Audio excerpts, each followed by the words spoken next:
So now we make it through the gate into Jericho. Then Jesus entered and passed through Jericho. Now behold, there was a man named Zacchaeus, who was a chief tax collector, and he was rich. Okay. So, we're in Jericho. Zacchaeus is not only a tax collector, he's a chief tax collector. Okay. He's the head of the Jericho office, right? Okay. So, he's rich, sort of goes without saying, if you're a chief tax collector. But again, we need to remember what this meant at the time, in the description of it. This isn't just, oh, by the way, he worked for the IRS.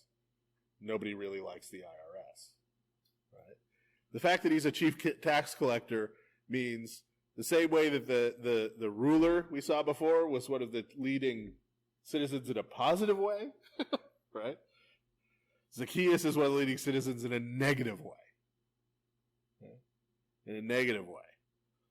Because what is he doing? He's extorting money from his fellow Jews using Roman violence.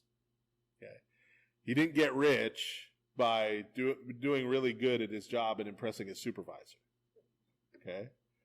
He became rich by the Romans telling him to collect 30 shekels, and he collected 90 shekels and kept the other 60. That's how he got rich. Okay? By leaving his fellow Jews in poverty, if not using violence against them, having them thrown in prison, right? This is a person who's destroyed lives. Okay? It's the equivalent of like a mobster or a racketeer, right? Who runs a neighborhood in Chicago in the 1930s, right? Could it be that if he was a chief tax collector, that he had other tax collectors? Yes. The fact that he was a chief tax collector, so make sure you can right. Get this part and I'll get this part. Right. So, as Father's pointing out, the fact that he's a chief tax collector means he was also in charge of other tax collectors under him, right? So you got kind of a pyramid scheme going on. He's getting a percentage of what they collect too, right? So this is like I said, this is like a mob boss, right? Not a mobster. Right? This guy's the capo here, right? So he's so when it says Zacchaeus was a chief tax collector and he was rich, right? This is about the worst thing you could say about somebody, right? I mean, in the Jewish mind at the time, murderer and rapist probably would have been a step above tax collector, right? I mean, that's the kind of category we're talking about, okay? And he sought to see who Jesus was. Okay, so it's again the reputation, right? This reputation has preceded him. Wants to see who Jesus was, but could not because of the crowd, for he was of short stature. So he's a little guy. Okay? Physically, he's a little guy. He had Roman soldiers to back him up. He didn't need to be a big guy. So he ran ahead and climbed up into a sycamore tree to see him, for he was going to pass that way. So he figures out which road through town Jesus is taking. He sort of gets ahead of the crowd, gets ahead of the parade route, right? Stakes out his place, climbs up into a tree so he'll be able to see Jesus as he comes by. And when Jesus came to the place, he looked up and saw him and said to him, Zacchaeus, make haste to come down, for today I must stay at your house. Okay. So once again, Jesus is walking down the street in the middle of this crowd. He stops, right? Looks over, sees Zacchaeus up in the tree. Doesn't say, what are you doing up in that tree? Doesn't denounce him, right? Which is probably what the crowd would have expected. You no good, right? When I take over from the Romans, people like you are going to be hanging from trees, right? Which is what the people would have expected and wanted. No, right? He says, hey, get down out of that tree, because I'm going to come stay with you. Right? Yeah. He knows exactly who he is. He knows exactly who he is. And he says this. We're kind of stepping up from, remember, one of the Pharisees who came to him a couple chapters ago saying, well, why does this guy eat with tax collectors and sinners? Right? He goes to this town, finds the worst person. The worst person. He says, hey, can I come stay at your house?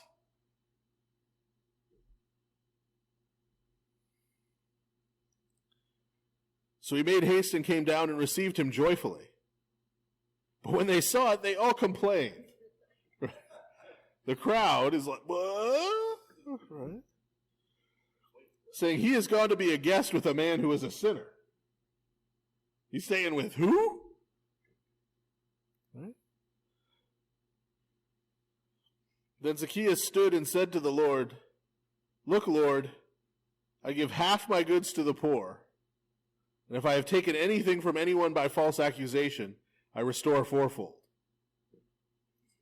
Now remember how I've talked before about how we need to not just take these stories as isolated stories, but put them in context, because they come to St. Luke puts all these stories from Jesus' life in order, in context with each other, right?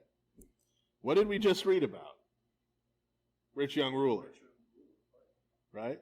He's the prominent citizen in a good way. Jesus says to him, sell what you have, give it to the poor, and come follow me. And he's sad because he can't do it. Zacchaeus is the most infamous man in town. Notice also, remember when we talked about the parable of the rich man and Lazarus? What's the rich young ruler's name? What's Zacchaeus' name? Right? The most notorious wicked guy in town. Did he command him to do anything? Other than, hey, I'm coming to your house? No. But Zacchaeus voluntarily. Why does he only say he's giving half his goods to the poor? No. No, it's not because he's sharp and he thinks he can get away with half. It's because if he's going to pay back everything he stole fourfold, he's only going to have half left. Right? The idea is between the two of these, it's everything. Between the two of these things, it's everything. Right? He's saying, I'm going to pay back everything I stole 4 times over, and then what's left I'm going to give to the poor. Right? He's not giving it all to the poor because there are other people in that town who deserve to be paid back what he took. Right? And notice what else he does. He calls him Lord. Meaning what? If Jesus is now his Lord and his Master, he's going to be following him. He's going to be following him. Okay, so Zacchaeus voluntarily does what the rich young ruler wasn't really willing to do. Wasn't willing to do.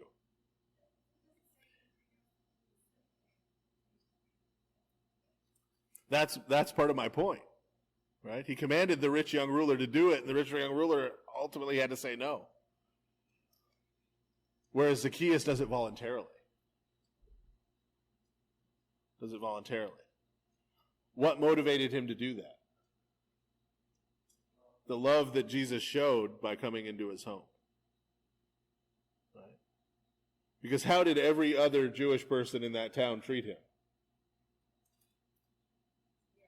As lower than, whales when they die, right? Sink into the ocean. And as they sink into the ocean, their bodies collapse, and these parasites come and eat at their body. And so there's just sort of this goo that ends up on the ocean floor. They treated him like he was about 5 feet below that, right? That's how they treated him. They wouldn't touch him. If he brushed up against them out in public, they would have to go and bathe because he was unclean. Right? He's a sinner, he's dirt, he's scum. As far as all of these people are concerned. Right? Remember, it was the parable of the Pharisee and the tax collector. Right? And Zacchaeus is a chief tax collector. This guy's garbage, as far as they're concerned. Jesus didn't look at him as garbage. Jesus called him by his name. Jesus came into his home. Right? He showed this love for him. And that's what transforms Zacchaeus. That's what transforms Zacchaeus. And so he professes that he's going to do this, and Jesus said to him, "Today salvation has come to this house, because he also is a son of Abraham. For the Son of Man has come to seek and to save that which was lost." Zacchaeus is a son of Abraham too. Zacchaeus is every bit as valuable as the rich young ruler, as the rabbi of the synagogue in Jericho, as the chief priests in Jerusalem, as the Pharisees. He's just as valuable, just as important, just as much a son of Abraham. Right? Jesus is saying that he's come to seek those who are lost, which included Zacchaeus until just now. Right? Until just now. Remember, we had the parable of the lost coin, the lost son. Right? But notice also, Jesus doesn't walk in the door and say, "Today salvation has come to this house." He could have, right? Because Christ brings salvation, right? But he says that after Zacchaeus says what he's going to do. Okay? Because repentance, the repentance that Zacchaeus shows here, right, demonstrates his faith, right? And his willingness to repent and come and follow Jesus is what puts him on the path to eternal life. Right? And so it's not just a question of professing, right? Professing the right doctrine, right? Yeah, Jesus is the Messiah, Jesus is Lord, Jesus, right? Without repentance, right, and change without transformation, that's meaningless. Right?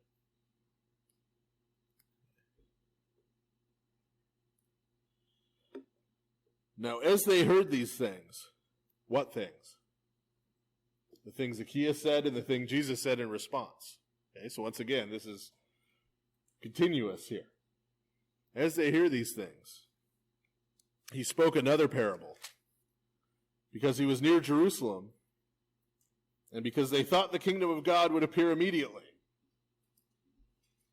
What does that mean? They're getting close to Jerusalem, and he's aware that the people around are thinking that he's going to ride into town and overthrow the Romans, and the kingdom of God is going to appear here on earth, right? He still knows they have the wrong view of who the Messiah is and what he's going to do. He's aware of that, right? So he tells them this parable. Therefore he said, "A certain nobleman went into a far country to receive for himself a kingdom and to return. So he called 10 of his servants, delivered to them 10 minas." The minas are coins.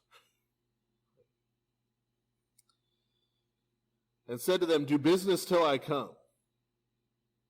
Okay? So he says,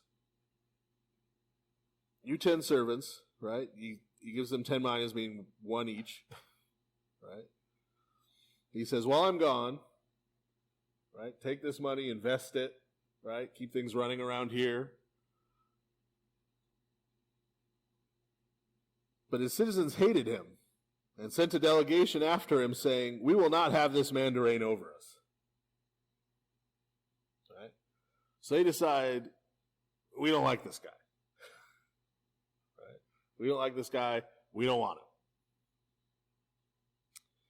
And so it was that when he returned, having received the kingdom, he then commanded these servants, to whom he had given the money, to be called to him, that he might know how much every man had gained by trading.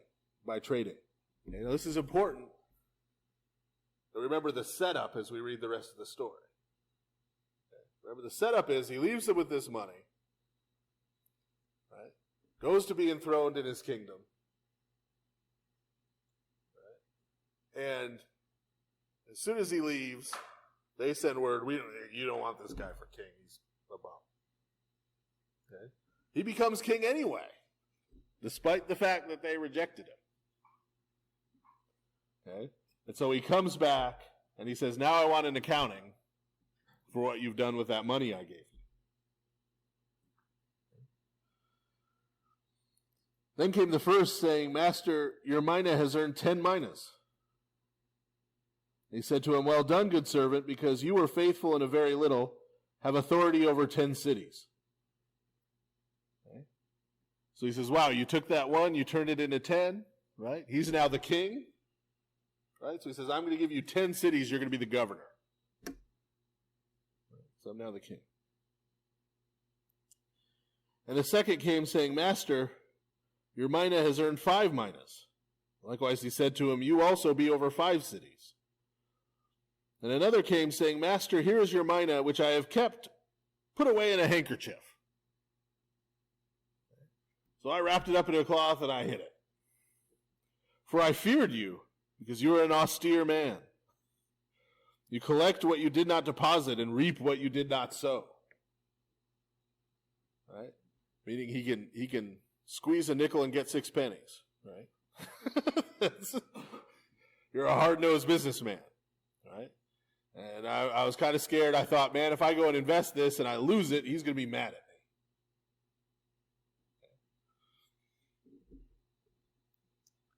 He said to him, out of your own mouth I will judge you, you wicked servant. You knew that I was an austere man, collecting what I did not deposit and reaping what I did not sow.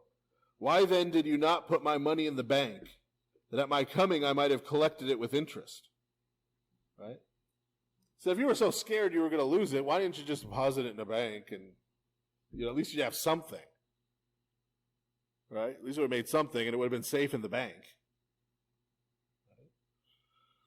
And he said to those who stood by, take the mina from him and give it to him who has 10 minas. But they said to him, Master, he has 10 minas. He's already got a bunch of money. Why are we giving it to him?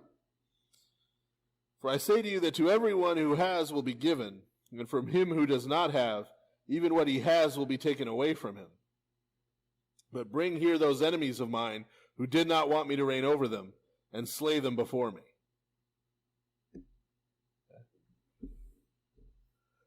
So, a little bit confusing. Right? A little bit confusing. Okay. But we have to think about, we have to remember the frame, what Jesus is talking about. Right? Jesus tells this parable because they're expecting what? They're expecting Jesus is going to establish a kingdom of Israel on this earth pretty quick because we're getting close to Jerusalem. Right? This is about to happen. What has Jesus already taught them is actually going to happen? He's going to die, he's going to be crucified, and then what? Remember a couple weeks ago? There's going to be this period of time, right? He's going to depart for a period of time, and then he's going to return. He's going to return with the kingdom. Okay. So, who's the master here? It's Christ. Right? Christ is saying in this parable, he's going to go away, right? And come back with the kingdom. Okay. And he's going to be rejected, right, on the way out. Okay. So we have this one piece, those who have rejected him, when he comes back, right, they're going to face judgment. Okay. But what about the rest? When he goes, he's going to leave something behind with them. Right? So leave something behind them. And then when he comes back, he's going to expect an accounting for what they've done with it. Right? For what they've done with it. And the one who doesn't do the right thing with it is going to end up just like those enemies. Right? In the first place. Okay? So if we're followers of Christ, we're his servants. And he's gone. What is he left with us? Holy Spirit. Right? Which St. Paul is later going to call the deposit. Right? He's not going to use the word kingdom, but the deposit of our eternal destiny, of eternal life. Okay? So we've got the down payment. We've got the deposit of the Holy Spirit that's been left with us. When Christ returns, We're going to be judged. We're going to be held accountable for what we did with it. Okay? What we did with it. And this is why the book of Hebrews is going to deal with this quite a bit. This idea of us having received the heavenly gifts, if we ignore them, trample them underfoot, right? We effectively become one of Christ's enemies, even though we want to call ourselves a disciple and we want to call ourselves a servant. Right? We are effectively one of his enemies if we ignore what Christ has given to us in our salvation. So, what Christ is saying by this parable is, look, right? Get it out of your head that I'm about to go to Jerusalem and set up this kingdom now. Here's what you need to be concerned about. You need to be concerned about how you're going to live your lives this period of time between when I depart and when I return with the kingdom. Because when I return with the kingdom, there's going to be a reckoning. And you're going to be held accountable for everything you've been given. Right? This is another one of the themes we've seen in St. Luke's gospel, right? In addition to the last being first, the first being last, the idea that you're held accountable, the more you're given, the more you're held accountable. Right? And so, we're accountable for what we've been given. For the teaching that Christ has given to us, the Holy Spirit he's given to us, all the gifts and knowledge in the church that he's given to us. What he's given us in the scriptures. All of this, we're going to be held accountable when that day comes. And the person who claims to be a servant, but who hasn't put that to work, is going to be the same as someone who is just Christ's enemy. Same as the person who's outside the church. Same as ultimately Satan. Right? Remember at the end of the book of Revelation, what happens to those who are condemned is they're thrown into the lake of fire that was prepared for who? Not for people, prepared for the devil and his angels. Right? The devil and his angels are thrown in there. And those who face condemnation are thrown in there with them. They're treated like God's enemies. Right? Because they've made themselves God's enemies. Okay. So he's saying this is what you need to be concerned about. Don't be concerned about trying to figure out when the kingdom's going to come. Right? But be concerned about what you're doing in the meantime. And this is also what St. James is going to talk about in his epistle when he talks about faith without works being dead. You've been given faith. You've been given the faith. Right? You didn't achieve Christianity. Right? Christianity was here long before I was. Right? I received it as a gift. Okay? But if I don't do anything with it, it's like a body without a soul. Right? It's dead. Right? There's no life in it. St. James says, show me your faith without works, I'll show you my faith by what I do. By what I put into practice. True religion is the care for orphans and widows. Right? And so that's what Jesus is getting at here. You need to stop worrying about who's going to overthrow the Romans and give you gifts and give you, if you want treasures in heaven, if you want glory in the kingdom, if you want to be an archon, right, in the kingdom, over 10 cities or 5, right, then you need to be concerned about what you do right now with what God has given you. Right? Because if we're wise stewards with the little bit that God has given us now, we'll be greatly rewarded in the kingdom of heaven. Right? If not, then even what he's given us is going to end up being taken away. And so he's saying this to frame what's about to happen. Because we're not going to get to it tonight, but you can see the next story. We're at Palm Sunday. It's the triumphal entry into Jerusalem. Okay, so he's trying to reset their expectations. As we've seen, they're not going to get it.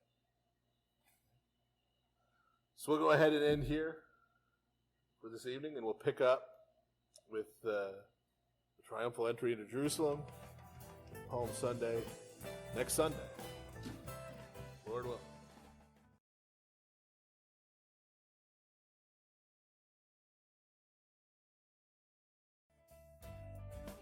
And when we get started here in a minute, we're going to be picking up in Luke chapter 19, verse 28. where we left off last week. We've now, I'll say as usual, the introduction to Luke, way back in the long ago time, is still available on the interwebs. For anyone who wants to re-listen to that, since it's faded into the past, I don't even think I remember most of it, so I should probably go listen to it again. But just to sort of get us caught up, I know I've said this the last couple of Bible studies, but now for sure, because we're about to read about Palm Sunday, we're about to read about the triumphal entry into Jerusalem. We are in the end game of Luke's gospel. Pretty much everything we've read up to this point has been leading up to this. We've seen over the last few weeks that Jesus more and more has been speaking about the time of his death. He's been speaking about what he's going to face as he goes into Jerusalem. Remember, the Gospel according to St. Luke is structured around essentially this journey that begins with Jesus' ministry in Galilee in the north and then travels south on his way to Jerusalem, approaching now the end of his life there. Just a quick note before we start, because as I just mentioned, and this is, we mentioned way back when we first started talking about Matthew, I mentioned that Matthew, Mark, and Luke, their Gospels are referred to as the Synoptic Gospels. Synoptic being a fancy word, optic refers to vision. Syn is the same or together. That Matthew, Mark, and Luke sort of follow the same structure.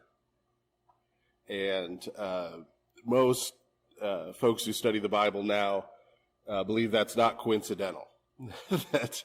that St. Mark composed his gospel based on the teachings of St. Peter first, and then St. Matthew's gospel came second, St. Luke's gospel came third. There's some debate as to how exactly that all worked out, but pretty much everyone agrees now that both St. Matthew and St. Luke sort of used St. Mark's gospel as sort of the template, sort of the undergirding that they built their gospel around. And they believe that not just because it follows this same pattern of this journey from Galilee to Jerusalem, because you could just say, well, okay, that's how it happened, right? But it's down to the level of exact phrases, exact sentences, exact wording, repeated sometimes in all three. Where, if I asked, if we had tests in this Bible study, and if I asked three of you to write an essay test about the life of Jesus, and you turned in the Gospel according to St. Matthew, the Gospel according to St. Mark, and the Gospel according to St. Luke, I would be accusing somebody of cheating. Right? Because you don't find that many identical sentences when three people completely independently write something. Now, that's not to say a lot of the scholarly theories about the Gospels sort of assume that everything is secondhand. They assume there's no eyewitness testimony involved, et cetera, that they're all just pulling together a bunch of other written documents and sort of smushing them together into Gospels. That is not what I'm saying at all. What I'm saying is that we had two other people in St. Matthew and St. Luke who took St. Mark's gospel, reworked it, left parts out, expanded certain parts, added things based on, in St. Matthew's case, I believe his own recollections from having been one of Christ's disciples. In the case of, although that would be very controversial among scholars, but I still think that's true. In St. Luke's case, he tells us, remember at the beginning of the Gospel according to St. Luke, he tells us he went and did research.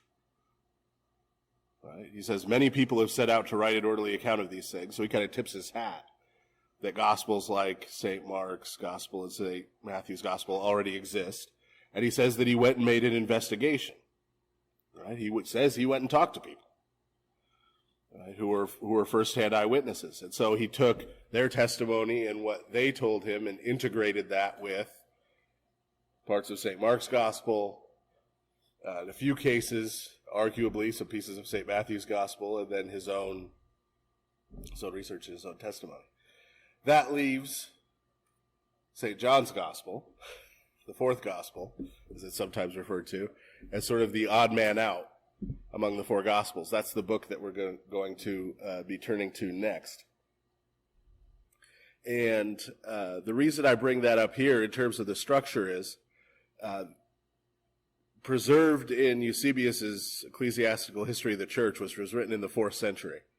That's when the first church history book that we know of was written. It was written at the beginning of the 4th century. And he wrote about what was for him the ancient church in the 1st century, 300 years before. But there was an author in the 1st century, a Christian author named Papias, Papias. And unfortunately, we do not have any of Papias's works. They've all vanished into history. But in the 4th century, they still had copies of Papias's works. And in his church history, Eusebius uses him as a source and quotes him. And he especially quotes from a work by Papias. And again, scholars argue about how this should be translated, whether it should be an explanation of the words of Jesus or a discourse on the words of Jesus, how you translate that word. But in that, he talks about the writing of the Gospels. And this is in the 1st century, so this is pretty early. He's within, probably 30 years of when the Gospels were written, and probably writing very close to when St. John's Gospel was written. And what he says about St. Mark's Gospel is that he's the earliest source that tells us that St. Mark received his teaching for his Gospel from St. Peter. But then what he says is that St. Mark then took St. Peter's testimony, set it out in his Gospel, but not in order. He says that the events are not in order. Now, why this becomes interesting is that in St. John's Gospel, the 4th Gospel, events happen in a different order. Events happen in a different order than they do in St. Mark's Gospel and then St. Matthew and St. Luke's Gospel following St. Mark's Gospel. In St. John's Gospel, it is not structured around this one long journey, beginning in Galilee and then coming to Jerusalem, sort of in this one sweep. In St. John's Gospel, Jesus' ministry lasts 3 years. And during that 3 years, Jesus travels north and south, back and forth, at least 3 times. He comes to Jerusalem for different feasts. It's structured very differently. In addition, he structures what we're about to read in St. Luke's Gospel very differently. It's St. John's Gospel that tells us about the raising of Lazarus, which we're not going to read about here. And talks about how it was the raising of Lazarus that caused the people to sort of rally around Jesus and sort of sweep him into the city of Jerusalem on Palm Sunday, right? Because they'd seen this man raised from the dead. And so that to them said, okay, this guy has to be the Messiah. This guy was dead for 4 days. Jesus raised him from the dead. He must be the Messiah. And then it's St. John's Gospel that gives us the structure, basically, of Holy Week that we're familiar with. Okay. So that's important. That's important because already we know in the 4th century, liturgically, Holy Week was being done the way we do Holy Week. We know that because a woman named Egeria went on a pilgrimage in the middle of the 4th century. She went to the St. Catherine's Monastery at Mount Sinai, which wasn't St. Catherine's yet, but there was a monastery there already. But she went to the monastery at Mount Sinai, then she went to Jerusalem, and she went to Jerusalem during Holy Week. And she writes about what they did on what days, in what churches in the city. So we know that already in the 4th century, our structure of Holy Week was being used. And our structure of Holy Week, again, is based on the Gospel of John. Even though scholars will tell you that they don't think the Gospel according to St. John is historical, and that Matthew, Mark, and Luke are the ones that are really historical, they all say that Jesus' ministry was 3 years long. which they're getting from the Gospel of John. Okay. Why do I say all this as we're going through? I'm going to repeat it when I start St. John's Gospel. But why am I saying all this now? Because what this means is that in all probability, as far as we can tell from Papias' writings, from church history, from liturgical history, St. John's Gospel is giving us the order in which the events originally happened. That means that St. Mark, St. Matthew, and St. Luke are giving them to us in a different order. Which means that St. Luke has shaped his account. He's put these things in the particular order they're in, not just because, well, that's the order they happened, but to make a point. Right? To make a point. And so I'm going through this to emphasize what I said at sort of the beginning to tonight's introduction. The way St. Luke's gospel is structured, right? Jesus' whole life and his whole ministry is leading up to this. Is leading up to him going into Jerusalem to die, to suffer and to die. That's the culmination. Jesus is baptized in Galilee. That starts his mission. And his mission is to go down to Jerusalem and die. That's why he's been predicting it as we go, right? To say, this is not just something bad that's going to happen to me, right? This is part of the plan. This is the mission. This is what I came here to do.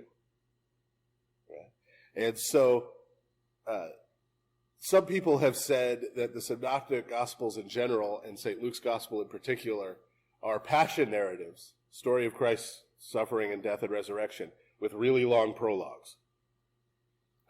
Right? That the rest of the Gospel is just sort of this prologue to the really important part. Right? That may be slightly exaggerated. That might be slightly exaggerated, because I think Christ's teaching that we've seen as we've gone through his life, as well as in St. Luke's Gospel, the story of his birth, the story of St. John, the forerunner's birth, and their relationship to each other, I think all of those things are important too. So I don't think prologue really, right? But if this is a 3-act play, right, we're about to start the 3rd act, and this is the denouement, right? This is where everything comes together. This is all the hints and clues and plot points that we've had for Acts 1 and Act 2. This is where they all start coming together. Is here in the 3rd act. And that's how St. Luke is presenting it to us. Right? The example, the fruition of everything Jesus has been saying and teaching is about to happen. Okay.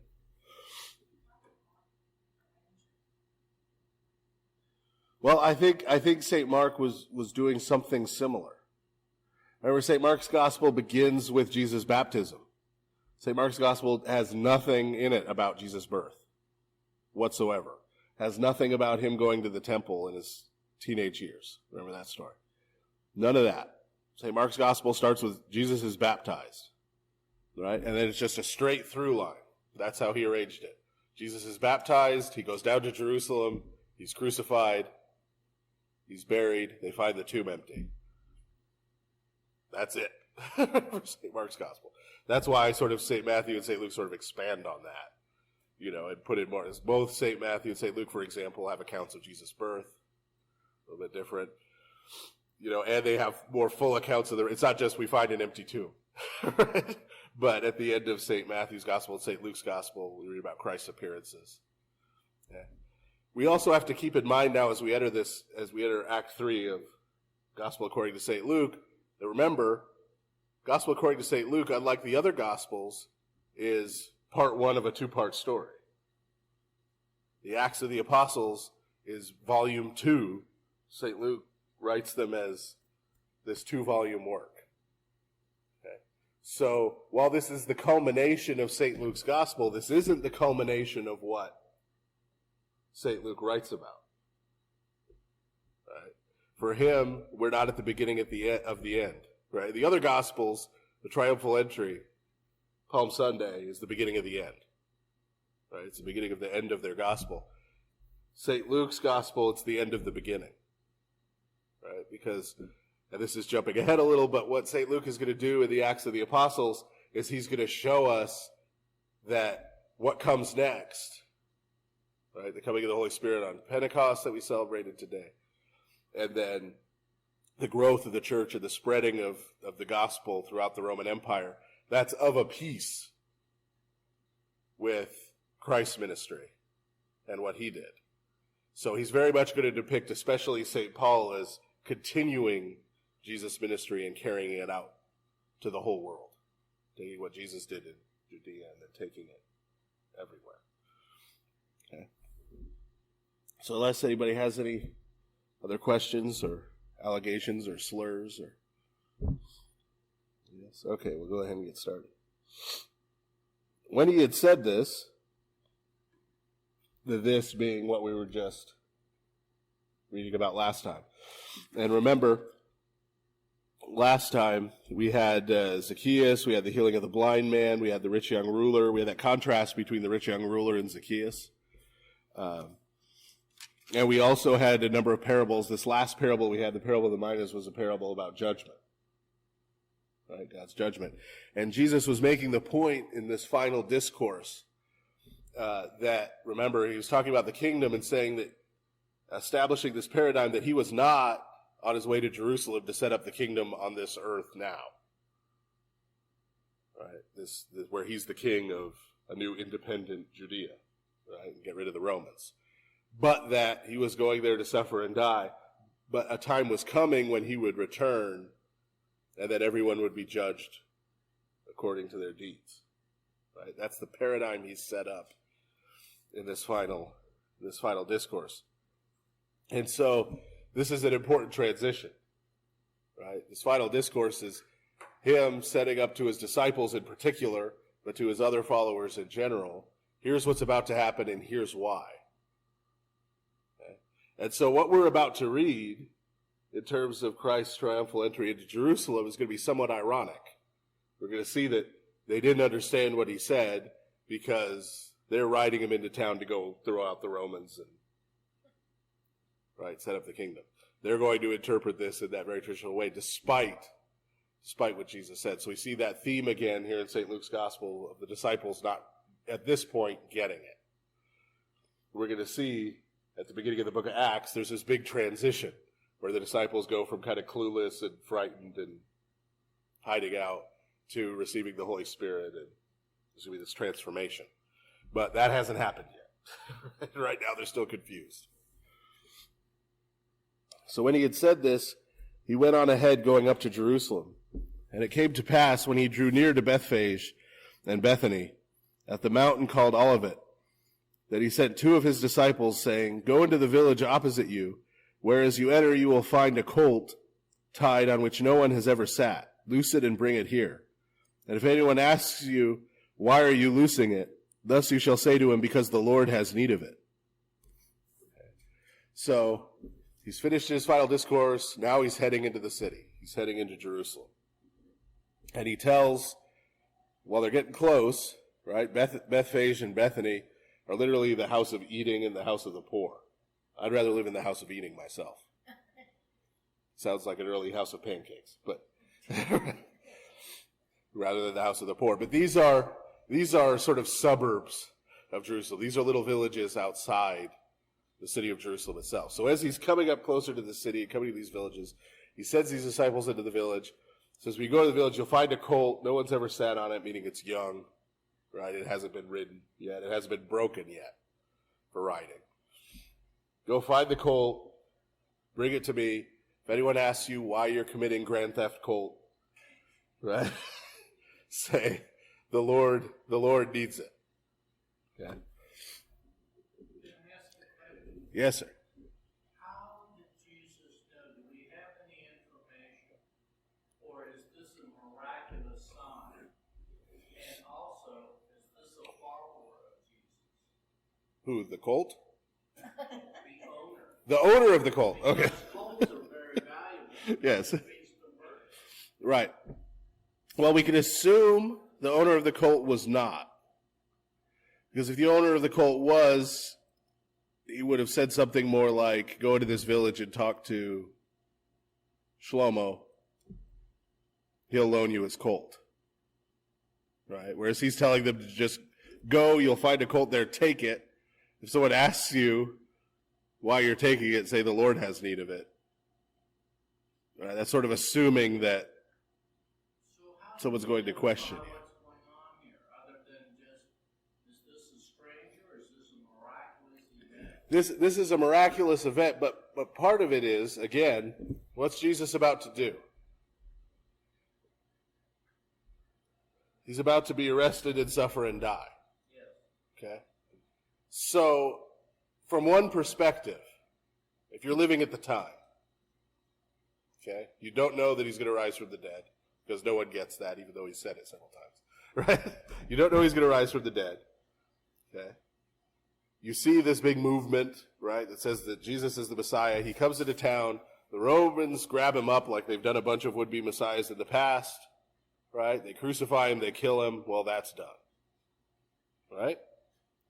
That looks like, oh, well, there's another messianic movement that went wrong. Right? his mission was a failure. Right? Died as a criminal. Mission was a failure. So, we've said before that the reason Jesus kept predicting his death to them, kept telling them, this is what's going to happen when we go there, wasn't just that he was being a gloomy Gus. Right? He wasn't just being Eeyore, we're going to go to Jerusalem, I'm probably going to get crucified. Right? That wasn't it. Right? Jesus was saying that, predicting it, so that when it happened, they'd know that that was part of the plan. That he knew about it. It wasn't a surprise. Right? This is the same thing. This is the same thing. What's about to happen, Jesus already has planned out. Down to the level of knowing where the colt is that he's going to ride into town. That it's over in this village tied to a post, right? He knows exactly where that colt is that he's going to ride into town. It's all part of the plan. And he picks a colt because it's a beast that's never been ridden. Well, and because there's a prophecy. There's a prophecy about the Messiah coming on a donkey's colt. Okay. But so that's why. He's saying it to tell him, look, everything is going according to plan down to the minute detail. Right? And that's a minute detail because he could have just walked. Right? He could have borrowed somebody else's donkey. He could have, there's any number of ways he could have gone into town. Right? But no, I want this specific colt and I know where it is even though I can't physically see it. I know, right? So this is all going according to Jesus' plan. So those who were sent went their way and found it just as he had said to them. But as they were loosing the colt, the owners of it said to them, "Why are you loosing the colt?" Right? As one might. You know, if I saw somebody taking the lock off my bike, I might go out and ask them, "Why are you taking my bike?" And they said, "The Lord has need of him." Okay? The Lord has need of him. Notice how they refer to Jesus. Right? Now, St. Luke is playing with us a little here. Right? Because at the time they said it, do you think the disciples understood that Jesus was the Lord, as in the God of the Old Testament? No. Right? They're pretty clueless at this point. Right? So, from their perspective, what they're saying is, they're basically saying, well, Jesus is sort of like a prophet, he's the Messiah, right? So he's saying, tell him God needs it, right? And then they'll give it to you, right? That's how the disciples would have understood, right? But in actuality, what are they saying? Because notice, it's not God needs it. It's the Lord needs it, because we know now Jesus actually is, right, is the Lord. Okay. Then they brought him to Jesus, the colt, not the owner. And they threw their own clothes on the colt, and they set Jesus on him. And as he went, many spread their clothes on the road. Okay. So see, remember what I said about St. John's Gospel. St. John's Gospel, we sort of see this precipitating event. right? We see the raising of Lazarus, and you can say, oh, wow, yeah, I mean, if I saw that, they sort of then sweep him into Jerusalem. Here, it seems sort of just spontaneous, and so it might be a little confusing that, as that people are just taking the clothes off their backs and throwing it down on the ground, and welcoming this person as the Messiah, right? So we sort of get a gap filled in there. And we'll talk about this more when we get to the Gospel according to St. John, but I've become persuaded, and more people who study the Bible are becoming persuaded that St. John had the other three Gospels. And so when we have these places where St. John's Gospel sort of fills in little gaps, that was deliberate. That was deliberate. St. John's Gospel was written last by a fair amount, by about 20 years. Or about 20 years after St. Luke's Gospel. So that it's not different because it was written in a vacuum. It's written because St. John had access to the other three, and so didn't feel the need to repeat what had already been said 3 times, right?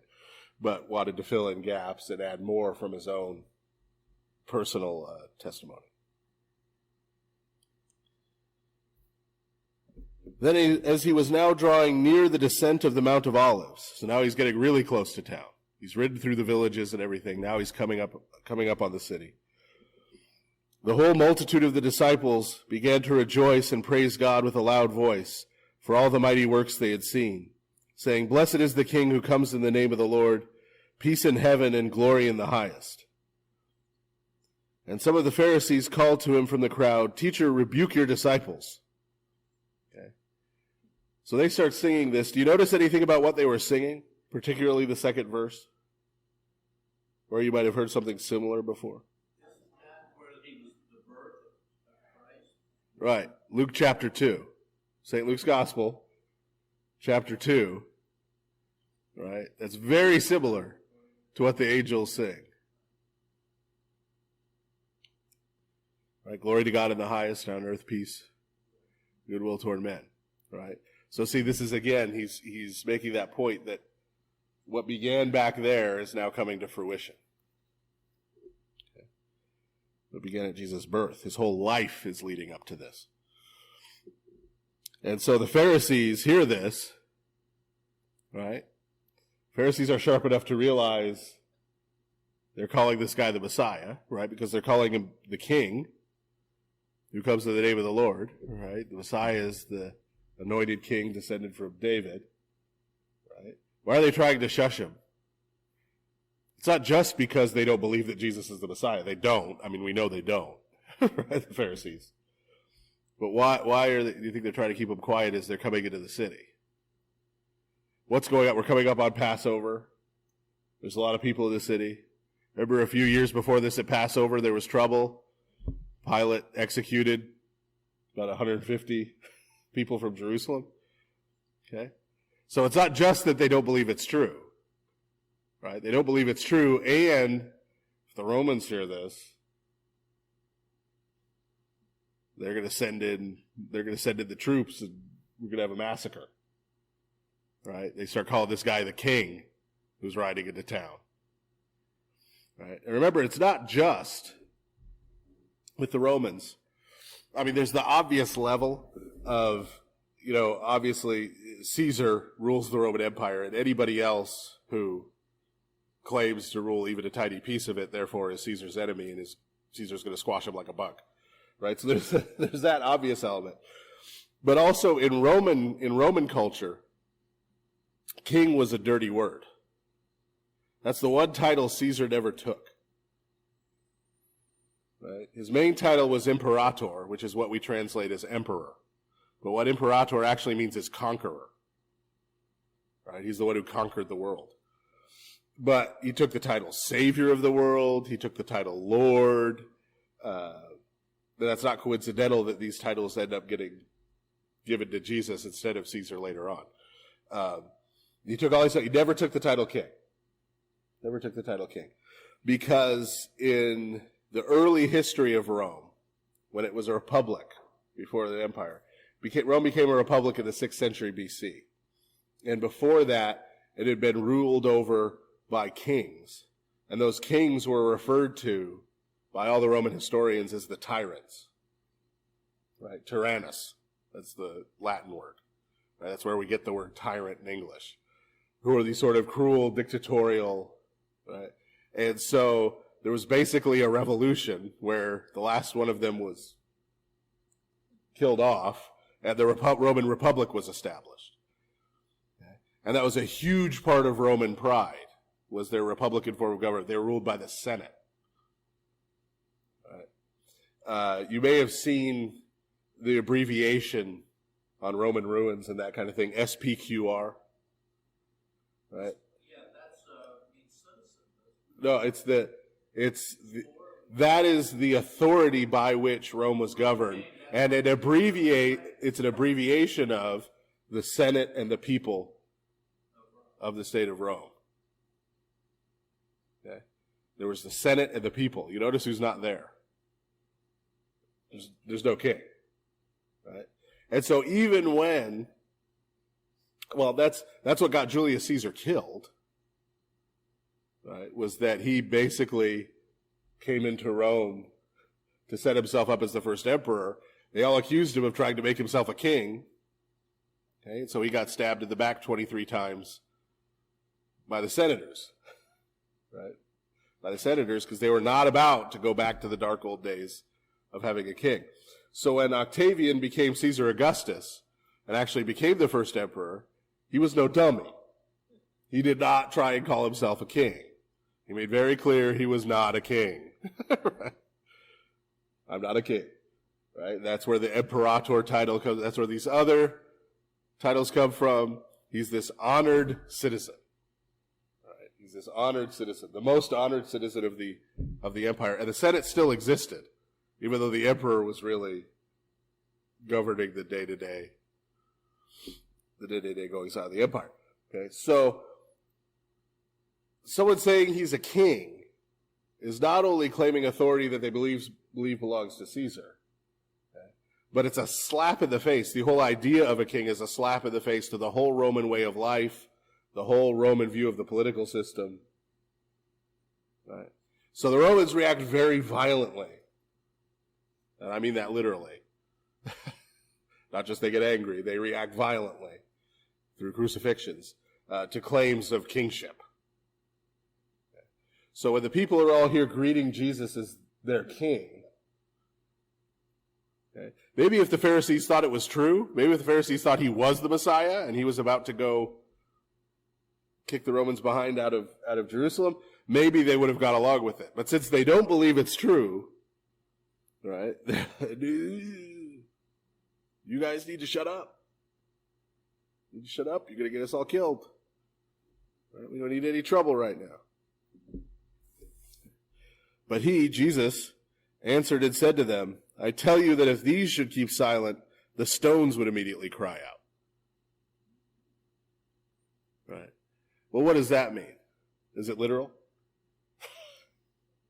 Jesus was going to make yelling rocks? Right, no, the point is, Jesus counters there, right? Their argument is, their thought process is, this isn't true, so them claiming it is going to get us all into a lot of trouble. And so Jesus counters that with, this is true.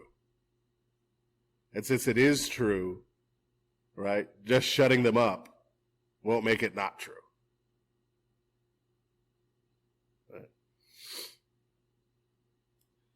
Now as he drew near, he saw the city and wept over it, saying, if you had known, even you, especially in this your day, the things that make for your peace. But now they are hidden from your eyes, for days will come upon you when your enemies will build an embankment around you, surround you and close you in on every side, and level you and your children within you to the ground.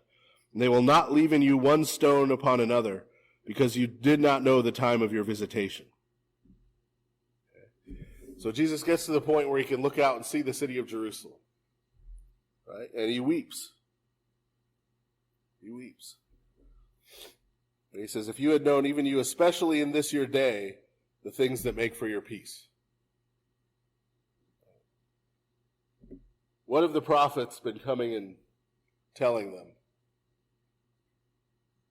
We'll go to Jeremiah in particular. You remember Jeremiah? There were all those false prophets. Right? There were all those false prophets. But the false prophets were saying good stuff. Right? It's sort of like when you call the psychic hotline. Right? When you call the psychic hotline, first of all, they try to keep you on the phone as long as possible because they're charging you by the minute. Secondly, what do they tell you when you call the psychic hotline? There's love in your future. Right? You're going to get a big raise and a promotion. Now's the time to go buy that new house. Now's the time to go buy that new car. Right? They always tell you good stuff. You never call the psychic hotline and they say, tomorrow you're going to die.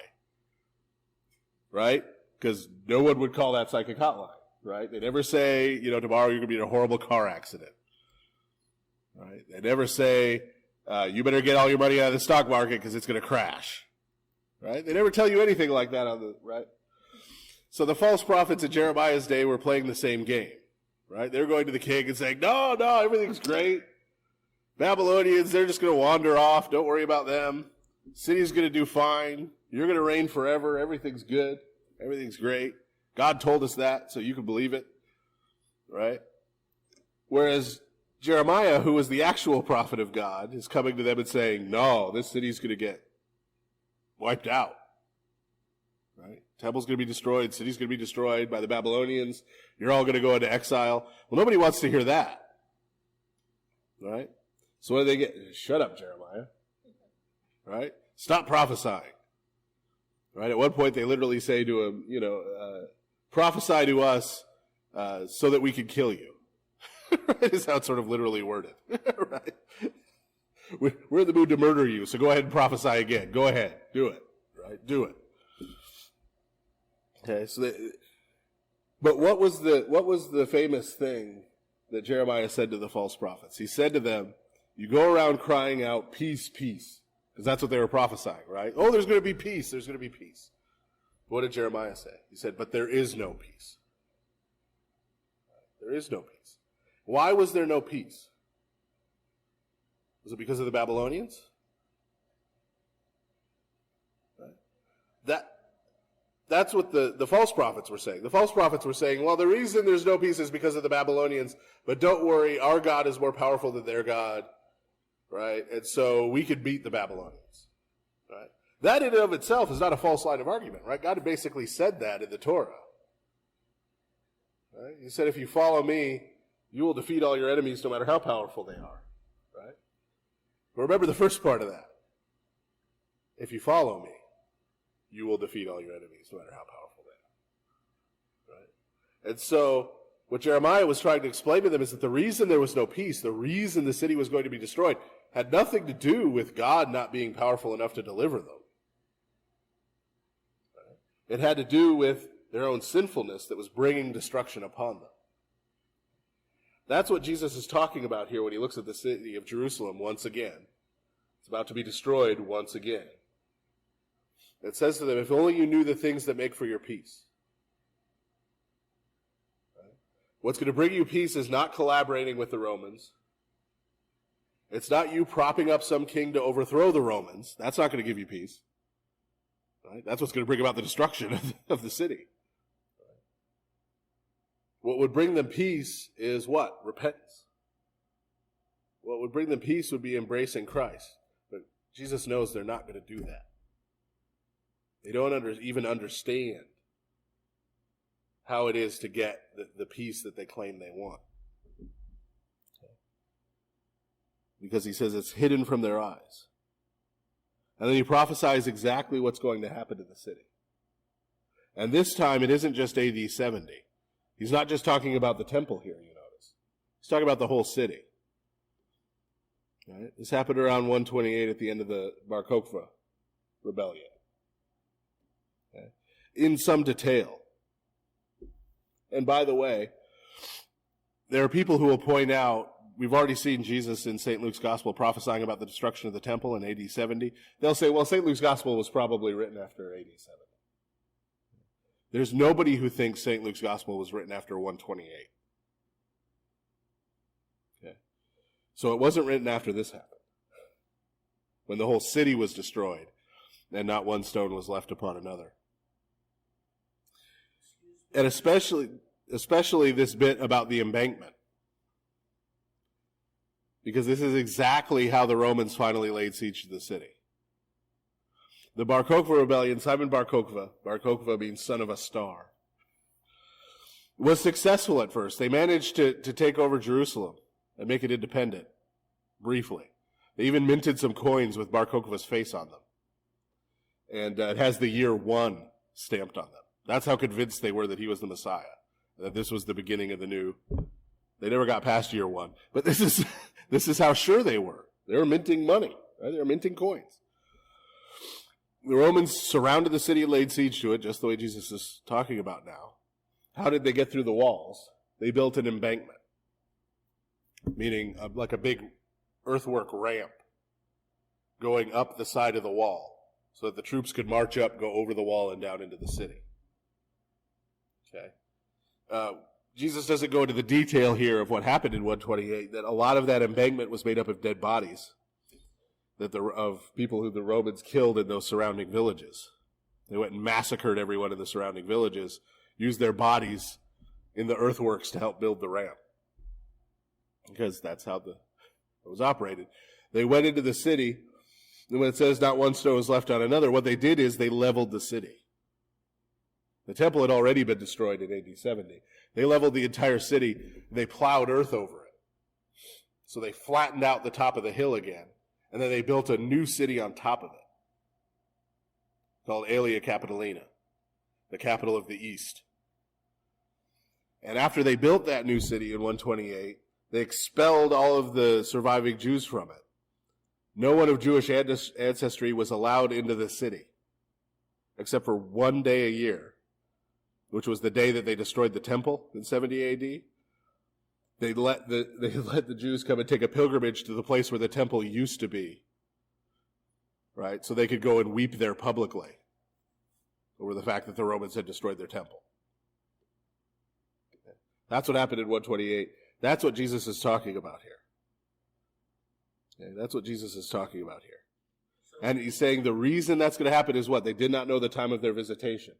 We talked about that word visitation in the Old Testament. That's the time when God was going to return to his people. Right? When God's going to return. It's not Grandpa comes by for tea and biscuits. Right? It's God comes to visit his people and there's judgment. Right? They were expecting that day to be the day the Messiah came and the judgment was going to come on the Romans. Right? Because they're the problem. They're why we don't have peace. Right? What Jesus is saying is they're not why you don't have peace. Why you don't have peace, why the Romans are here, is that your hearts are full of sinfulness. God has come to visit you in the person of Jesus, right? And you're so far from God that you're about to murder him.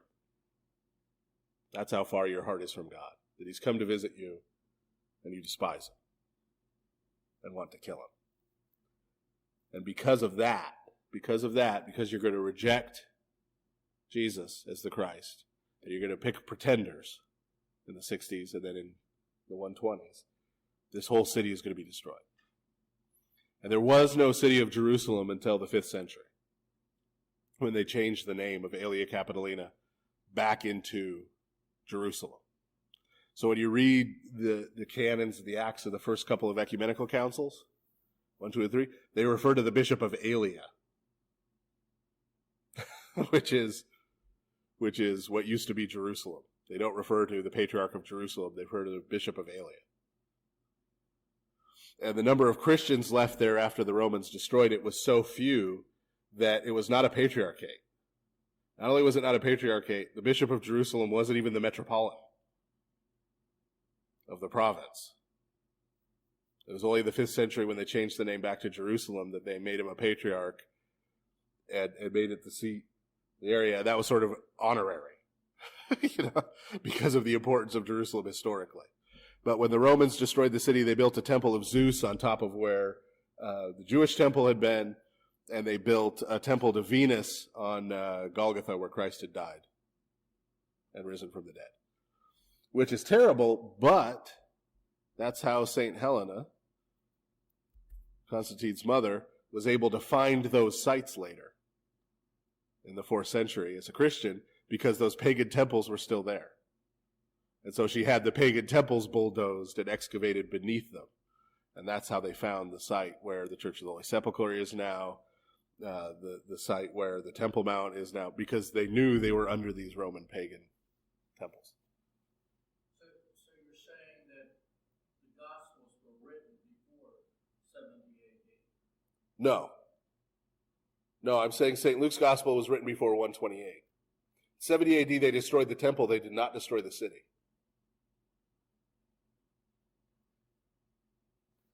Jesus here is predicting the destruction of the entire city.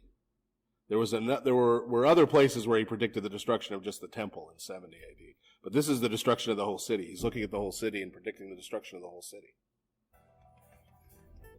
which hadn't happened yet at the time that St. Luke's Gospel was written.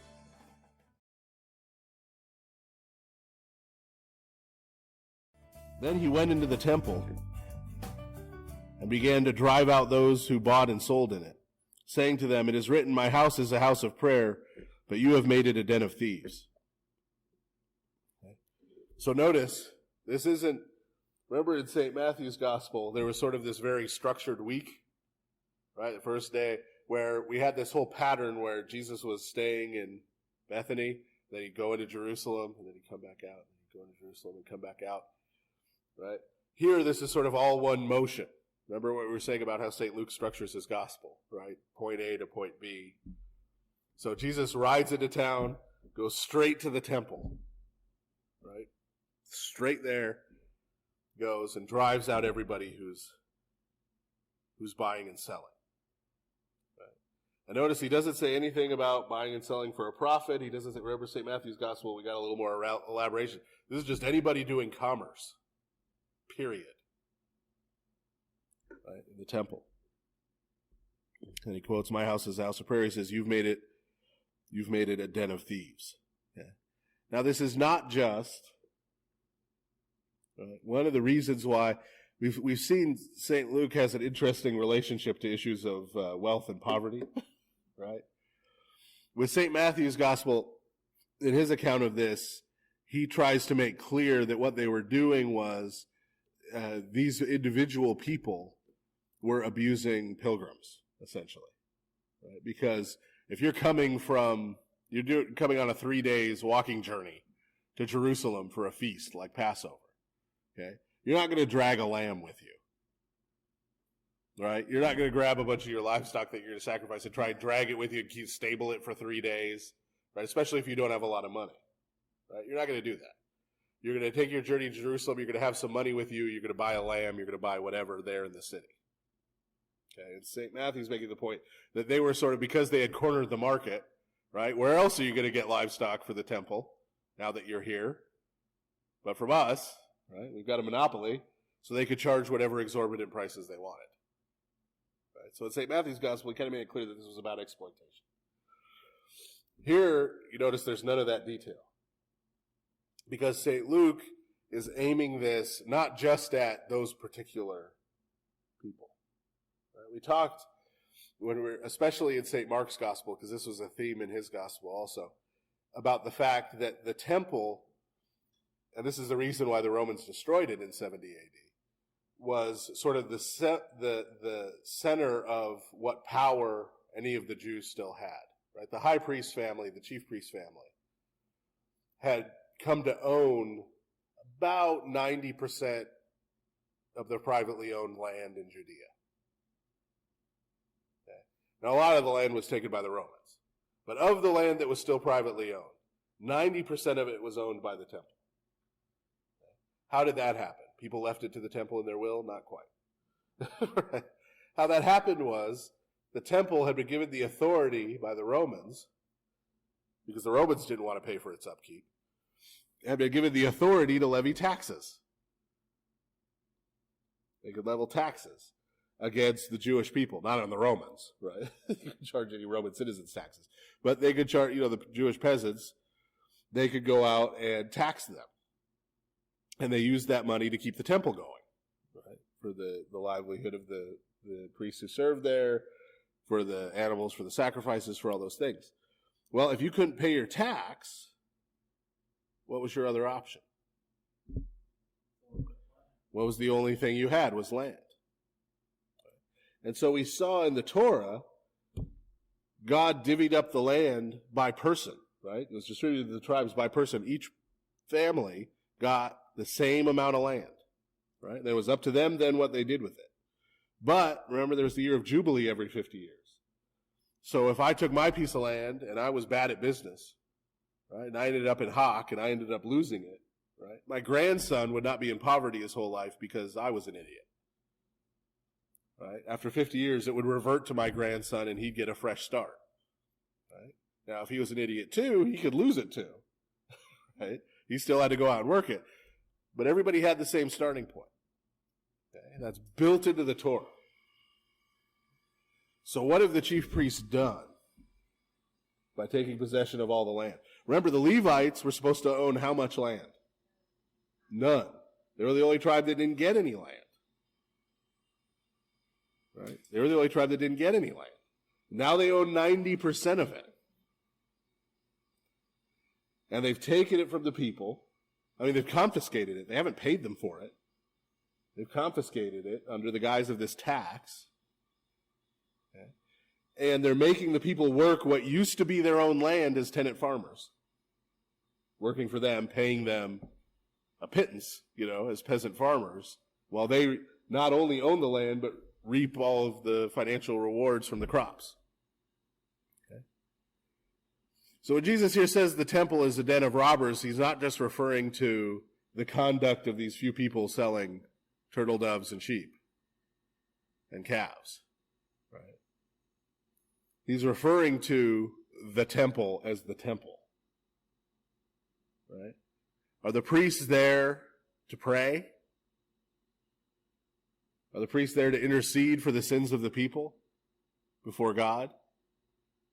No, the priests are there getting rich. Right? And they're handing down their priesthood in the family to their sons and grandsons who are inheriting all this wealth, not returning any of it, Jubilee or no. Right? Not returning any of it. And if you recall, these aren't even the families that were supposed to be priests according to the Torah. Right? These folks just sort of seized it after the Maccabean revolt. Okay?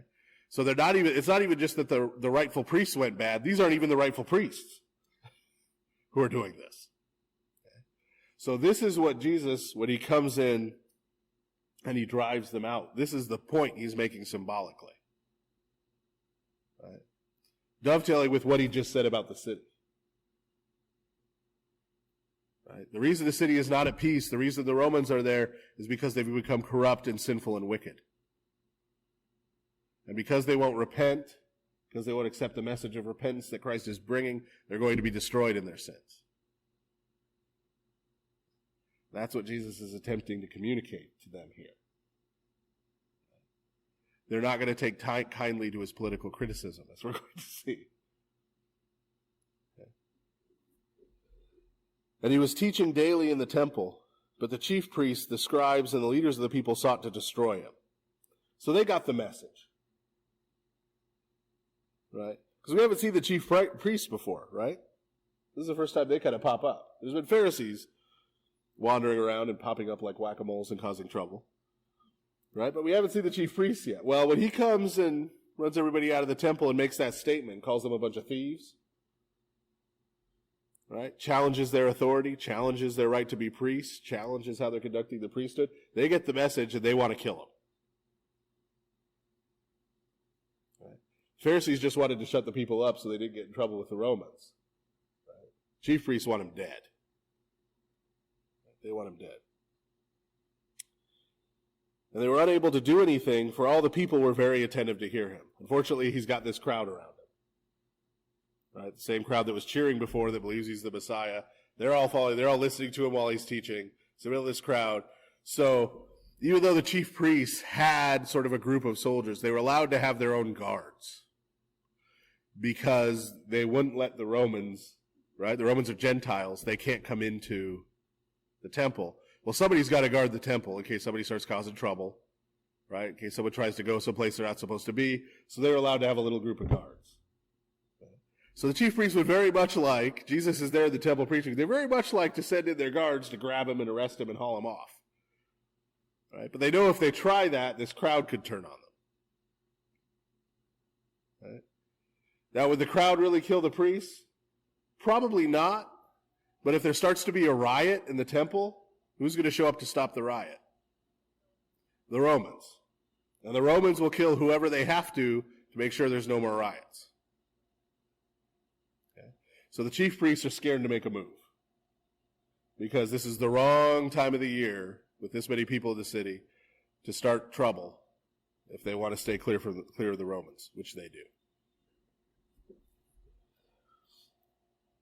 Now it happened on one of those days as he taught the people in the temple and preached the gospel, that the chief priests and the scribes, together with the elders, confronted him and spoke to him, saying, "Tell us, by what authority are you doing these things? Or who is he who gave you this authority?" Now notice we got to take this in context again. Right? Sometimes if we read this by itself, we assume that these things means like miracles. Right, Cassie? Is that what they're referring to? Has Jesus done any of those in Jerusalem yet? No, these things is referring to what? Coming to the temple and, right, and throwing everything out and causing trouble, challenging their authority, attacking them. Right? So they're essentially coming to Jesus and saying, "Who do you think you are coming in here, right, with this and that and the other? You know, I'm the high priest's nephew. This is, right? We're here with these other important rabbis and elders of the people, right? We're the important people in town. We're the rulers of the people. We're the shepherds of the people. We're going, who do you think you are, some peasant from Galilee? Or we've never heard of coming in here, causing trouble, go around teaching these people like you know something, you know, when we're the educated ones." But he answered and said to them, "I also will ask you one thing, and answer me. The baptism of John, was it from heaven or from men?" Okay, so he refers us back to St. John the Forerunner.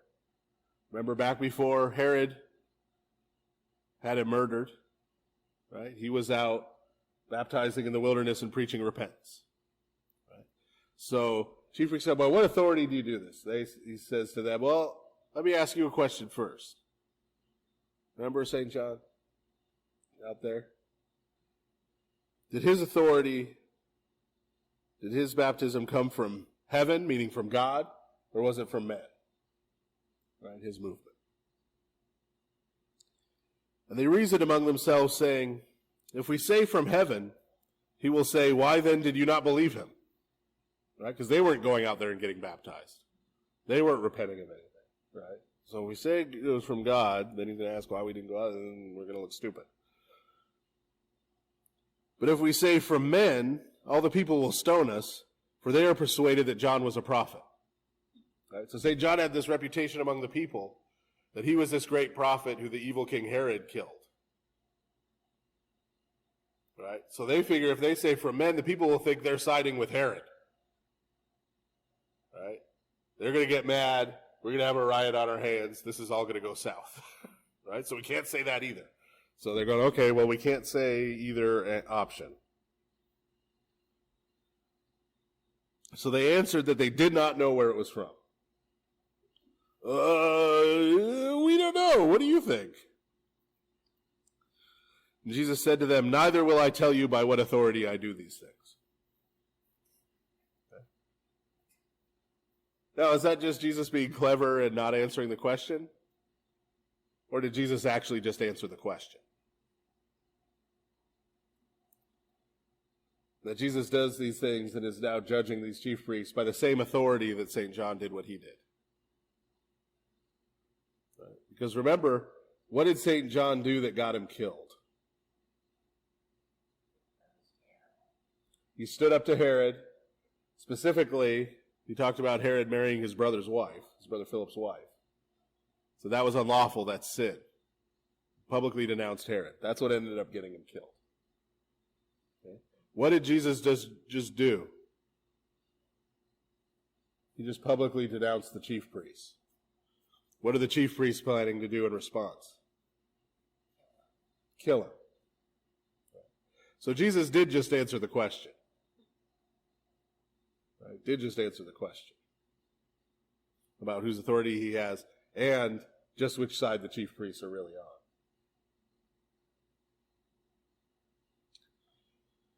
Then he began to tell the people this parable.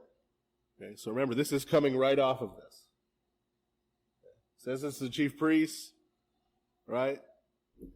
Turns and speaks to the people who are gathered around him.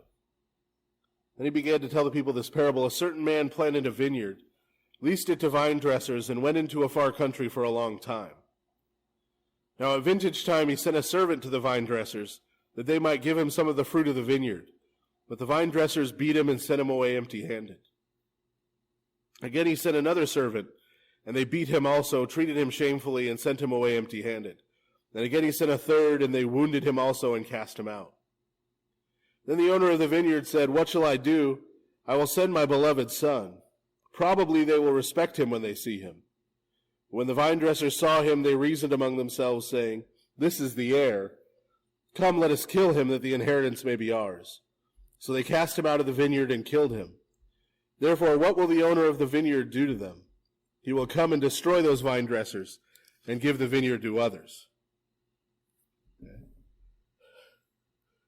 So this is one of the more thinly veiled parables, right? It's pretty clear what he's talking about. Remember when we were going through the Old Testament, if you read the Old Testament closely, right, it's sometimes shorthanded that God gave the land of Canaan to Israel. But he never actually did that.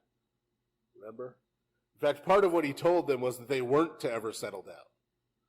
That was part of the ritual around Passover. Remember, they're supposed to gird up like they were going on a journey. Right? The Feast of Booths, they'd all go live in tents. Right? To remember the time when they were in the wilderness.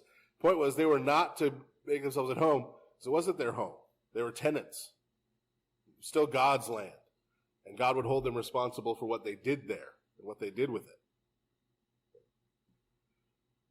So God here, right, is the one who owns the land. He gives it to these tenants, to the people of Israel. Right? Well, the time comes for them to give him back a portion. Because remember, that's what God asked in return from them. Right? That's what the sacrificial system was about. The sacrificial system was about God gave them the land, God gave them the rain, God gave them prosperity, God gave them all these things. And so they were to come and give back to God in thanksgiving and thankfulness for what they'd received. They were to do that. Starting with a tithe and then with sacrifices and then in other ways. So God sends people, God sends prophets in the Old Testament, right, to come to them and say, "Hey, you guys are seeming a little ungrateful for everything God has done for you. You're doing this, you're doing that, you're doing the other." Right? And how did they treat the prophets in the Old Testament? Did they say, "Thank you for bringing this message to us, O prophet from God. We will amend our ways and repent"? No. Right? What did they do? They beat them, they stoned them, they threw them out. They threw Jeremiah, who we were talking about before, threw him down a dry well. Right? They treated them all badly. So what does the landlord do finally? He says, "Well, I'll send my son, because they'll know he's my son, and they'll respect him because he's my son." But what do the people think when the son comes? They say, "This is the heir. This is the one who all the promises were made to. If we kill him, then he'll have no heir, and when he dies, this land will finally, all this will finally be ours." Right? All this will finally be ours. Okay. Now we know here that this is talking about Jesus coming as the Son of God. Okay. This is what it's about, and them killing him.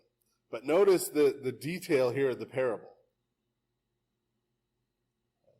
It's not just that these people are evil and kill prophets. Though that's true. Right? It's not just that they're wicked and kill prophets. This is, remember why the prophets came.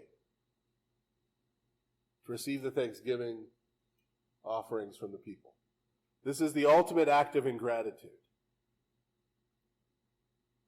Not only are they not grateful to God for all that he has given them, They want to have it for themselves. They want to have it for themselves. Right? And it's not coincidental that the chief priests are standing there while Jesus says this, and he's talking about who owns the land. Right? Who owns the land? Because according to the Torah, God still owns the land, and he can apportion it to people as he sees fit, and that's why it reverts to the people's families who originally owns it in the year of Jubilee. Right? According to these chief priests, they own as much of the land as they can get their hands on.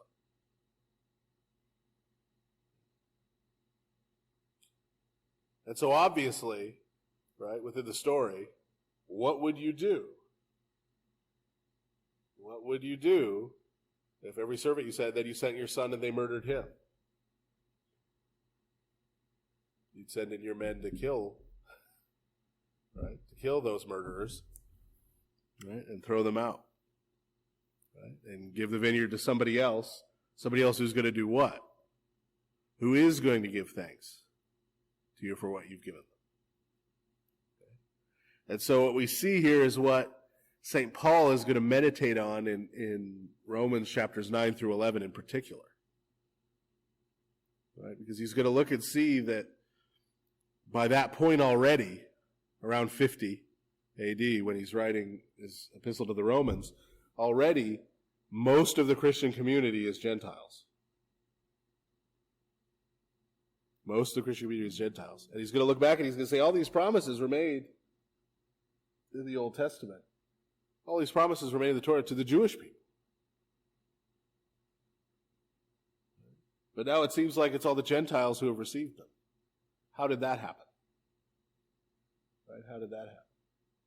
Well, it happened because, as he's going to argue in Galatians and again in Romans, it was actually Christ who was the heir of all those promises. Right? And that this story is what happened. Christ was the heir of those promises. And rather than embracing him and receiving those promises through him, they rejected him.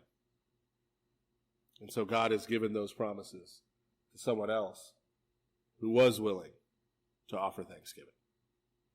This is why we call the central act of our worship the Eucharist. From the Greek word evcharisto, to give thanks. The central act of our worship is to give thanks to God for what he's given to us.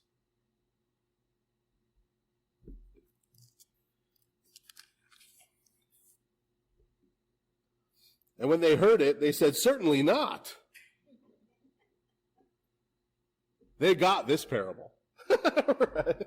The chief priest saying right there, they understood exactly what Jesus was talking about. And they didn't like where it was going. Now notice, the they isn't the chief priest, the they is the people. Whoa, wait, what? We thought you were coming here to give us all a pony. We thought you were coming here to give us all the promises. We thought you could... What? Wait, what? You're taking it away from us? What? Then he looked at them and said, now notice that. It doesn't just say Jesus responded. Like, let's see, Jesus looked at them and said, "What then is this that is written?" Right? What then? Meaning, they said, "Certainly not." Okay, well, if this isn't true, then what does it mean where it's written? "The stone which the builders rejected has become the chief cornerstone. Whoever falls on that stone will be broken, but on whomever it falls, it will grind him to powder." Okay. So this is why there's the transition, right? Because this parable, this story, what he's talking about is rejecting Jesus, right? Because Jesus is the heir of the promises. If you reject Jesus, you reject the promises, right? So Jesus is the stone that the builders are rejecting, but he's going to become the headstone of the corner. He's going to become the headstone of the corner. And notice, whatever falls on that stone will be broken. Right? What's he talking about there? Why would you want to be broken? He's talking about repentance, right? Because that's the correct response. That's the correct response. The correct response isn't, "Woe is me." Correct response isn't, oh no, Jerusalem's going to be destroyed. We're going to lose everything. Right? The response Jesus is looking for is repentance. Right? Remember, a sacrifice to God is a broken spirit in Psalm 50. Right? Repentance, that's what Jesus is talking about. But on whomever it falls, it will grind him to powder. We can be broken in repentance, or we can be destroyed in our sins. Those are the two options we have as human beings. Because we're all sinful. Right? There's no third option of just being righteous. Because we're all sinful, we have two options. We can be broken in repentance, or we can be destroyed in our sins. And that's sort of a harsher way of putting it, but this is what Jesus has been saying all along. He who exalts himself will be humbled. He who humbles himself will be exalted. That repentance, the way of repentance, is the way that leads to life. And again, people who hear it get it this time. And the chief priests and the scribes that very hour sought to lay hands on him. Right then. They didn't go off and scheme about it. They were ready to grab him right there. Then kill him. But they feared the people, for they knew he had spoken this parable against them. They know exactly what Jesus is saying. And they know he's saying it about them. And so again, they want to take him, they want to grab him, they want to probably stone him to death right there, but they're like, we're going to be looking at a riot again. Right? So let's stop. Yeah. Do these people get it? That's what he's talking about? The crowds, you mean, or the chief priests? The crowds. Do they understand he's talking about? I believe they do, because they do the certainly not. Okay? But their reaction is there. They don't try to kill Jesus because of it. But this is the beginning of the turn. This is the beginning of the turn, because remember, it's the same crowd that's chanting as he rides into the city, right? And that's here listening to him now, and it's going to be chanting, crucify him later.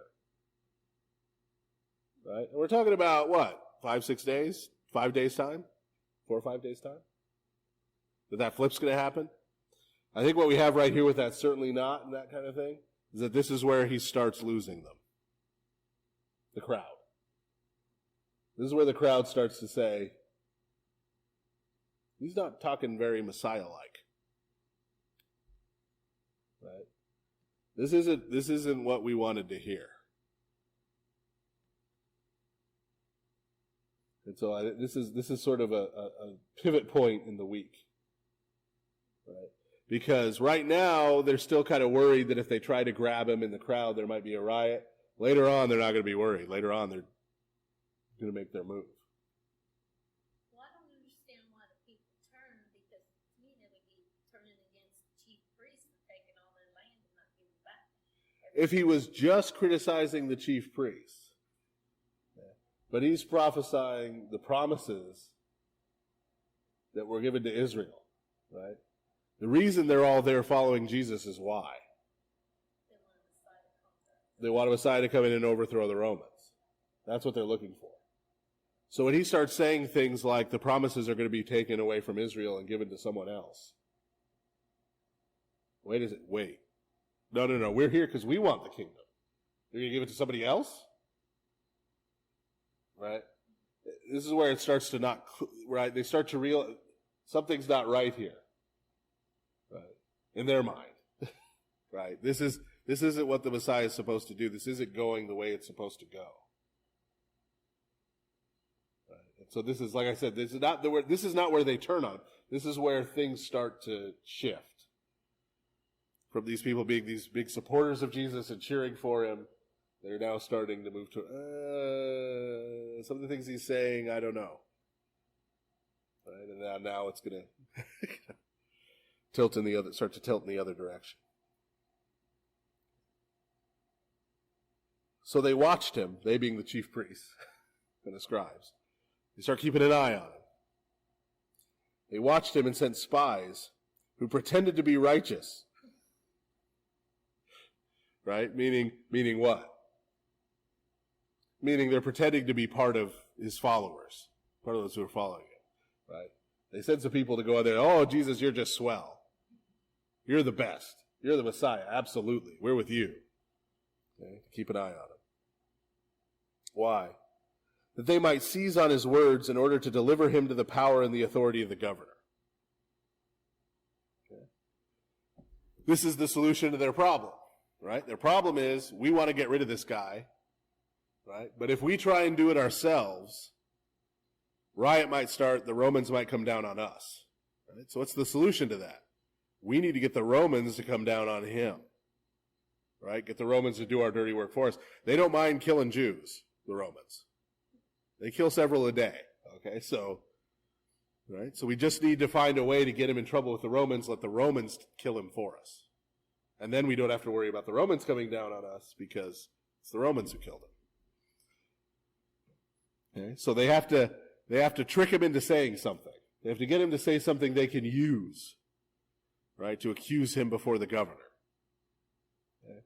And they probably figure they've got this Messiah, this kingship thing going for them. Right? So if we can get this guy on a treason charge, if we can get this guy that he's trying to set himself up as a king, he's opposed to Rome, he's here to overthrow Rome, if we can get him saying something like that, all he has to do is come out of his mouth. And all we have to do is accuse him, because again, the Romans don't care about Jewish peasants. It's not like they're going to have a big inquiry to find out if the accusation is true. Right?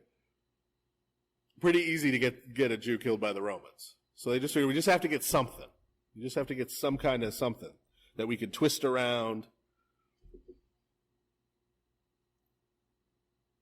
Then they asked him, saying, they have an idea. Teacher, we know that you say and teach rightly. Right? They're pretending to be righteous again. Right? Teacher, we know you say and teach rightly, and you do not show personal favoritism, but teach the way of God in truth. Right? A lot of butter on that bread, right? Right? Spreading on there. Is it lawful for us to pay taxes to Caesar or not? Okay? So what's the trap here? Okay, is it lawful? He says no, that it's treason against Rome.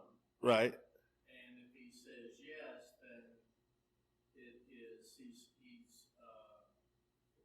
for the Romans and not the Jews. Right, the people will turn on him. Right. So that's it, right? They asked this in front of the crowd, right? And lawful here, they're not talking about Roman law, obviously. They're talking about Torah, right? They're talking about God's law, right? Is it lawful? Should we pay taxes to Caesar or not? Okay? He says, yes, you should pay taxes to Caesar. Well, that'll be the last straw for this crowd, right? Why? Well, not just because they hate the Romans, but because that'll make it pretty clear he's not the Messiah, because he ain't here to overthrow the Romans if he's telling you to pay your taxes to him, right? So if we do that, right, if he says that, the crowd, he'll lose the crowd, and then we can grab him and we can kill him, right? We don't have to worry about the crowd. If he says, no, don't pay taxes to Caesar, we go and tell Pilate he said that he was telling a crowd of people not to pay their taxes, Jesus is done for, right? The Romans will kill him. So they think they've got a pretty good trap laid here. But he perceived their craftiness. I like that translation, right? Jesus knows exactly what they're up to. And said to them, why do you test me? Why does he say, why do you test me? Well, they're sitting there buttering, oh, teacher, you're so wise, and you call it like it is. Right? So if that's really how you feel, then why are you laying traps? Right? He's basically telling them that he's on to them. Right? You're not fooling me, Eddie Haskell. If you used to watch Leave It to Beaver. But you're not fooling me. Show me a denarius. Whose image and inscription does it have? Okay, so he says, pull out a denarius. Denarius, remember, was 1 day's wage for a peasant worker. Okay, so this is a coin that people would have had, right? That your average person would have had. This is like saying, pull out a dollar bill, right? He says, whose image and inscription is on there? Now, the image, of course, was a picture of Caesar. The inscription, do you know what the inscription was? On a denarius in first century Rome. I don't know if I've covered this or not. The inscription was Divi Filii, which is Latin for Son of God, because that was one of his titles. Right? Now, they believed he was Son of God in a different sense, right? Because they believed that Augustus, when he died, became a god. So if you were his son, then you were the son of a god. Right? So they believed that the previous emperors had all ascended into the heavens and become gods after they died. Right? But it said Son of God. So he asked them, whose image and inscription is that? They say Caesar's. And he said to them, render therefore to Caesar the things that are Caesar's, and to God the things that are God's. But they could not catch him in his words in the presence of the people, and they marveled at his answer and kept silent. That response is how you know that the way this is usually interpreted is wrong. The way this passage is usually interpreted is that Jesus said to pay your taxes to Caesar. Right? Give to Caesar what is Caesar. Yeah, the coin, see, it's got Caesar's face on it, so that's Caesar, so give that to him, but give to God what is God, your heart or whatever. Right? So material things, yeah, and spiritual things are good, right, or something. Does that work with anything we've seen in St. Luke's gospel so far? That St. Luke just isn't concerned with wealth and poverty and money. He's only concerned with spiritual things. Well, that's the exact opposite of what we've seen in St. Luke's gospel, right? He talks about wealth and poverty and money and what you do with it all the time. Okay? And also, if that is what Jesus had said, if Jesus had just said one of the two answers, either of them, Jesus had said, yeah, pay your taxes to Caesar, why would they have marveled and felt that they were unable to trap him? Right? The trap would have worked. He would. Right? So that's not what he said. That's not what he said. Right? Because you notice, Jesus' question back to them is basically a reiteration of their question to him. Their question is, do we pay taxes to Caesar or not? His question is, whose image is that? The word in Greek is icon. Whose image is that? Whose image is Caesar? The actual Caesar, not the coin. The actual Caesar. Whose image is he? God, right? Right? Because Caesar is a man. Right? He's a man, therefore he is the image of God. Okay? Caesar is the image of God.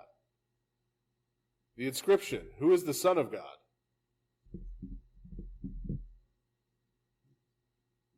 Right? So then when he says, give to Caesar what is Caesar's, and give to God what is God's, who belongs to God?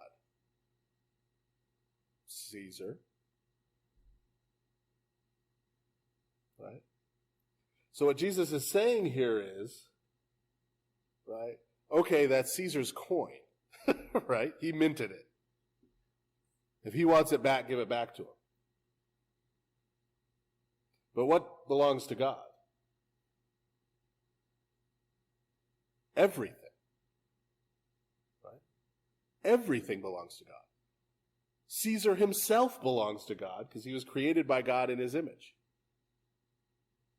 All the people listening there belong to God. All their money belongs to God. Their land belongs to God. Their city belongs to God. Right? Remember the parable. It's about who owns the land. Right? This is continuing off of that. God owns everything. Everything belongs to God. And so what should we be doing? We should be offering everything back to God, what? In thanksgiving. This is building off the previous parable. You should be offering everything back to God. And so these spies prove that they're the ones who don't understand. Because when you ask them whose image it is, they say Caesar's. Caesar's. Remember what the people are going to say. But Pilate asked them about Jesus, should I crucify your king? They say, we have no king but Caesar.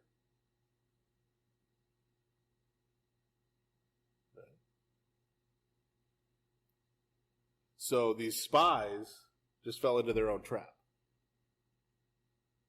These spies just fell into their own trap. That's why they marvel at Jesus' answer. Right? Sure, yeah, Caesar minted the coin. If he wants it back from me, give him the coin back. But in reality, everything, including Caesar, including you, your life, your well-being, everything, really they all belong to God, and you should be offering them back to God, not as a tax to the temple, but in thanksgiving and in gratitude for God having given them to you.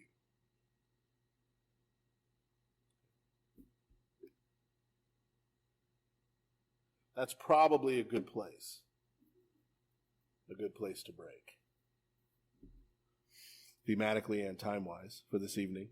So when we come back next week, and I will be doing Bible study next week, so go eat at the picnic, and then,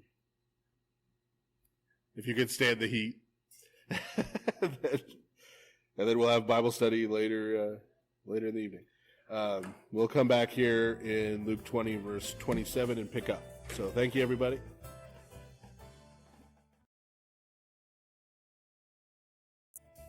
So we'll go ahead and get started. As I mentioned, when we get started here in just a minute, we're going to be picking up in chapter 20, beginning with verse 27 of the Gospel according to St. Luke. I'll do my de rigueur introduction. That way back when we first started the Gospel of Luke, when we had the introduction to the whole book, that is still available online for you to refresh yourself with if you don't remember any of it. I don't know how much of it I remember. I'd probably give a completely different one if I gave it again today. But now, just to get us caught up real quickly to where we are, last time we talked about how Gospel according to St. Luke follows basically the same kind of framework as the Gospel according to St. Mark and the Gospel according to St. Matthew, in that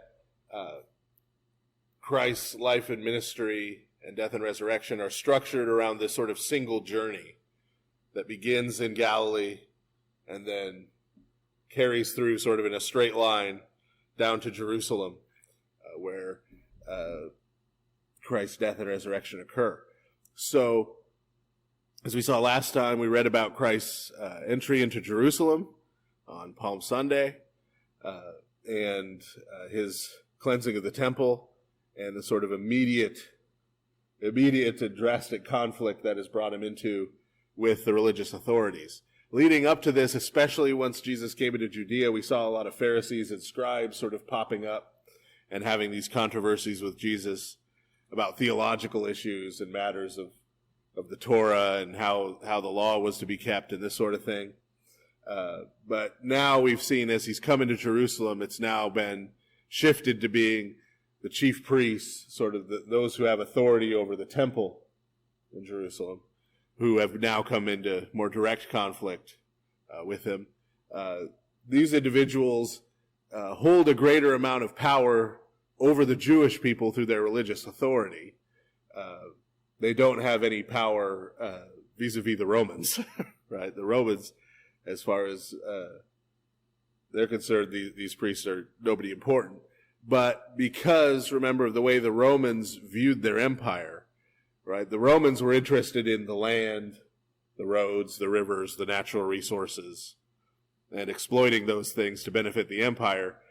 They viewed, the non-Roman citizens, the peasantry, the people, like the Jews, they viewed them sort of the way they viewed cattle or any other animals that happened to be wandering around on their land. Right? They were okay as long as they didn't cause any trouble. If they became troublesome, well, we'll get rid of them. Right? And so they have no authority vis-a-vis the Romans. But the Romans, because they didn't really care about the people there, were sort of content to let the people, as long as they didn't cause any trouble, sort of govern their own affairs. And so we talked about how Herod had the title of ethnarch. He was the king of the people. He was the ruler of the people. And again, Rome didn't really care about the people. They just cared about the land the people lived on. The same way, the chief priests we talked about primarily last time we talked about through temple taxation have become the landholders of almost all of the privately owned land in Judea. And so they have power, they have economic power, and of course spiritual power and authority over the Jewish people. Because, remember, when we think about Judaism, we tend to think about contemporary modern day Judaism. We think about what goes on at, B'nai Jacob synagogue. And Judaism was a very different religion at this time, because Judaism at this time was centered and focused around the temple, around animal sacrifice taking place at the temple, around the cycle of feasts, Passover, Pentecost, these other feasts taking place at the temple, where Jews from all over the world, they were spread out all over the world, and they would have synagogues, meeting places for prayer wherever they were. But as we'll see it, as we're seeing now at the time of the Passover, as Jesus enters, Jews would come from all over the world to be in Jerusalem, to be at the temple for these feasts. So Jerusalem is still this religious hub at this time. Now that's going to change, of course, in AD 70 when the temple gets destroyed. At this point in history, we see all these different forms of Judaism. We see the Pharisees, we see the Sadducees, we see the scribes, right? We see all these different groups. There's also the Essenes. There's groups in Egypt. There's groups in other places. So there's various messianic movements. The destruction of the temple is essentially going to wipe out all of those movements except two. The two movements that are in Judaism that are going to survive the destruction of the temple are the Pharisees, Pharisaism, which becomes rabbinic Judaism. Okay, so the Judaism we know today is linearly descended from the Pharisees, from those rabbis. Right? And we talked about before, the Pharisees had already sort of rejected the temple of that day as being corrupt because Herod built it.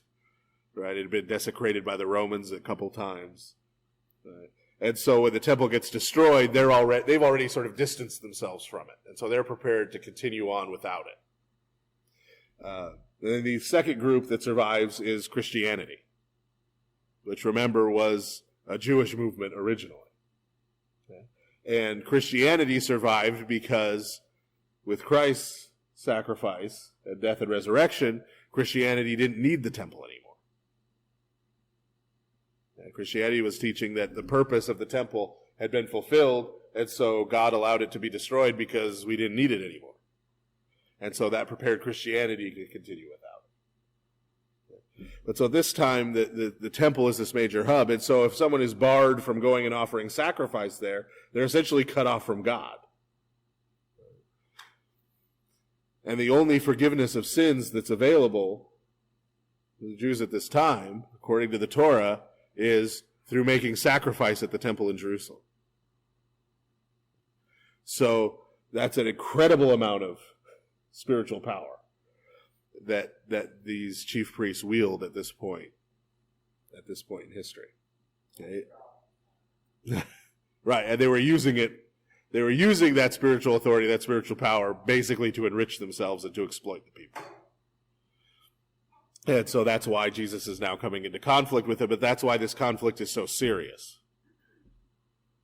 After the temple was destroyed, then did they just give up on the blood sacrifices? The short answer is yes. The short answer is yes. I know it was way back in the long ago time when we were going through the Pentateuch, but in the law it's very clear. God is very clear that there's only one place where you're allowed to offer sacrifices to him. And that was at the tabernacle and then the temple. And that's it. That's it. Before that, right, Genesis, we see, people offer, Abraham builds an altar and offers a sacrifice just wherever he is. But at that point, he says, no, just at this one place. Why did he do that? Well, at the time they came into the land of Canaan, the Canaanites, remember, who they failed to completely drive out of the land, so they're living alongside them. They had shrines everywhere. They were referred to as high places because they were usually on hills or promontories, or they would have these shrines to Baal, to Asherah. Those people, they had them everywhere. And the danger was not so much, it wasn't so much that God wanted to give a monopoly, right, to this one set of priests or that kind of thing, or some kind of spiritual power or control. The idea was that the temptation was not, we're going to reject worshiping Yahweh and worship Baal instead. Right? That's the way we tend to think, because we think of religions as sort of discrete things, right? If someone came to you and said, I'm both a Buddhist and a Muslim, you'd look at them, right, and be like, wait, what? Right? How does that make any sense? Right? Those are two different religious systems. That's not the way religion worked in the ancient world. Religion in the ancient world was both and. Right? Religion in the ancient world, people would worship dozens of gods. There would be gods related to your family. You would sort of be born into worshiping them. Gods related to the place where you lived. And if you moved from one place to another, right, you'd start worshiping the gods of wherever it was you went. By the time you get to the Roman period, they were even at the point where when you read their religious discourses in the first century and stuff, they basically were arguing that really all these gods worshipped in different places are sort of the same set, right? So they'd say, well, Isis, who they worship in Egypt, is basically the same as Aphrodite in Greece, is basically the same as Venus in Rome, is basically the same as Ishtar, in Babylonia, So they had this, but it was just, Chinese menu, one from column A, one from column B, two from column C, right? Put together your gods however you like.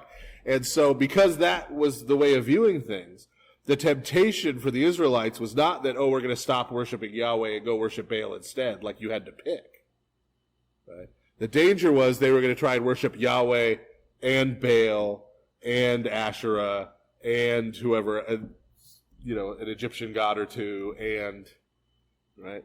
And so by God prohibiting them from worshiping him at those high places, right, he prevented them from mixing the two together, right? Only Yahweh is worshipped in the tabernacle and in the temple, and you're only allowed to worship Yahweh in the tabernacle and the temple. That keeps the worship of God separate from the worship of these other gods. And so, but that was so thoroughly, right? Remember, the creed for Jews at this time is the Shema from Deuteronomy. Hear, O Israel, the Lord your God, the Lord is one. It's this idea of one. There's one God, one temple, right? One worship, right? And none of this other stuff can mix with it. Is so ingrained in them that when the temple's destroyed, they can't just go build another temple somewhere else. Right? Because that doesn't fit. Right? It's been so educated into them that the thought never occurred to them.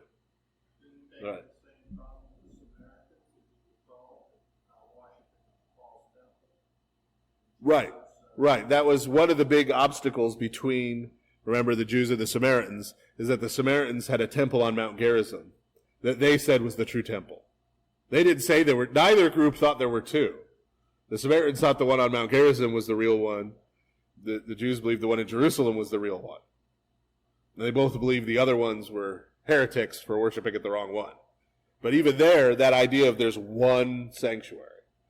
Right? And so the synagogues don't get referred to as temples. The synagogues are just places to gather and pray. That's what the word synagogue means, is a gathering place. It's a place where the Jews in this community gather together to pray to their God. And they'd pray and they'd read the scriptures. They'd preach and teach, but they never offered sacrifices. They never offered,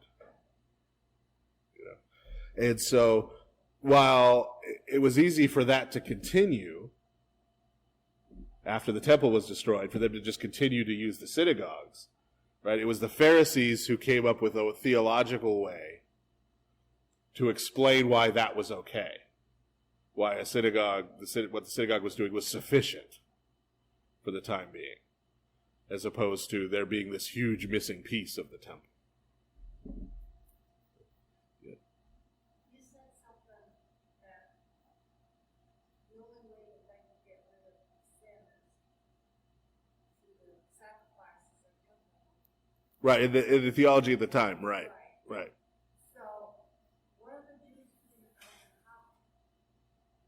How do they do that now? Well, this is a piece of that theology that developed among the rabbis afterwards. And that's that, because the question, if people didn't hear it, was about, if at this time the view was, and the teaching of the Old Testament was, that the forgiveness of sins is directly connected to sacrifice in the temple, right? Sacrifice in the temple. Then, now that there's no temple, how is there forgiveness of sins, right? We're eventually in Hebrews, right? It says, without the shedding of blood, there is no remission of sins. There isn't, right? Well, if they're not sacrificing anything anymore, how do they? And the theology that develops is this theology of prayer and of fasting. Fasting in particular being sacrificial. So remember back in Leviticus, there was the whole ritual for the Day of Atonement, right? Where they got the goat and they got the lamb and they put the sins on the goat, and the goat gets driven out of town, and they sacrifice the lamb, and the blood of the lamb goes here and there, and, right, to cleanse the sanctuary, all that. The Day of Atonement, Yom Kippur today, right, Jews pray and fast for their sins. And so they sort of developed this idea of finding other forms of sacrifice. Since we can't do animal sacrifices outside of the temple, other forms of sacrifice like charitable giving, like fasting, right? Sacrificing time in prayer and worship. They go those kind of ideas. But now, obviously, I'm biased because I'm Christian and not Jewish, right? And so when I say that seems a little hollow, but that seemed a little hollow to the early Christians too. And what you find if you read St. Justin Martyr's dialogue with Trypho the Jew, this is one of the rhetorical points that the early Christians made against the Jews related to the temple, right? Is your whole belief in the Hebrew Bible, the Old Testament, your whole belief centers around there being a temple. But you don't have one anymore, right? We can explain why you don't have one, right? Because Christ's blood forgives, and cleanses from all sin. What have you got? Right. And right. And their answer was still being formulated at the time. But that was a major rhetorical point in the dialogue between Jews and Christians in the early centuries. I guess basically part is referring to about the temple is not in the Torah. No, it's in the Torah. It's talking about the tabernacle at that point. But then that gets the Ark of the Covenant and everything that was in the tabernacle gets transferred to the temple when it's built by Solomon.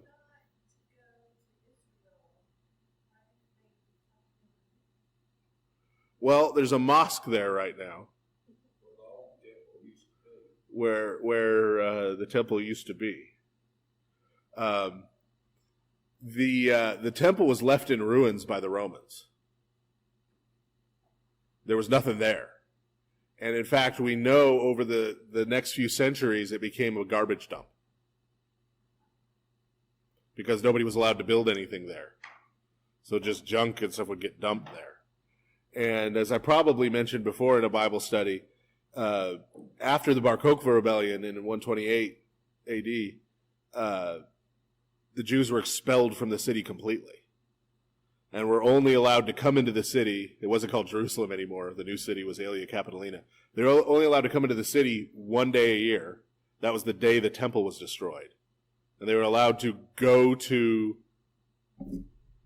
the ruins where the temple were, the junk heap, to go there and mourn on that one day the fact that their temple had been destroyed by the Romans.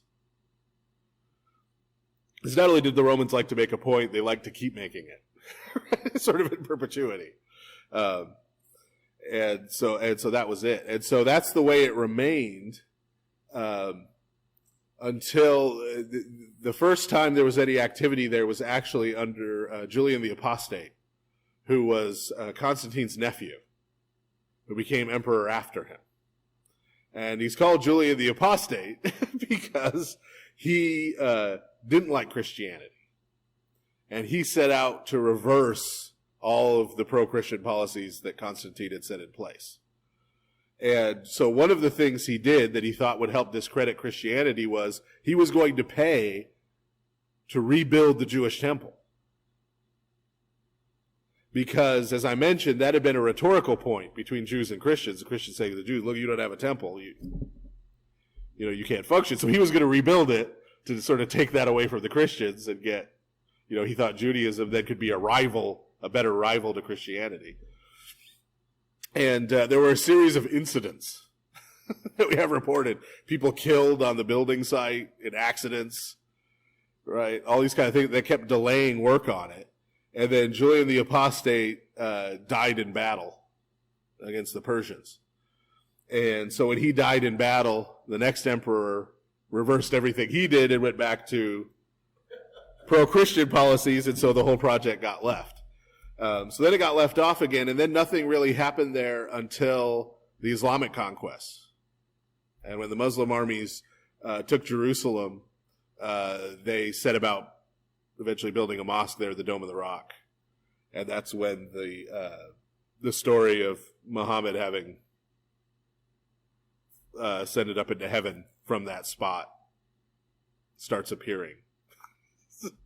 Again, I'm biased because I'm not a Muslim, but that story sort of pops up about 100 years after Muhammad lived, 150 years, after they took Jerusalem.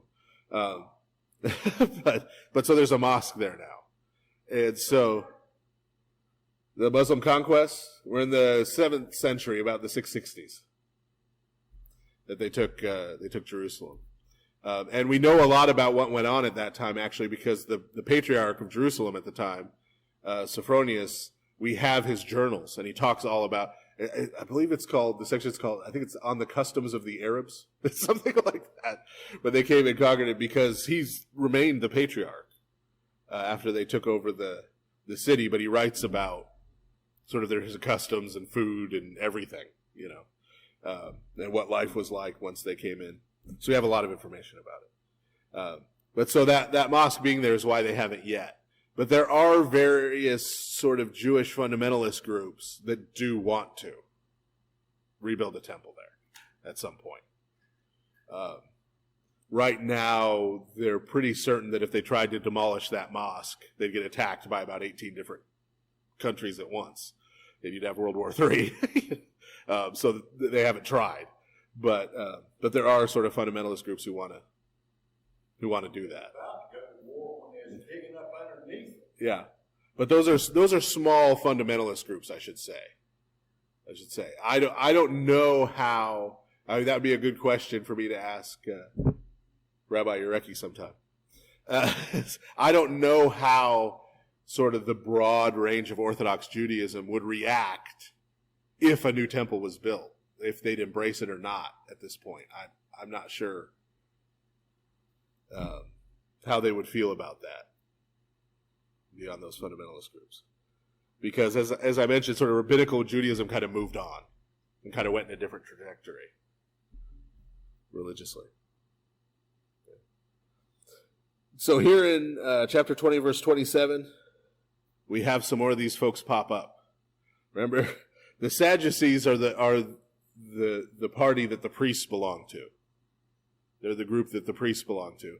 Sadducee comes from, it's actually Saduki, comes from Zadok.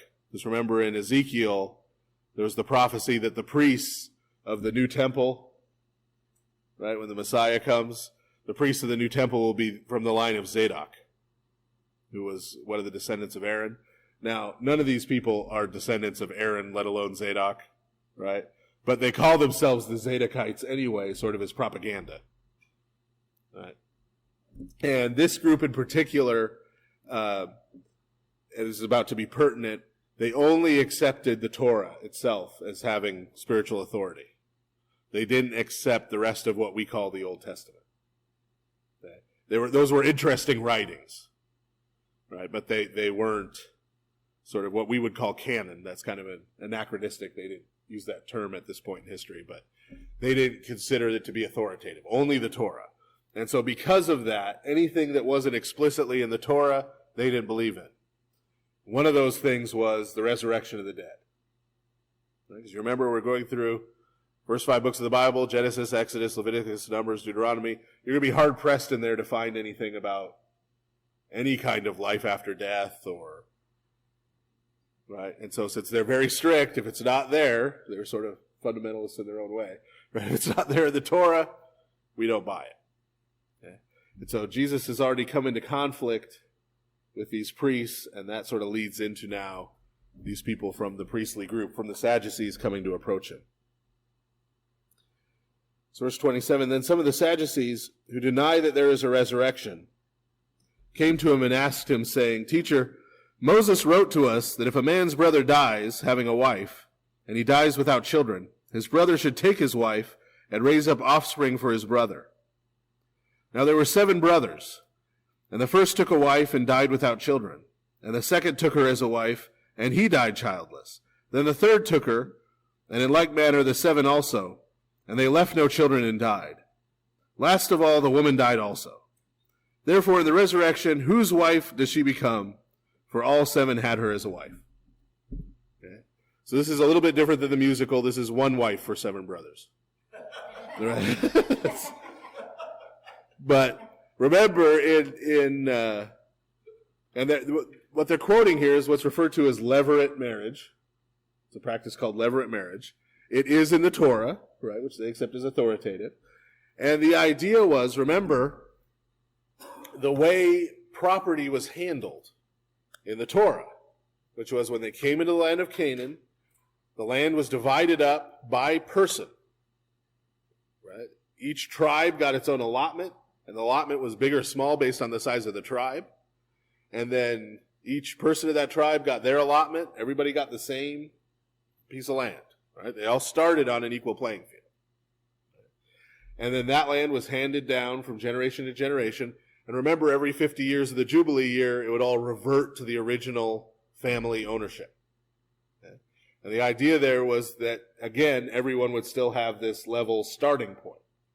Now, if I'm lazy and don't work my land, then I'm not going to have any food, right? Or if I, go and run up a bunch of debt and have to sell my land to somebody, I'm not going to own my land anymore. But 50 years pass, right? My son isn't going to suffer from me having been lazy or foolish, right? He's going to get the land back. He's going to have that starting point again where he can make a new start. Right? That was the original idea. That being the case, what's key to that whole system? Inheritance rights, right? Being able to track who is supposed to own this piece of land from generation to generation. Okay?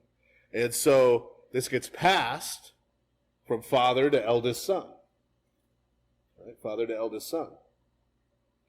Well, if you have someone who is the eldest son or the only son, right? But the eldest son, he, as a wife gets married, they don't have a son. Right? They don't have a son. Now things can get complicated, right? Because what if he's got, like this guy, 6 brothers? Now you've got 6 brothers fighting over the land. Right? You've got 6 brothers fighting over the land. Right? Or you've got a first cousin. Or an uncle. Right? Or somebody else. Or if her husband dies and she goes and marries a man from another family. Right? And has a son with him. Does he get the land? Does he get that land and the other family's land too? Right? It creates all these problems. Okay? So to keep the line of descent clear and to keep the land within the family that originally received it, when that happened, when a man died without a male heir, right, then his next youngest brother was supposed to marry the woman in order to give her a male heir, and that son was then considered the son of the original husband, meaning he's the heir. He's the family heir. Okay? So that was the practice, and that's why it existed. Okay? Now the Sadducees, right, again, they think all this resurrection from the dead nonsense is silly. Right? Silly. And this is one of their test cases for why it's so silly. Right? Because when they think of the resurrection, they think, oh, you think everybody's going to be alive again and just go back to living. Right? So in their minds, right, the age to come after the resurrection is pretty much just this. Just more of it. Right? So me, my wife, my kids, oh, we're all alive again, and we go back to farming. Right? So they think they've got a real good one on Jesus here. Right? They're like, how about this, right? So this woman's been married to all 7 brothers before she dies. When all 8 of these people are risen from the dead, who's going to be married to who? Is this woman going to have 7 husbands? Right? Remember, they were okay with a man having 7 wives, but a woman having 7 husbands was right out. Right? So they think, look, we got you. See, that's ridiculous. Okay. Jesus answered and said to them, the sons of this age marry and are given in marriage. But those who are counted worthy to attain that age and the resurrection from the dead neither marry nor are given in marriage, nor can they die any more, for they are equal to the angels, and are sons of God, being sons of the resurrection. Okay. So Jesus basically says to them, you're being silly. You don't understand what you're talking about. Right? And he talks about 2 ages, right? He says, at this age, right, we get married. Right? This age, we get married, we have children. Right? That's what we do. In the age to come, we're not going to do that. Right? We're not going to do that. Why? Because nobody's going to die. Nobody's going to die. You're not going to need to figure out inheritance. Right? The age to come. Right? What Moses taught them in the law was for this age, for now, for their particular context. Right? Trust me, I'm not proposing we bring back levirate marriage in the church right? in the modern day. Right? It was to deal with a particular social and societal situation in the Bronze Age. Right? It was for that age. It was for that period. Right? And so Jesus is trying to explain, what are you talking? It's going to be like this age. Right? And so humans in the resurrection in the age to come aren't going to get married because they aren't going to be having children. There's not going to need to be inheritance because no one's going to die. It's going to be like the angels. Right? Angels don't get married and have kids. Right? Because there's no reason to. Right? There's no reason to. Okay? There's a little deeper level of theology here. There's a little deeper level of theology here. In that, you see that the gift of marriage, right? The gift of marriage and the gift of family and the gift of children here, Jesus is seeing that as part of God's response to the fall. God's response to death coming into the world. Right? He's not saying, and the reason this point's important is that he is not saying that there's something wrong with marriage or procreation or any of that. Right? He's not saying there's something wrong with that. By saying, oh, that's for this age, the next age is going to be better because we're not going to have that because there's something bad about it or lesser about it. Right? He's saying it is a good thing. It is a good thing that God has given us, right, to help us counter the effects of sin that we brought on ourselves, which is death. Right? Which is death. So it is a good thing, but it is a good thing that will become unnecessary, right, in the age to come. Then he continues, but even Moses showed, now, I like how they did this in the Orthodox Study Bible, in the burning bush passage. You'll notice the words burning and passage are in italics. When you see a word in italics, that means it ain't in the original. That means they added it in their translation. Something to keep in mind. So, they're trying to convey what it literally says is he showed in the bush. Now, that is what Jesus was trying to communicate. Right? Remember, they didn't have chapters and verses. So he couldn't say, read Exodus, 13 verse. Right? He couldn't say that.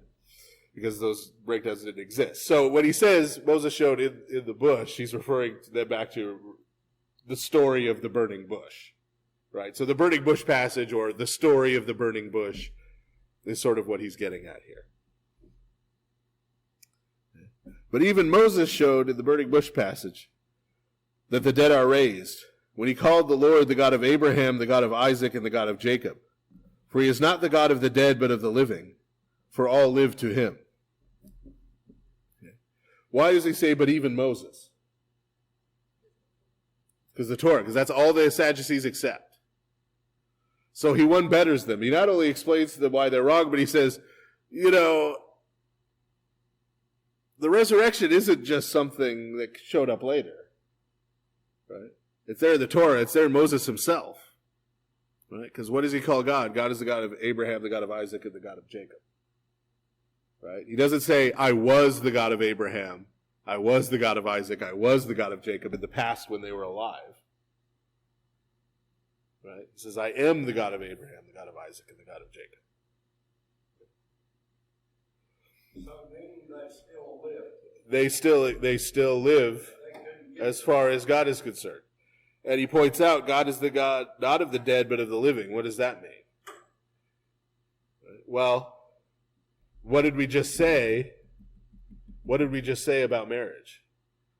Marriage and procreation is part of God's response to death coming into the world. God is not the one who brought death into the world. We, through our sin, have brought death into the world. God is the God who gives life, who gave life to the world originally, and who gives us life now. Therefore, God is a God of what? Resurrection, by definition. He's a God who gives life, right? Who brings life out of death, who brings good out of evil. Okay? That's who God is. Okay? And you notice their response. Then some of the scribes, now notice it's the scribes.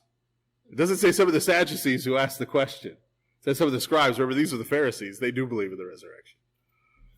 Some of the scribes answered and said, Teacher, you have spoken well.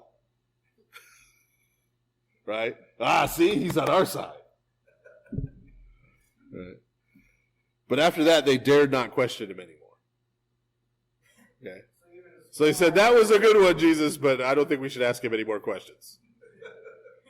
Because, right, the last few attempts have not gone so well for them, have not worked out the way they planned. I'd like to ask a question, going back just a little bit. It says in verse 35, but those who are counted worthy. Yeah. He's talking about the resurrection too. Right, he's talking about the people who enter into the age to come. But that doesn't mean we're all going to enter into the age to come. My question Right. is then, We're not going to enter into the life of the world to come, to quote the creed. if you are not counted worthy, then we assume your soul is dead. Right, that counted worthy is a reference to the judgment. Yes. Because the judgment comes first. Right. Right? Remember the parable of the sheep and the goats? Yeah. Right? There are those who go to life and those who go to condemnation.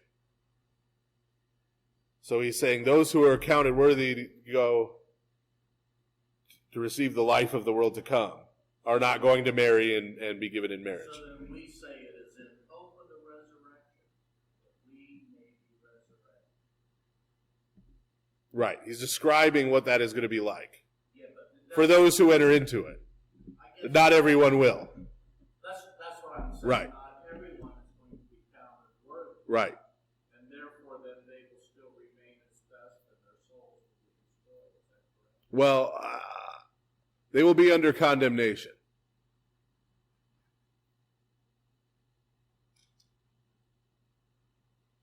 As we'll see later, Jesus talks about the resurrection of life and the resurrection of condemnation. There's actually the language is going to be used later of eternal life and eternal death. Well, what does eternal death mean? We tend to think about death, well, you die and you're dead, right? So then what would eternal death mean? Well, we can't really wrap our head around it. We probably don't want to. We probably don't want to know what that means. Just I don't want that, whatever that ends up being. Right, in terms of the details. Okay.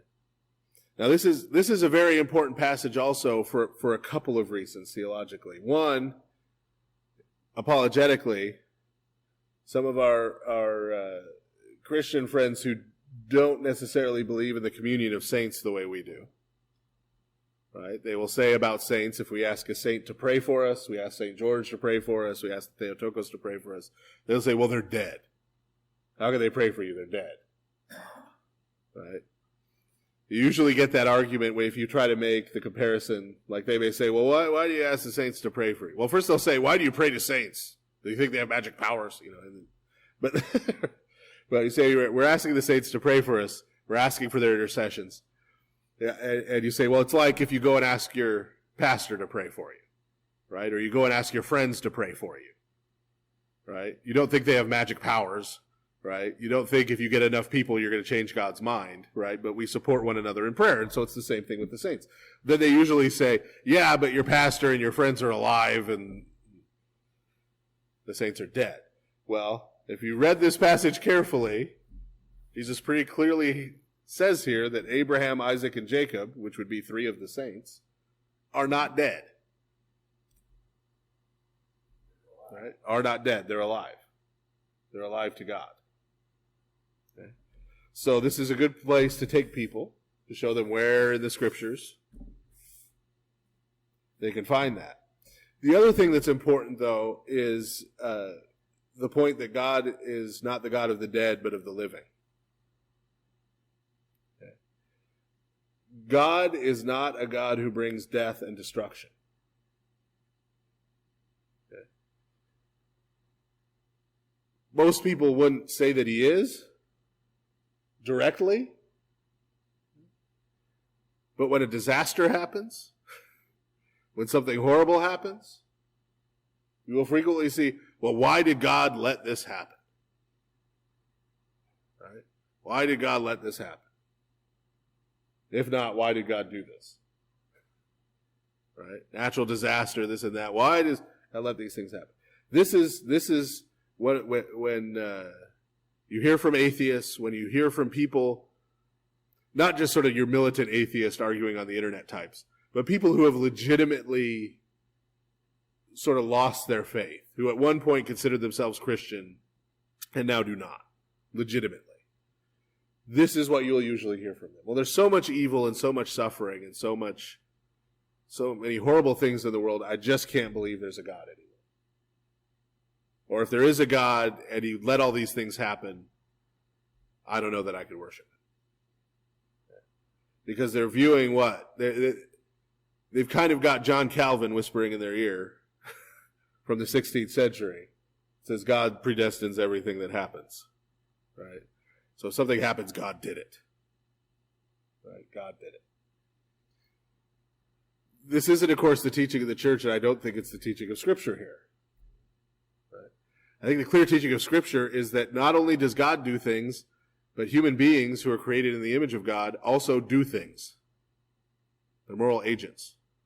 They cause things to happen in the world. Right?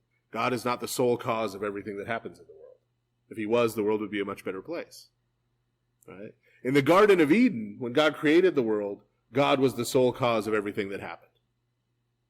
Everything that existed at that point was created by God and was created good. Right? Adam and Eve, made in the image of God, then were also able to act and were also able to bring things into the world. And by their actions, they brought sin, evil, death, corruption into the world. And what we see throughout the Scriptures from that point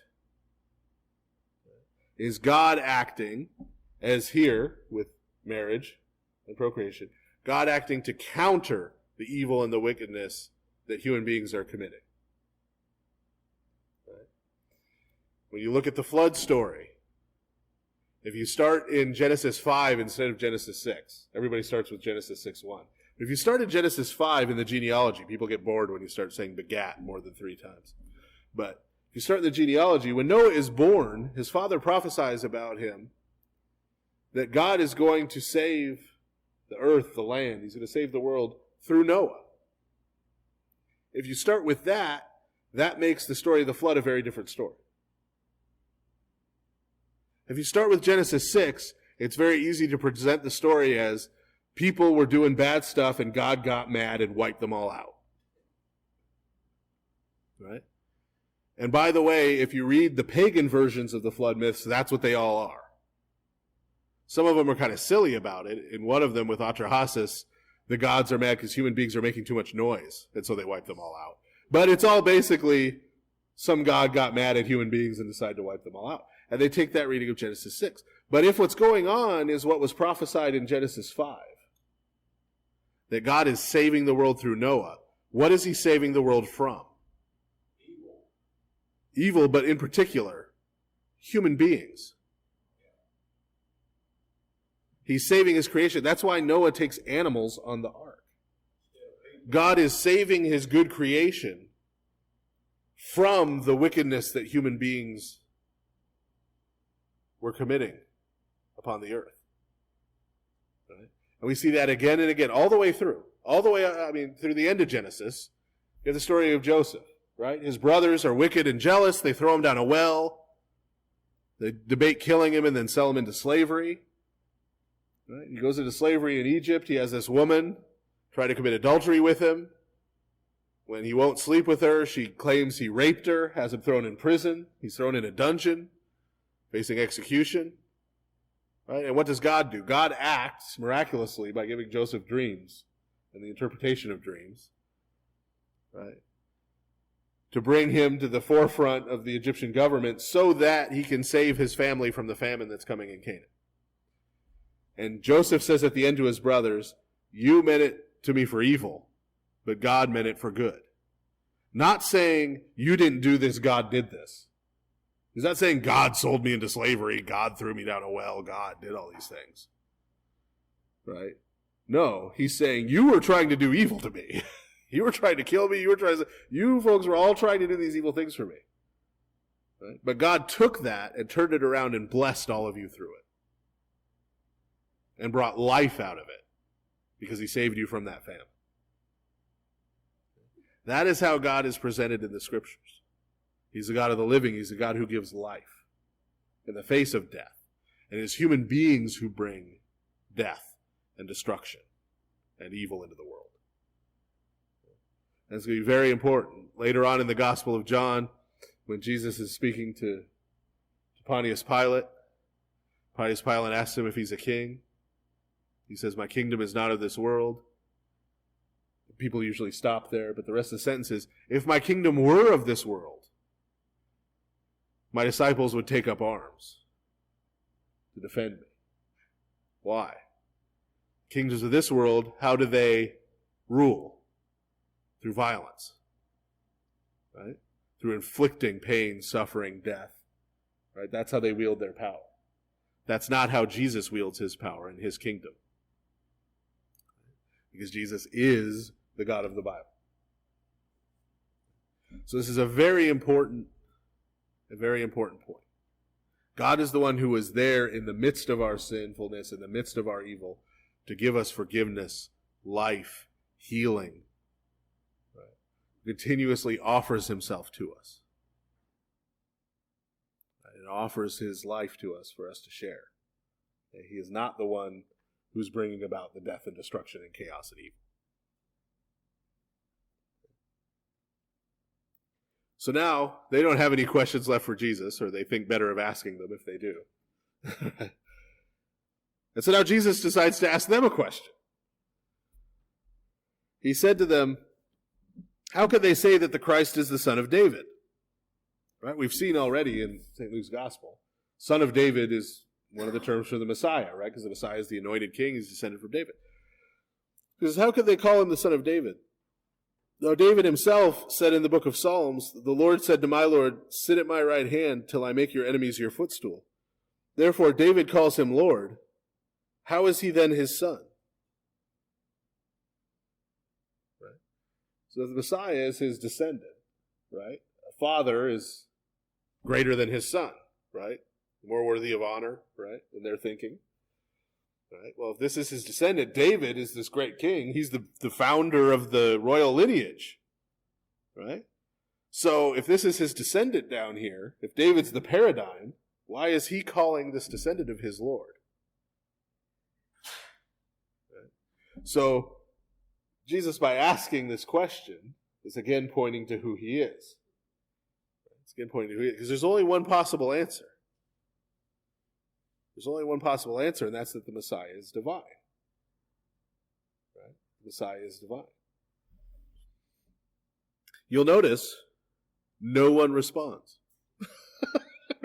He throws this question out. He's got scribes there. He's got Sadducees there. He's got crowds of people there. He throws this question out, and as far as we can tell in St. Luke's gospel, there's crickets off in the background. Then in the hearing of all the people, he said to his disciples. Now notice there's a then. Right? So this is Jesus' response to no one answering the question. Hearing of all the people, he said to his disciples, beware of the scribes. Now the scribes are still standing right there. Beware of the scribes who desire to go around in long robes, love greetings in the marketplaces, the best seats in the synagogues, and the best places at feasts, who devour widows' houses and for a pretense make long prayers. These will receive greater condemnation. Now, not only does he say this while the scribes are still there, remember the scribes are the ones who gave him an attaboy. Remember, just a minute ago. Sadducees came with this question, right? Jesus corrected them. The scribes were like, all right, slow clap. That's right, you're on our side. And then Jesus asked them this question. They all kind of go, bah, bah. And he turns to his disciples and says, beware of these guys. Because they go around arrogantly, making this pretense of religion, but they're as wicked as they come. So Jesus just really wasn't trying to make friends. He really didn't have a good pastoral attitude about the scribes.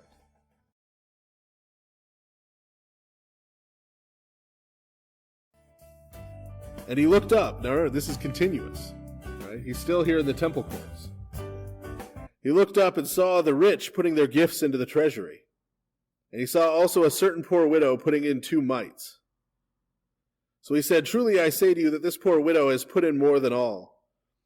For all these out of their abundance have put in offerings for God. But she out of her poverty put in all the livelihood that she had. Okay, so mites aren't even metal coins. They were clay coins. So they're worth almost nothing. I mean, they're one step up from a casino chip, right? I mean, or Monopoly money. I mean, this is what the extremely poor, when you were barely scraping by, this is what you buy a handful of grain for a couple of mites. That's, this is no money. Right? This is 2 pennies now is probably an exaggeration over what this was in terms of quantity of money. So what's the point Jesus is making? He sees all the rich people going and putting their money in. Well, what does that mean? That means that the rich people are going up and very visibly putting their money in. Right? They're sort of walking up and, dropping a couple of, gold shekels. And then walk out into the temple, right? You got to get the thank you. Right, you gotta get the photo with the giant check. Like, look, I'm giving you a lot of money. So, right. So they're doing this. Now, this is what? This is an illustration of what he was just saying about the scribes, with the long robes and the long prayers and right. Here's an illustration of what he's talking about. All these wealthy people are coming up and they're throwing some money in the treasury. Right. But he sees this poor widow. Remember, also what we've said about widows. If you're a woman who doesn't have a husband and doesn't have a son, right, you can't make a case in court. It's not like you can go get a job. Right? You have two basic career opportunities as a widow at this time in first century Palestine. That's prostitution and begging. Okay, this woman seems to have chosen begging based on how poor she is. She comes up and takes what is all the money she has and she puts it in the treasury. Why? She's giving it out of love for God. Whatever I have, I'm going to give. Right? Whereas these other rich people, though they're giving a much larger amount, right, are number one, doing it for show, because they could be clearly seen doing it. Right? And number two, in terms of percentage, in terms of ratio, right, of what they're giving, it's much smaller, even though it's a larger amount. And the most important thing, though, here is not so much trying to teach percentage giving. Right? I mean, you could draw that out of here, right? You need to tithe, you need to give till it hurts, whatever you want to say. I mean, you could legitimately draw that out of here. But the most important point here is the motivation for giving. The motivation for giving, right? Whether you're giving for show or whether you're giving out of your heart, right? Whether you're giving out of love. Because this is something that not only do a lot of people not understand, but a lot of people actually get upset about. They'll see a little village in Russia, where the people are living in basically hovels. And then they have this beautiful church in the middle. Because the people of that village have spent all their money to make their church beautiful. There are people who will get angry about it. Look at that. The church is exploiting these people. It's exploiting these poor people. It's taking advantage of them. Right? Well, the church didn't force them to do that. Right? But what was in these people's heart, as poor as they were, right, was that before they beautified their own house, they were going to beautify God's house. Right? That little church in their village is the priority for them in their lives. And so they're giving out of love. And that's the kind of gift that God accepts. Right? There are plenty of now billionaires in Russia, right, who could write a single check to build 20 of those churches. Right? And some of them are mobsters who might do it to try to cleanse their conscience. Right? And have a story on the evening news about how what wonderful philanthropists that they were, that they built churches for these little poor villages, right? But which one of those is a gift that God accepts and receives? The one made by the poor village or the one made by, right? Because it's what proceeds from your heart. That's the key point that's being made here. This is what the point that's being made at the end of Psalm 50. David says, let us not delight in burnt offerings. Right? God didn't just get excited about, lamb blood being thrown around. It wasn't that he just thought that was great. Right? He said, but offerings to God are a contrite spirit. Right? A contrite and humble heart God will not despise. Right? But then notice how it ends. It doesn't say, so therefore don't bother giving sacrifices, just have a good heart. Right? No, it gets to the end. The last line of that psalm is, then shall they offer bullocks upon thine altar. Then after repentance, after offering to God a contrite heart, then we come and offer sacrifices and gifts to God. Right? Those are connected. Okay. Then as some spoke of the temple, how it was adorned with beautiful stones and donations. Right? So notice again, this is another case of the people not getting it. Right? Oh, Jesus is talking about donations. Yeah, they've donated a lot of nice stuff here. Right? Kind of missing the point he was making. Right? But, Herod's been working on this temple for a few decades, pumping money into it. So it was pretty huge and pretty ornate and pretty elaborate. He said, these things which you see, the days will come in which not one stone shall be left upon another that shall not be thrown down. Right? So he prophesies, he says, there's a time coming when there's not going to be a temple here again. This had happened before, remember, the Babylonians destroyed the temple. So this isn't unheard of.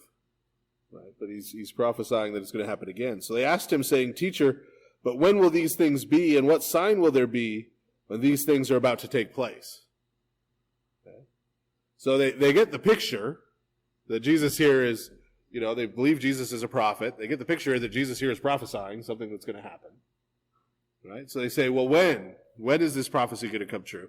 And then the sign, remember, we've talked before about how this is one of the patterns in prophecy in the Old Testament, is that they'll give a sign right now to show you that the prophecy about the future is true.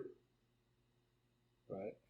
And to give you another example of this, remember way back in Luke chapter 2, right, when the angels appeared to the shepherds, angels said to the shepherds, that a king is born this day, right? So the Messiah is born. And they say what? This shall be a sign to you. Here's how you'll know that this is true, that the Messiah has been born today. You will find a baby wrapped in swaddling clothes lying in a manger. Right? You wouldn't expect to find a newborn baby sitting in a food trough, right? That's a little bit of an odd thing to find. So the angels say, this will be a sign to you. So when they went and they found Jesus in the manger just the way the angel said, they said, oh, well, they told us this and that was true, so this prophecy that this child is the Messiah must be true also. Right? So it's the same kind of thing. They're saying, well, okay, yeah. Okay, this is a prophecy. When's it going to happen, number one? And number two, give us some sign. Right? Give us some sign so that we know that it's true. Okay? We know that it's true. Remember what Jesus said before about asking for a sign. Right? That example I just gave with the angels in Luke 2, did the shepherds ask for a sign? No. Isaiah 7, when Isaiah gives it, this will be a sign to you, a child will be born and call his name Emmanuel. Did they ask for a sign? No. Right? Because when you ask for a sign, what does that mean? You doubt it. Right? You doubt it. They've made this prediction to you. You're like, I don't know about that. Right? So you say, give me some sign. You give me some sign now, then I'll believe you. Right? Then I will believe you. Okay? So it's an expression of disbelief. And he said, take heed that you not be deceived, for many will come in my name, saying, I am he, and the time has drawn near. Therefore do not go after them. But when you hear of wars and commotions, do not be terrified, for these things must come to pass first, but the end will not come immediately. So notice there's two pieces here. Number one, he predicts people will come claiming to be me. When he says that, does he mean people will show up claiming to be Jesus? Who's me? Me is the Messiah. Right? So Jesus is here identifying himself as the Messiah. I'm the Messiah. People are going to show up claiming to be the Messiah. We know that happened. That happened in the 60s. That's what got the temple destroyed. That happened with Bar Kokhba. Happened a few other times in between. He says, when you see these people coming saying they're Messiah, don't go following them. Right? Jesus is saying he's the Messiah. Don't go following after these other ones. Okay? But you hear of wars and commotions. I like the commotions. I don't think the Roman armies marching on Jerusalem was a commotion. That might be a little understated, but that's the idea. When you hear about this, tribulation or something like that, when you hear about this happening, right, don't panic, don't be terrified, right? Because these things are going to happen. I'm telling you now that these things are going to happen. Okay? But the end will not come immediately. Notice that's important. Jesus is here differentiating between the end, his return, and what's going to happen in AD 70. Right? They aren't the same thing. Right? There's going to be some period of time before he returns. Okay. Why does he have to make the point to not follow other than messiahs and that he's the Messiah? Well, not to spoil, but if you turn a couple pages, he's going to be crucified. Right? So what Jesus is saying here is, when I'm crucified, I'm still the Messiah. The end isn't going to come right away. There's going to be a period of time before I return. And during that time, other people are going to show up claiming to be the Messiah. Don't go chasing after them. Don't go chasing after them. But when the Romans start showing up, when you hear about the trouble coming, also on the other side, don't panic. Don't be terrified. Because I'm telling you now, this is going to happen. Then he said to them, nation will rise against nation and kingdom against kingdom, and there will be great earthquakes in various places, and famines and pestilences, and there will be fearful sights and great signs from heaven. Okay? All these things are going to happen. So, have any of these things happened in the past? Are any of these things happening now? Yeah. Do you think they're going to happen in the future? Okay. So, the point here is, many people will take this, some of our friends like Jack Van Impe, who's Belgian, not Dutch. I have to point that out. But Jack Van Impe, who take sort of this kind of text from the Bible in one hand and the newspaper in the other. Right? They say, oh, this is the end times. Right? Why? Well, because there's wars. Like that just started just now. Right? Or there's earthquakes. Like that just started just now. There's famine. That just started just now. Right? Because what's interesting is as you go back in history, you find that in just about every generation of Christians, there's been somebody saying, this is the end times. Because look, there's earthquakes and there's floods and there's famines and there's wars. Right? Jonathan Edwards was doing it in the 18th century. Right? Martin Luther was doing it in the 16th century. Right? People were doing it in the 11th century. In the 11th century, it was so bad because they'd figured out our current dating system by then. So they knew that it was the year 1000. Right? You think Y2K was bad. The year 1000, it was so bad. All over Europe, people sold their farms, sold their homes, abandoned everything they owned, were trying to take pilgrimages to Rome and to Jerusalem because Jesus was coming back. It's year 1000. Right? Millennium, 1000 years. This is boom. And then nothing happened. Nothing happened. There's a really interesting book by a history author named Tom Holland called The Rise of Christendom, where he theorizes that essentially the whole medieval Western Europe, that whole society that developed, was a response to this huge disappointment in the 11th century, where everybody had been so sure that the end of the world was going to come when it didn't come, right? That's ultimately what got Europe out of the Dark Ages. They said, well, I guess we better build civilization since apparently we're not going anywhere anytime soon. to sort of shorten it. But so that this is continuous, right? And why? Because remember what Jesus just said, the end will not come right away. So Jesus is describing what is going to go on between the time of his death and resurrection and ascension to heaven and his return. All these things are going to happen. And just like with the armies coming to Jerusalem, when you see all those things happening, don't panic. Don't be terrified. Right? This is part of the plan. This is part of the plan. There's going to be this period of time. And during that period of time, bad things are going to happen. Men are going to continue to be wicked. Right? During this time. Well, we had the same thing we were calling 2000 with the computers, that they were designed to move forward after the 3 digits of the 3 zeros.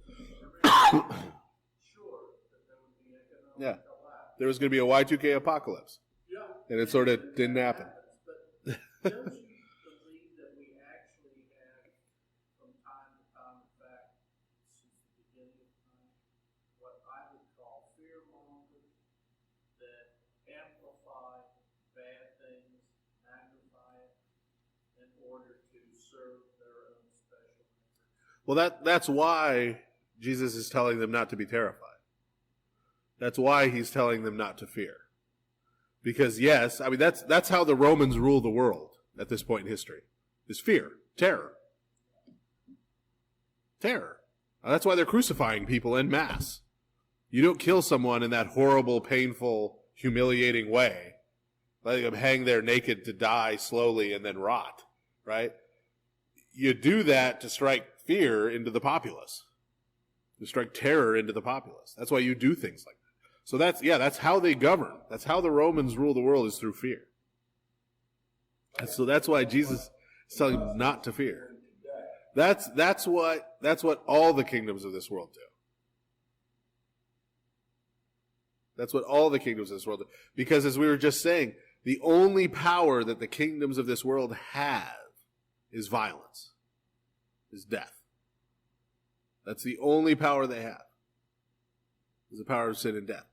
And so, if, through Christ, right, we no longer have to fear death, right, then the kingdoms of this world automatically have no power over us.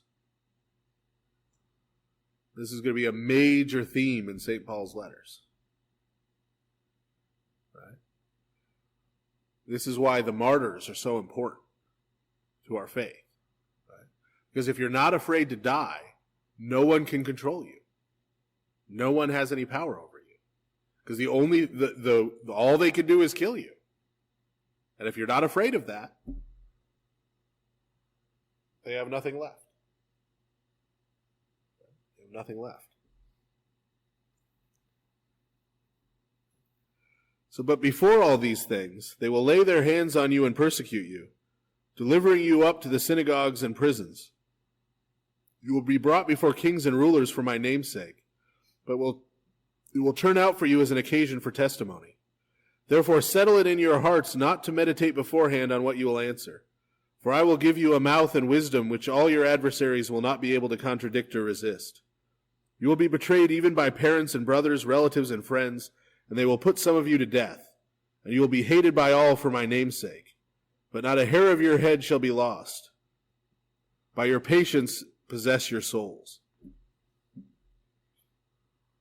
Now notice he starts this section with before these things, right? So he's been talking about the period of time between Christ's ascension into heaven and his return. Okay? So when he says, but before these things, what he's really meaning is, okay, that's long-term future, right?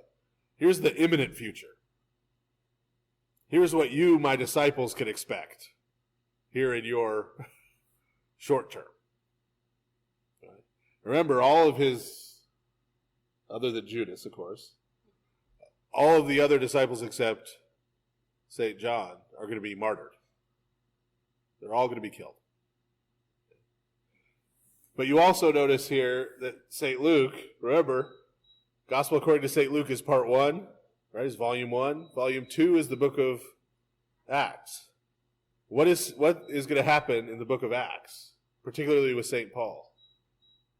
He's going to be brought before kings and rulers and synagogues, right, to condemn him, to put him on trial. And what is St. Paul going to do? It's going to be an occasion for him to give testimony to Christ. Right? Remember, when we get toward the end of Acts, when St. Paul is standing before Herod Agrippa, right? He's there on trial for his life, literally. And he sits there and he lays out the gospel for Agrippa. And remember, Agrippa's response is, do you seek to convert me in such a short time? Right? So St. Paul isn't sitting there worried about whether he's going to be executed. He's there trying to convert the judge, trying to convert the audience who's hearing the trial, right? Who's witnessing the trial, right? That's what St. Paul's concerned about. Why? Because he doesn't fear death. Right? He doesn't fear death because he knows he has this promise, not a hair of your head shall be lost. That doesn't mean they won't kill you. Right? That means even if they kill you,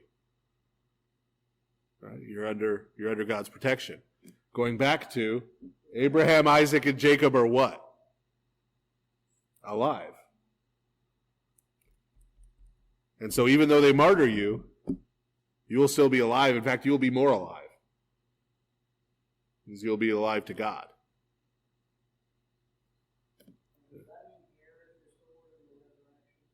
Is that what you're hoping for? I can't guarantee it. I can't guarantee it. But we'll see what we can do. And at the end, by your patience, possess your souls. That word possess, probably keep would be a better, right? Meaning, possess your souls, don't lose your soul. And the patience there is talking about endurance when you face these things. Right? Because you're going to face these things. Right? If you're really staying true to following Christ, you're going to alienate people in your life. There will be people who are going to turn on you. There will be people who, right? And if doing that, if those losses, those betrayals, that they cause you to instead abandon Christ in order to save those relationships with your family or your friends or your status or even to save your own life in this world. Right? What Jesus is saying here is that when you make that decision, you lose your soul. You lose your soul. Better to lose your life in this world than to lose your soul.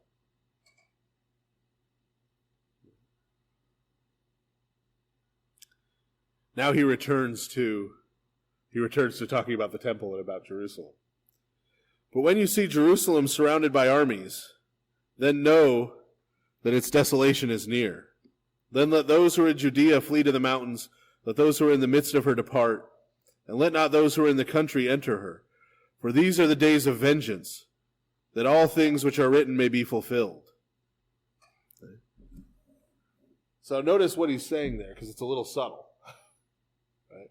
He's talking about these armies. Whose armies are these going to be? Rome. Right? It's Rome. Okay? Rome does not represent God. Right? But whose vengeance are they taking? Because he says, all things which are written may be fulfilled. Right? Meaning, the prophets who spoke to Jerusalem, who spoke to Judea, who spoke to Israel in the Old Testament, said what would happen if they remained in sin and wickedness and evil, if they oppressed the widow, as he just accused the scribes, if they oppressed the poor, if they oppressed the weak. What did he say would happen? I will say, and one of the things he would set upon them were invading armies to destroy your city and take what was given to you. Why? Because it's not their city, it's not their land, it's not Rome's land either. It's God's. Because it's God's land, he decides who lives on it. So remember, God is going to say, vengeance is mine. Right? Vengeance is mine, saith the Lord. He doesn't say vengeance is nobody's. He doesn't say there's never going to be any justice in the world. He never says all these wicked people who are oppressing the poor and the weak, they're just going to get away with it. Because I'm just super merciful and I love everybody. Right? That's not what he says. He says vengeance is mine. He says you don't take vengeance because God is going to handle it. And as we saw in the Old Testament again and again, God referred to, for example, with the Canaanites, the cup of their iniquity being full. Right? God in his patience allows sin and evil to progress to a certain point. Why? He doesn't care about the people who are the victims of that wickedness in the meantime? No, because he is merciful. He is merciful and patient. He wants to give a chance for those wicked people to repent. For them to repent and come to the knowledge of the truth, because that's what God desires for everyone. Is that all men turn from wickedness and come to the knowledge of the truth. Right? But that there's not an unlimited period of time for that to happen. God will not allow injustice to go on forever. And so there comes a time where he, again in his mercy on the victims of that evil, where he comes in and puts a stop to the evil. And Jesus is saying that point for Jerusalem, for the people here who run this temple, these Sadducees, these chief priests, these scribes, that time is coming, and it's coming quickly. And so when you see it happening, when you see Rome coming, and Rome destroying God's temple, don't think, oh, Rome is more powerful than God. Right? Rome can't do anything unless God, right? The only authority Rome has is God, comes from God. Right? Realize that when they come here, they may not know it, they may not admit it, but they're actually executing God's judgment on this people, not their own. But woe to those who are pregnant and to those who are nursing babies in those days, for there will be great distress in the land and wrath upon this people. And they will fall by the edge of the sword and be led away captive into all nations. And Jerusalem will be trampled by Gentiles until the time of the Gentiles are fulfilled. Okay. So you notice the trampled by Gentiles, right? What happens when the city is ultimately destroyed? It's plowed over and another city's built on top of it. A Roman city full of pagan temples. Right? Even that, Jesus is saying, is part of God's judgment on the city. Right? It's part of God's judgment on the city. What does it mean the time of the Gentiles are fulfilled? There's going to be justice for Rome too. Right? Don't think they're going to get away with what they're going to do either. Right? The time's going to come when their cup of iniquity is full. And where they'll be held accountable by God for what they've done. Okay. So there's two pieces here. Right? There's two pieces here. One is that, and I've said this before, but nobody gets away with anything. Right? From our perspective, we look around and we see people who we think are getting away with things. Right? Well, they seem to be happier than me. They've got more stuff. Right? There should be. And look how they're living their life. Right? We think they're getting away with it. There's a time that comes for everyone when there's an accounting, individually and corporately. Okay. And also, although occasionally and unfortunately this is happening more and more in Orthodox circles, you will hear people talk as if God has no wrath and no justice, and God's just all mercy. Right? There's no condemnation. There's even some folks who are universalists now who say, oh, just everybody goes to heaven. It doesn't matter. Right? Well, I don't see how that could be the case. Right? We could have all kinds of theoretical, theological discussions about what God's wrath means. Right? Well, it's the flip side of his love. It's this, it's that. Okay? If you were living in Jerusalem in AD 70 and a Roman ran you through with his sword, okay, God's wrath and his judgment on your sinfulness were not theoretical. Right? These were not abstract concepts. This was very real. Right? The wickedness and the sinfulness, when those chief priests were put to death, were executed, many of them tortured to death by the Romans. Okay? God's wrath was not theoretical for them. They were receiving the consequence of the wickedness and the evil that they had done. And the correct response from them, when they had been receiving it, would have been not to curse and spit at the Romans. Right? The correct response for them would have been to repent. Would have been to say, as they said in Nehemiah, remember in Nehemiah, the exiles who have returned from exile in Babylon and are still suffering while they're trying to rebuild the city and rebuild the temple. They're still being attacked from all sides. What do they say? They say, God is just in all he has done to us. And it's important that sometimes you get these modern translations who want to say done for us. That's not what it says. It says done to us. Saying, you know what? Being sent into exile in Babylon is what we deserved because of our wickedness. And we repent of it. And you know what? Coming here and still suffering and still being under attack, we still haven't repented. We're still wicked. We're still far from God. And so we deserve this too. That is the way they should have received. That's not the way they're going to receive it. Right? Because God's wrath and his punishment, right, on his people, when God's punishment comes on his people, it's corrective. It's discipline. Right? St. Paul's going to say God disciplines every son whom he loves. Right? My dad disciplined me. And when I was a kid, I didn't like it. Right? And I thought he was mean and horrible, and I probably told him that a few times when he was disciplining me. Right? And he hated me and blah, blah, blah, blah, right? Because I didn't like it. Right? But why was he doing it? Right. He was doing it to try to correct me. He was doing it for my good. He was doing it so that I could repent of the way I was living and live a better and a different way. Right? To protect me, right? To save me. Right? And that's why God does it. Not for lack of trying.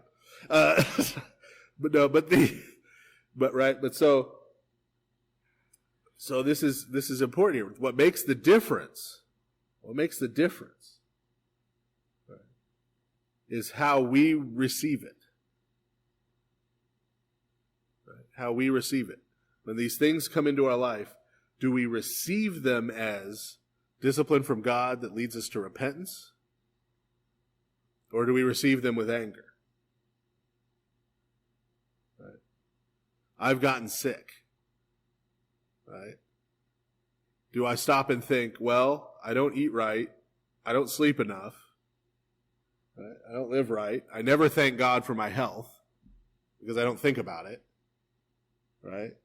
Now that I'm sick, I need to repent of the way I've been living and my ingratitude towards God. Or when I get sick, do I get mad and say, why is God doing this to me? Right? Pray, God, please heal me, God, please heal me, God, please heal me. And then when he does, never say thank you. Right? It's how we receive these things. Right? In the same way that God transforms evil that we bring into the world into good that we were just talking about, we can take these negative things, these horrible things that come into our lives, and transform them for our salvation by using them as occasions for repentance.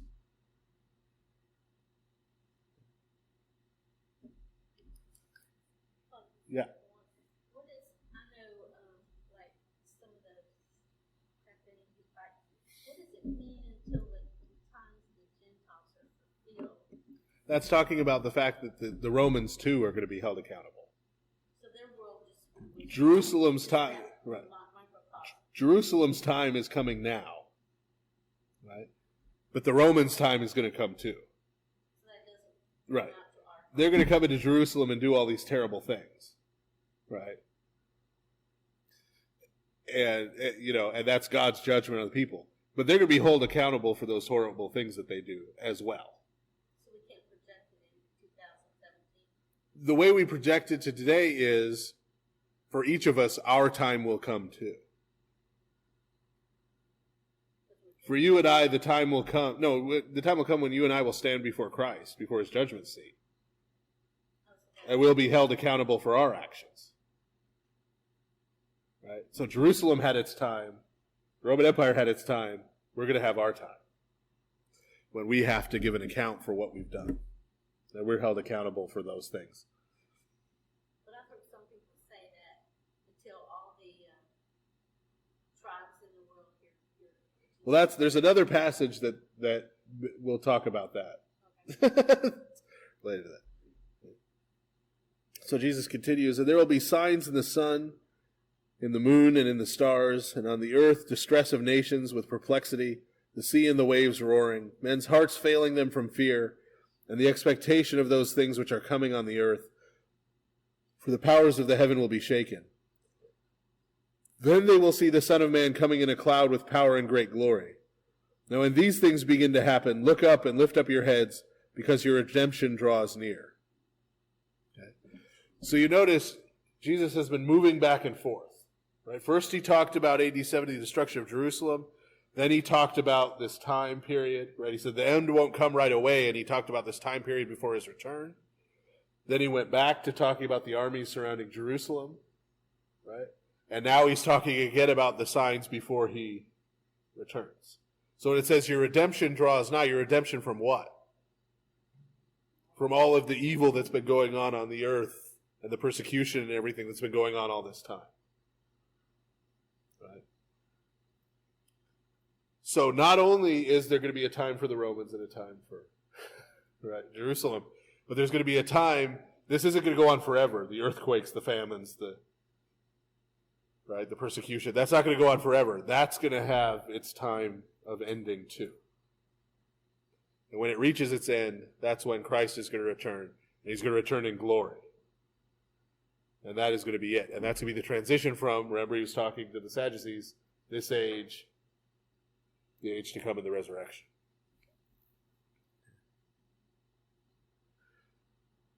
Then he spoke to them a parable. Look at the fig tree and all the trees. When they are already budding, you see and know for yourselves that summer is now near. So you also, when you see these things happening, know that the kingdom of God is near.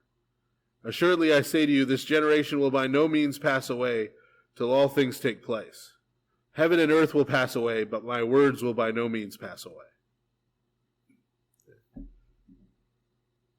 So he gives them an example, right? Where most of these people are farmers. He says, you look at a tree, you see it starting to blossom, you say, oh, it's almost summertime. Right? So he's saying, when you see these signs, you know the kingdom of God is near. You know the kingdom of God is near. Now notice, they asked him for a sign. This is the sign.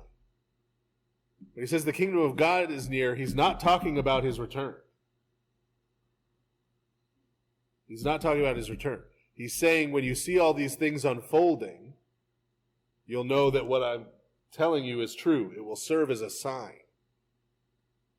Meaning you will know that I am the Messiah, right? Which is where he started. You will know that all these things I'm now telling you are true. Right? When lo and behold in AD 70, right? Everything happens. When you're being persecuted. Right? So what Jesus is saying here is that when these things he predicted would happen, happen. When members of your family turn on you and betray you. When you're persecuted for your faith. When you see earthquakes and famines and floods and all these things. When you see all these things happening, they should not make you afraid. They should do the opposite. They should confirm your faith to you.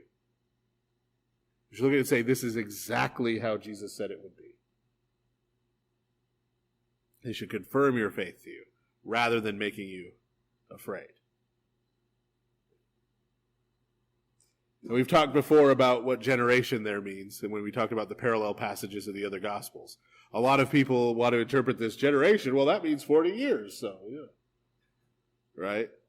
He's talking about generation the way we talk about generation.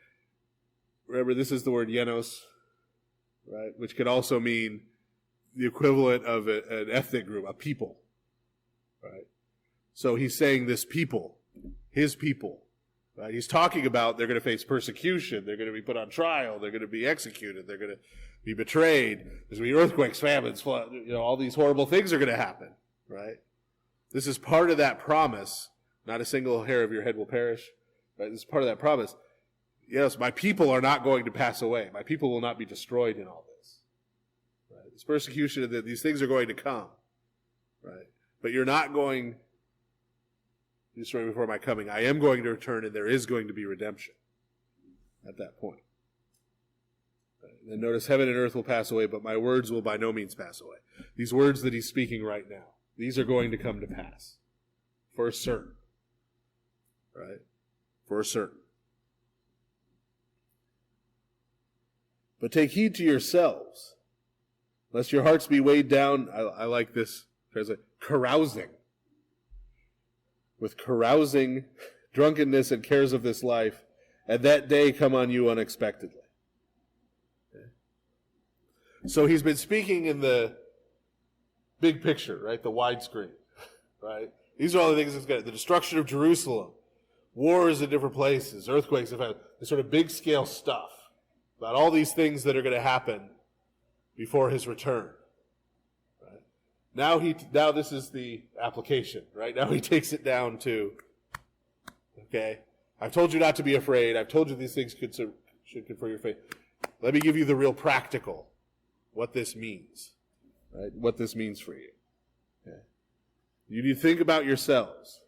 Right? Unless you are carousing, partying, right? Unless you go out and be drunkenness and the cares of, you get so involved in life in this world. Right? You get so involved in life in this world. What's going to happen if you do that? You get distracted. But not just will you get distracted, not just will you forget. Right? Not just will you forget, but what is he telling you not to do? He's saying this should confirm your faith. You should not be terrified. Right? Because what's going to be the consequence of you forgetting? You're forgetting that Jesus prophesied this. You're forgetting that this is a sign of the kingdom of God. The consequence of that forgetting is you're going to be what? You're going to be terrified. You're going to live in fear. You're going to live in the fear of death. Right? When you come to the point where you're in survival mode, where you're just trying to survive, right? You can read all kinds of horrible stories. People will do almost anything to try to survive. And so if you're consumed with the fear of death, you will do almost anything. Right? You will live like an animal, right, to try to survive.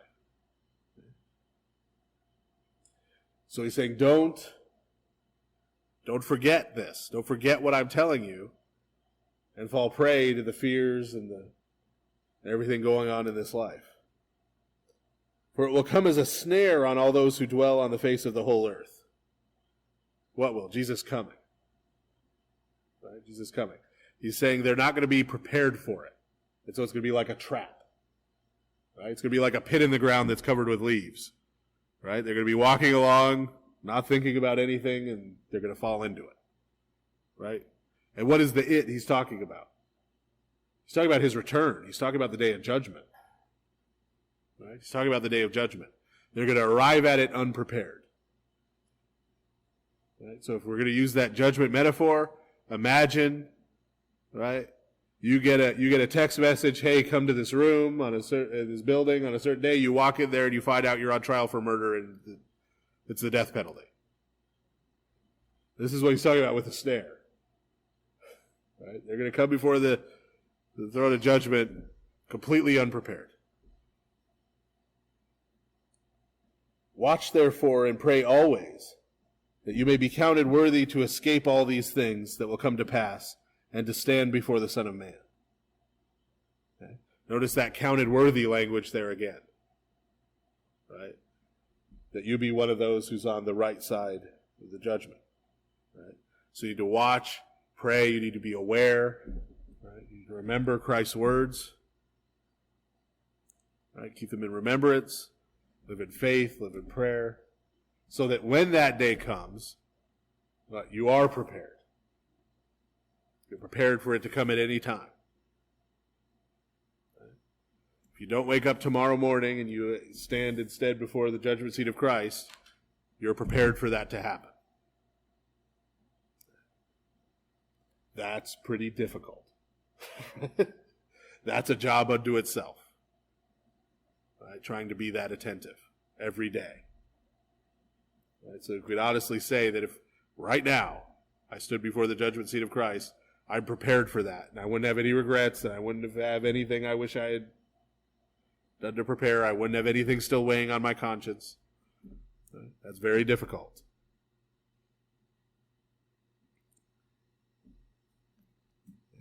So he concludes there, and then there's this summary statement.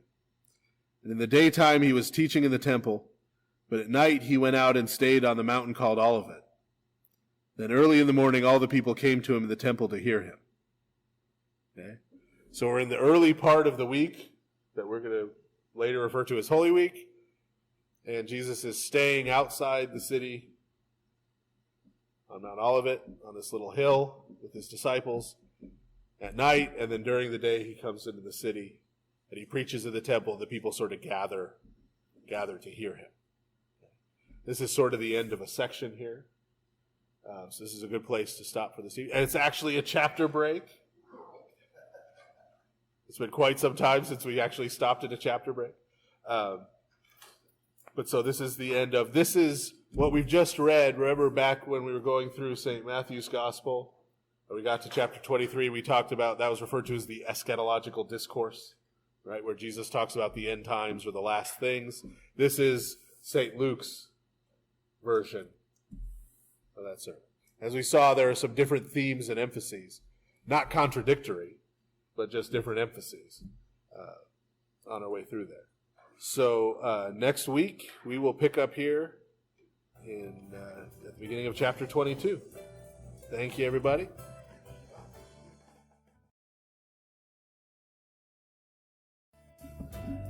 Okay. We are actually at a chapter break.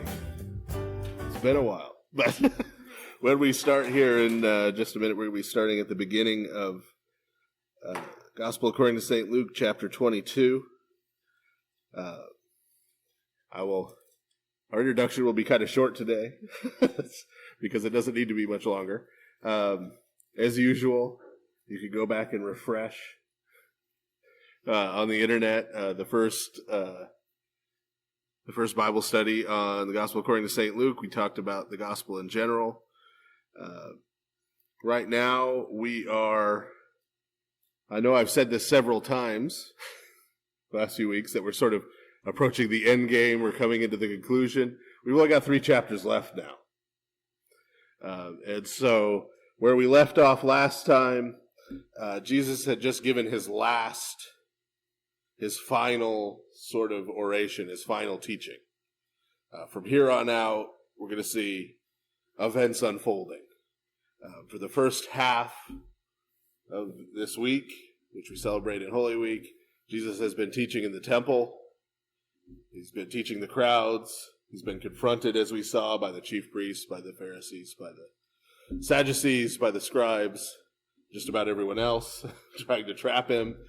We've been told that they're lying in wait, plotting to get rid of him, to kill him, specifically by turning him over to the Romans.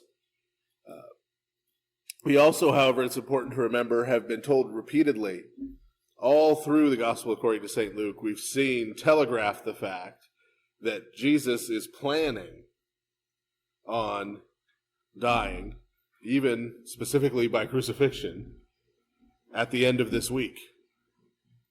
He repeatedly prophesied it, he repeatedly predicted it, he repeatedly reminded the people, and this was all so that we would know, so that it would be very clear that this isn't sort of an accident.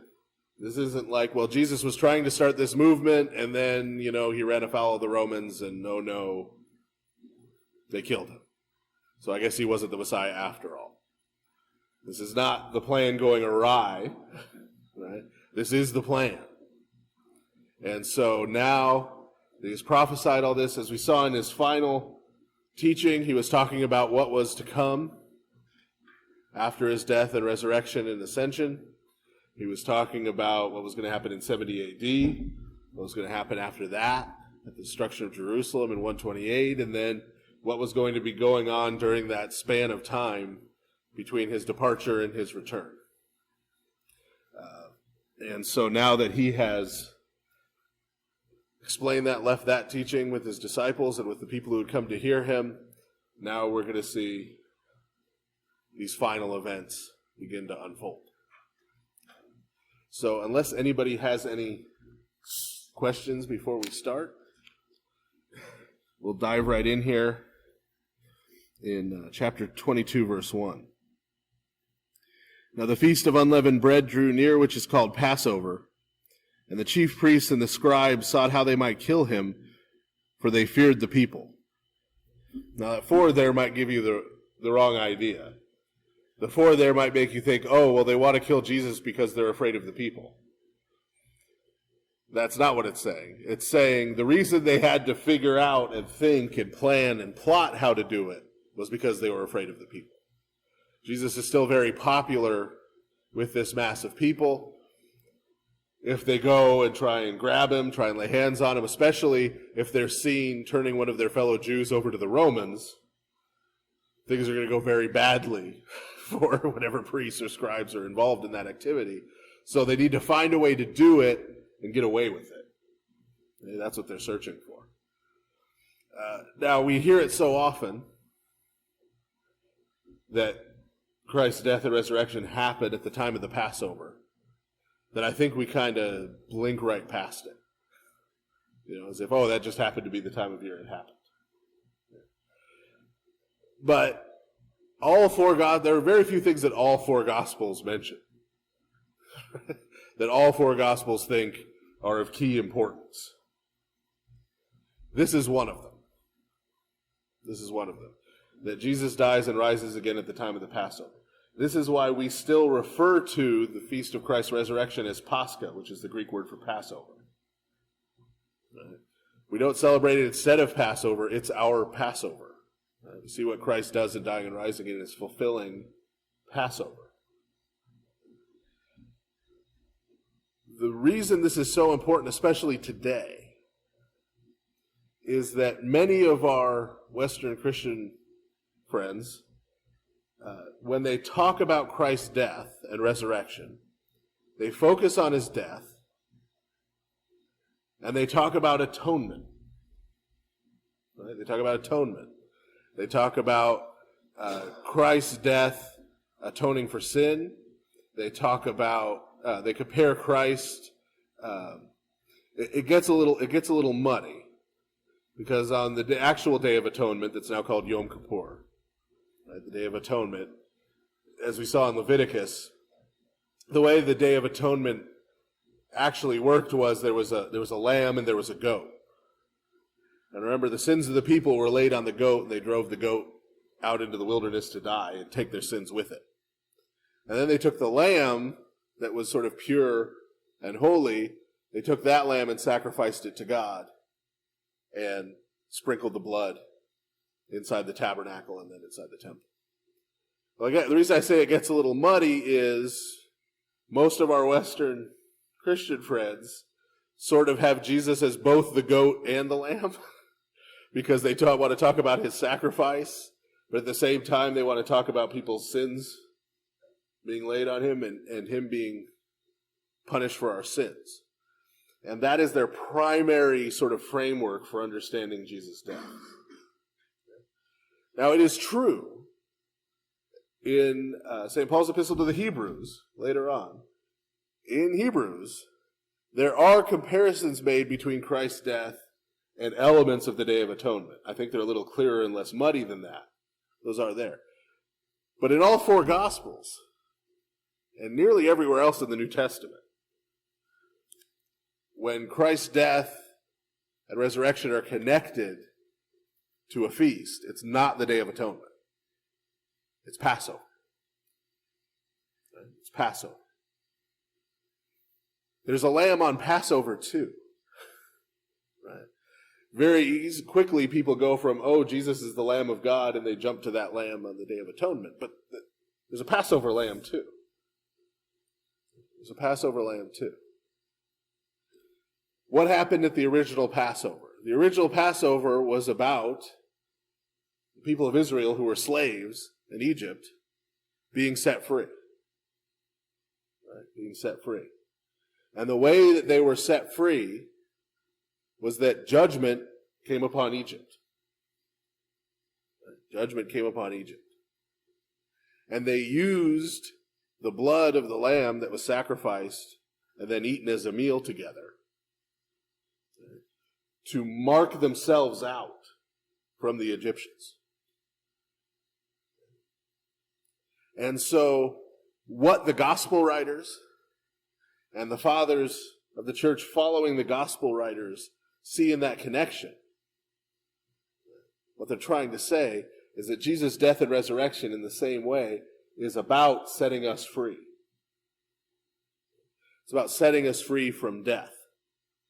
And it's Christ's blood shed for us that marks us out from the world that's being judged for its sin. So, Pascha, Christ's death and resurrection, is about freedom. It's about being set free. Sin is the element that death uses to hold on to us. And so Christ does take away our sins. He takes away our sins in order to free us from the power of death. And while that may sound subtle, only subtly different, it has major implications for how you view God. Right?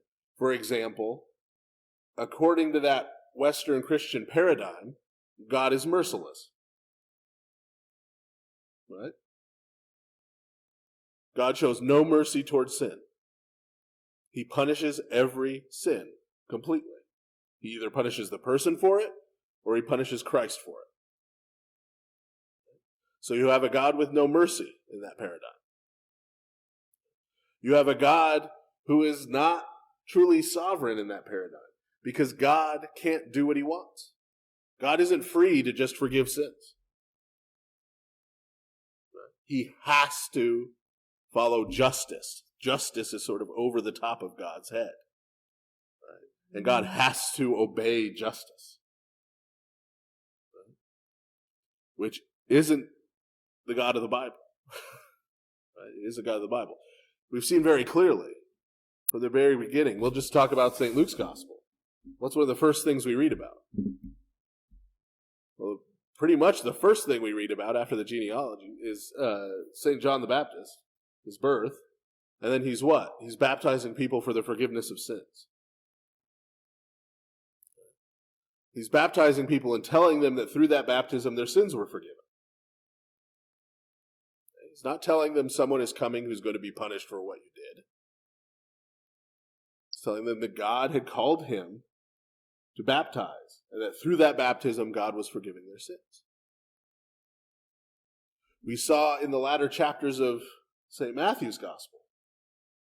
Remember, there's that lengthy section talking about the forgiveness of sins through the church. We gather together and pray for one another, rebuke one another, and that through us, remember, he says, whoever you, plural, if you, plural, forgive the sins of any, they are forgiven. Retain the sins of any, they are retained. God has chosen to forgive sins through the church because God can forgive sins however he'd like to. He doesn't have to do anything. And so God has chosen to set us free by offering himself in the person of Jesus Christ for our salvation. That is how he has chosen to do it. And St. Paul is going to tell us that he has chosen to do that so that Jesus' name would be the name that is above every name. Right? In order that. Right? In order that Christ would be glorified. And later in John's Gospel, we'll see more of that. But Christ specifically talking about that, about being glorified through his death and resurrection. But so this is important. It's not just a coincidence that it's a Passover. It's not just a coincidence that we still call the celebration of it Passover. Right? This is sort of the real deliverance. Because as we saw in the Old Testament, yes, they were brought out of slavery in Egypt, but what ended up happening? They fell back into their sins. Right? And what ended up happening? They ended up in exile as slaves again in Babylon. Right? And so this is a superior Passover. Right? We saw in Jeremiah, especially around chapter 31, we saw that transition talked about from the Old Covenant to the New Covenant. Right? Where he says, in the Old Covenant, God commanded us to be good and commanded us to be holy. In the New Covenant, he makes us good and makes us holy. And so there's this superior, and this is the hymns of, I know we're more than 50 days out now, but the hymns on Pascha, one of the things I'm not totally happy with, I'll put it that way, in our translations of some of the Pascha hymns, is that they keep using the word Pascha. They keep using the Greek word. Whereas I think if they translated it Passover, people would understand it. You know, a new and saving Pascha is revealed to us. What, this year's? You know, right? It's a new and saving Passover, right? Not like the old one. Right? It's a new Passover, a glorious Passover, because we have passed over from death to life. And that gets lost a little because we sort of leave it in Greek, you know, rather than translating it all the way into English. But so, right now, as St. Luke starts this final piece of his gospel, he says it twice. It's so important. Right? He says it's the Feast of Unleavened Bread, which is called the Passover, just to make sure you're clear what he's talking about. This is all about to happen at Passover. So be thinking about Passover. Be thinking about the Exodus. Be thinking about what God did there in order to understand what God's doing here. So even though it's a quick reference and we hear it so much, we don't even really think about it anymore. It's very important to how St. Luke wants us to understand what he's about to write. So we need to keep that sort of in the background.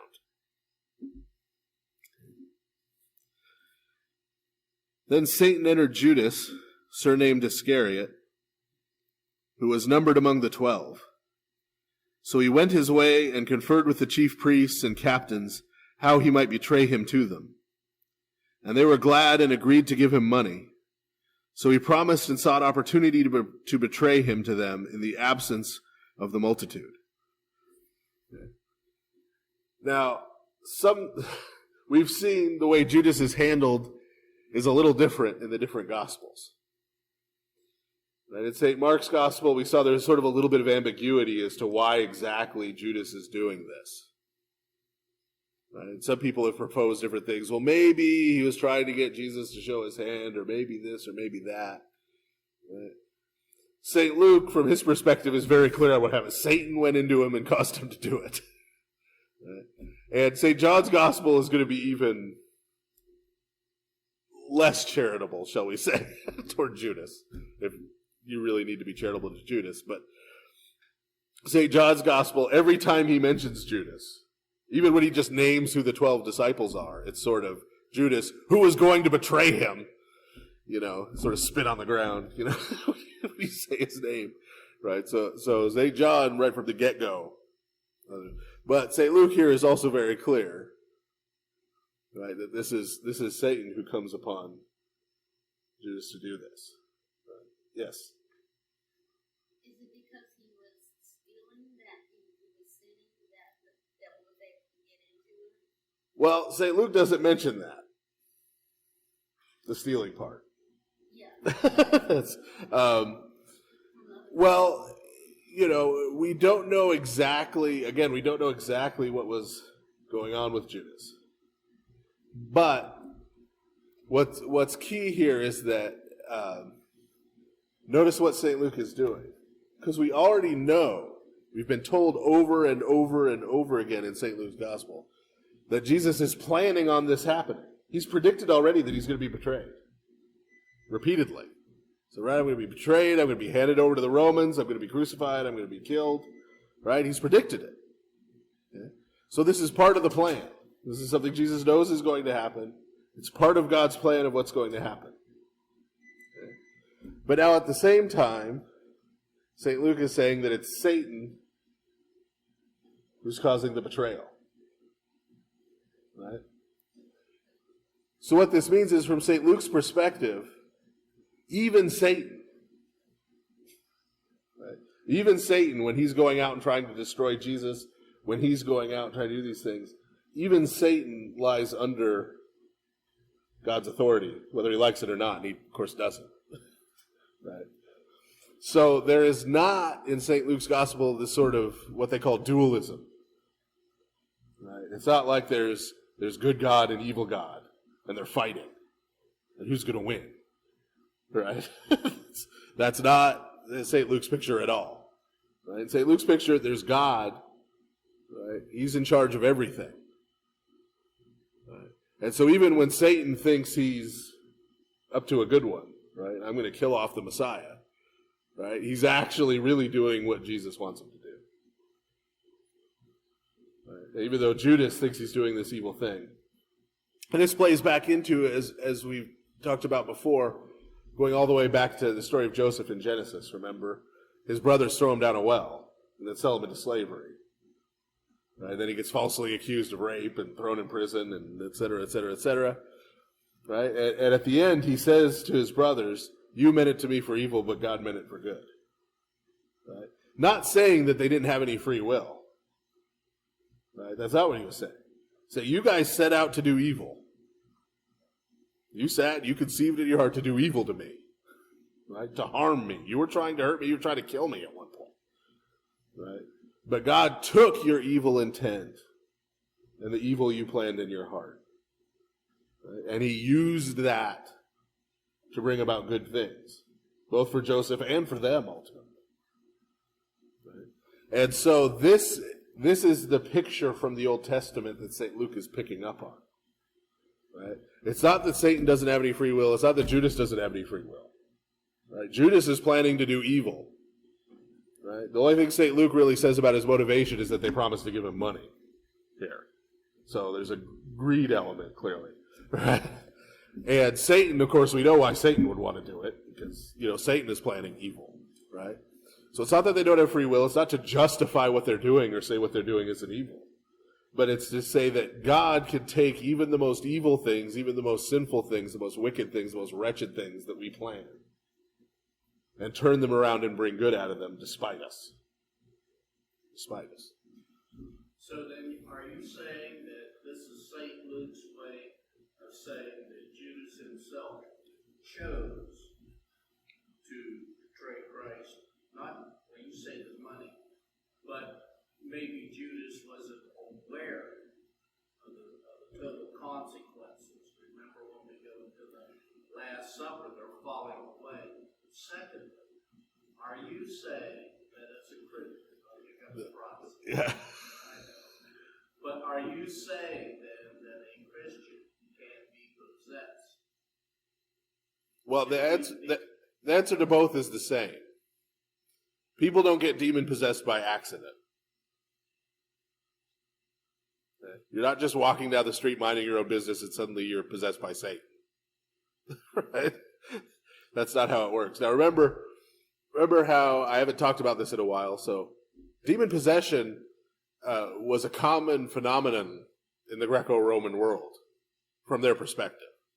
Yes. Right? And they didn't think it was a bad thing. They thought it was a good thing. The word daemon in Greek, before Christians started using it to refer to unclean spirits and evil spirits, before Christians got a hold of it, in the Greco-Roman world, the word daemon just meant a spirit, an ancestral spirit. Some of the gods were referred to as daemon.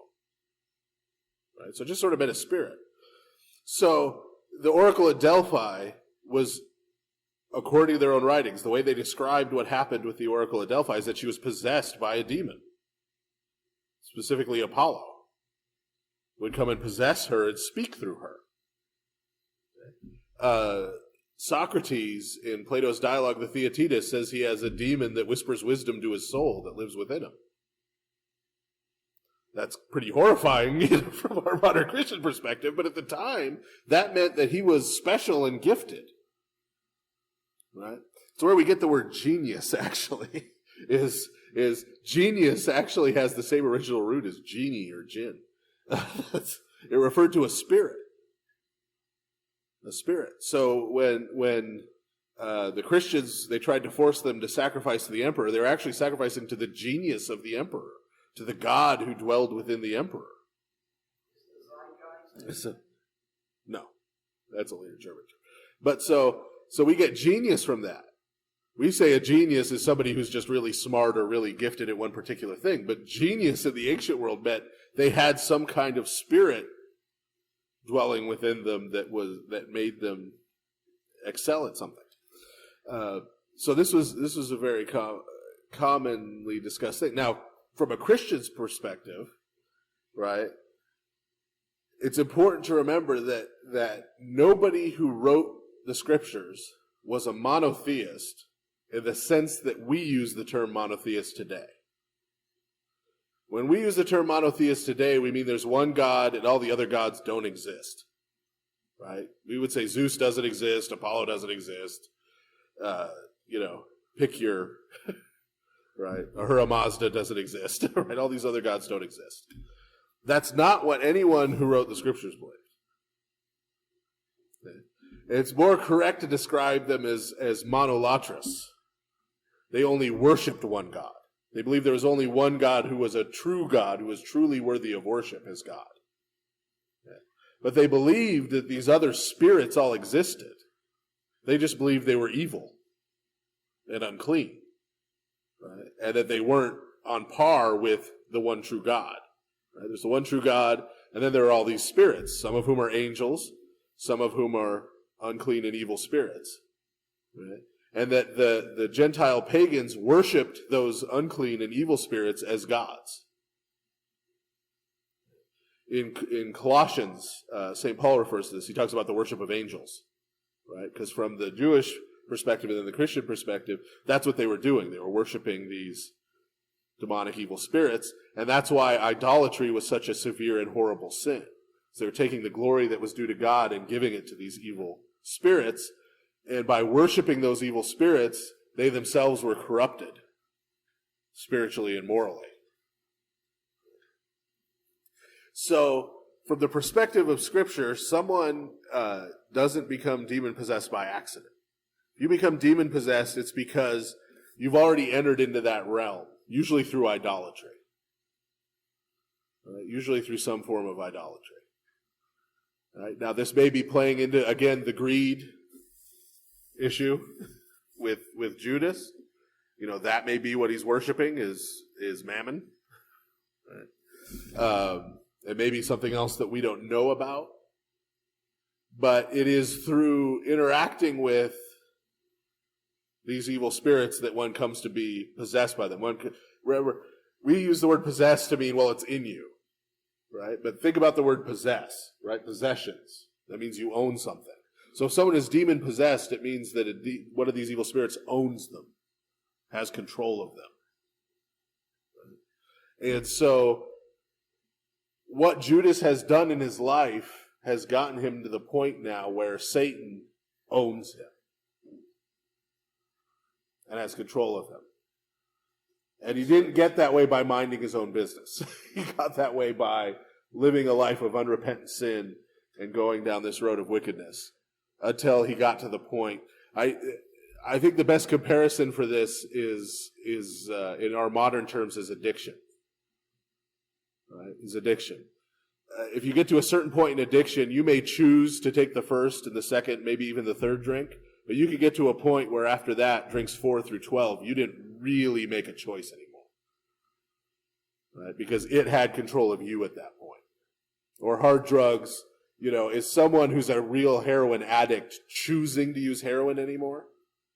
He chose to use heroin at some point in the past. But now he's not really making choices. Right? It's gotten control of him. So it's that same kind of idea. Judas, at one point in his life, was choosing wickedness and choosing pride and anger and greed and choosing these things. But now it has gotten to a point. It's gotten to a point where he's not really choosing anymore because those things have control of him. And through those things, Satan has control of him. And this plays very much into the understanding at this time in history of what was going on with Pharaoh right before Passover. Right? What was going on with Pharaoh? Well, we have these recurring notations that he hardened his heart, God hardened his heart, sometimes both, right? Going back and forth. It's a similar kind of dynamic. At a certain point, Pharaoh had so given himself over to anger and resentment and all these things that they now controlled him, and he really wasn't making his own choices anymore. Right? Other things had taken control of him and were moving him around. And that's part, of course, of why Christ casting out demons is a sign of the kingdom of God coming, which is how we've seen it used in the Gospels. Right? It's a sign of the kingdom of God coming because what? The person who has the demon cast out, sent away, is now free. Right? He's now set free. Right? And so Christ is removing those people from this bondage, this slavery, these demonic forces in the world, setting them free in his kingdom. Right? Because that's what happens after the Exodus. They come to the promised land and they establish the kingdom. So that's part of the dynamic that's going on here. And so Judas is a figure sort of similar to Pharaoh. That's part of that, having the Passover in the background.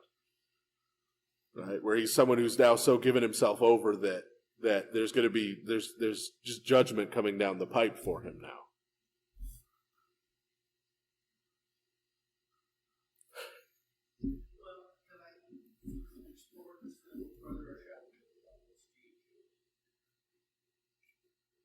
In the name of psychology, okay, it's Greek.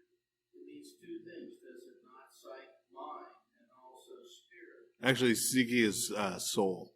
I'm sorry, excuse me. Soul. Soul. Okay. Yeah.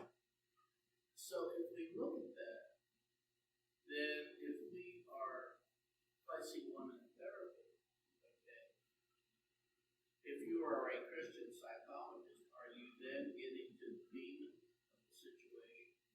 set that person free. And is this what Judas did by choosing death to set himself free? No, on two counts. As we've seen, and I made this point, but it was earlier on in St. Luke's Gospel. St. Luke, having been a physician himself, clearly distinguishes between demonic possession and illness. Right? Sometimes you'll see people say, oh, well, they were just primitive, so somebody was ill or mentally ill, and they thought it was a demon. No, St. Luke clearly distinguishes between the two. Jesus heals people who have physical ailments, and he casts out demons, but he keeps those two separate. Yeah. So those are two separate concepts. What Judas does, and we'll get there. What Judas does when he kills himself, and he kills himself a little differently, actually, according to St. Luke. But when Judas kills himself, he is not setting himself free. He is following through on his, not to put too fine a point on it, but following through on his allegiance to Satan. Because what is it that the evil spirits, the demons, want to do? Is destroy human beings. To destroy and to kill. And so, anyone who, this is why Judas is sort of paradigmatic for us. Anyone who follows that road of sin, right? That road of sin leads to death and destruction and condemnation and hell. Right? And so what we see in the scriptures, unfortunately, is that we see Judas walk that road all the way to the end. And he is generally contrasted with St. Peter, who starts off down the same road, right? But turns back and repents. With the point being, for any of us, for all of us who have set down on that road and have gone some distance down it, right? Until we reach the end, it's never too late for us to turn back. So we see with Judas the cautionary tale of this is where that leads. Right? This is where that leads. We see on the side of St. Peter the possibility of not having to follow that road all the way to the end. So that's part of the dynamic that's going on.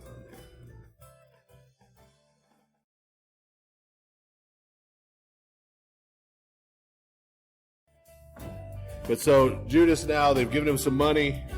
He's now working on a plan. Notice once again, in the absence of the multitude.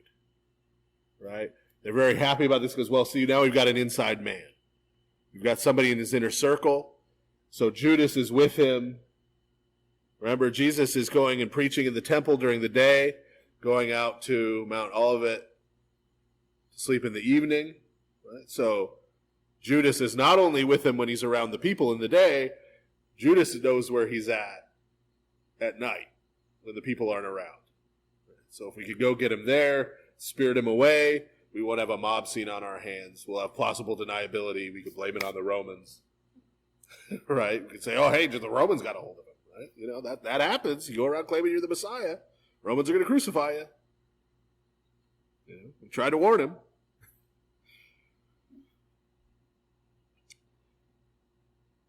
Then came the day of unleavened bread when the Passover must be killed. Notice. Right? He's already said it twice. Now he says it 2 more times. Right? To make sure we're thinking about this. And he sent Peter and John saying, go and prepare the Passover for us that we may eat.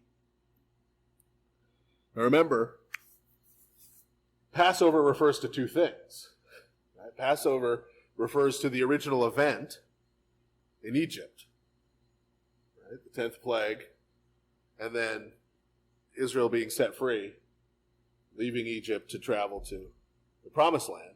It also refers to the celebration of that event that happened every year thereafter, right? The Feast of Passover.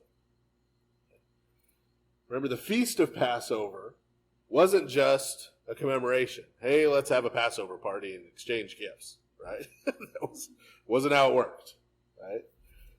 It wasn't just make an extra visit to the synagogue this year. It definitely wasn't, well, this is the one day of the year I'm going to decide to go to synagogue, right? That's what it was the people, remember, they were supposed to dress the way the people they did at that time. They were supposed to dress as if they were about to go on a journey. They were only eating the foods. Why unleavened bread? Because they didn't have time to wait for the yeast to rise, right? They were getting going. They needed bread now, so you make it without yeast so you can get it done now. Right? They had all the food as if they were setting forth on the journey. Right?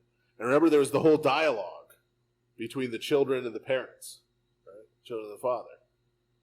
You know, now the way it's usually done in English is, why is this night different than all other nights? Because this is the night when we were brought out of Egypt. Right? Notice, this is the night when we, at this table, were brought out of Egypt, right?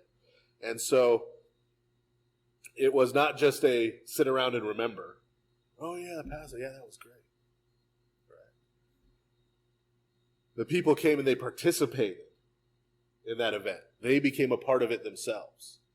Right? It wasn't just their ancient ancestors who this happened to, right? But God, it happened to them. God did it for them. Right? So they experienced it again. The reason I'm making this point is, right, Jesus is about to eat the Passover meal, and he's about to transform that Passover meal into something else. And so if we want to understand the something else, spoilers, the Eucharist, right? Communion that Jesus is about to set out, we have to understand the context of, right?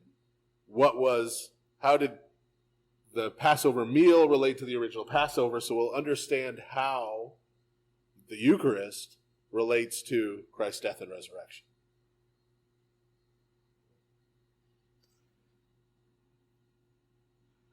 So he sends Peter and John to go and prepare the Passover for us that we may eat. So he's specifically telling them, you need to make the food. You need to go get a lamb. You need to kill it. You need to, right? We need to do everything, prepare everything.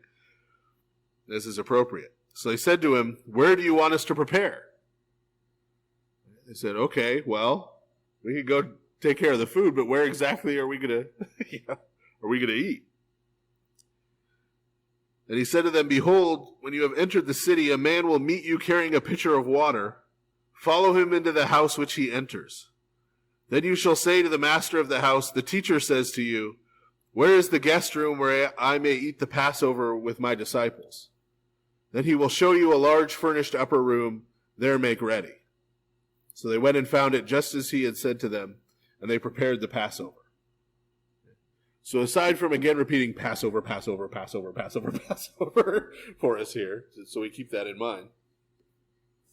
Notice here once again, St. Luke is making it very clear to us, everything that's happening here, Jesus knows about and has planned out. To the point that he knows what moment they're going to end up arriving in the city, where this servant with a pot on his head is going to be at that moment, so they run into him. And exactly where that servant is, right? Jesus knows all of this. This is all part of the plan. Everything is unfolding because we've just been told Judas is sneaking off to betray him, right, at the behest of Satan. But even though Judas is sneaking off to betray him at the behest of Satan, Jesus, from his perspective, all of this is unfolding exactly as he knew it would.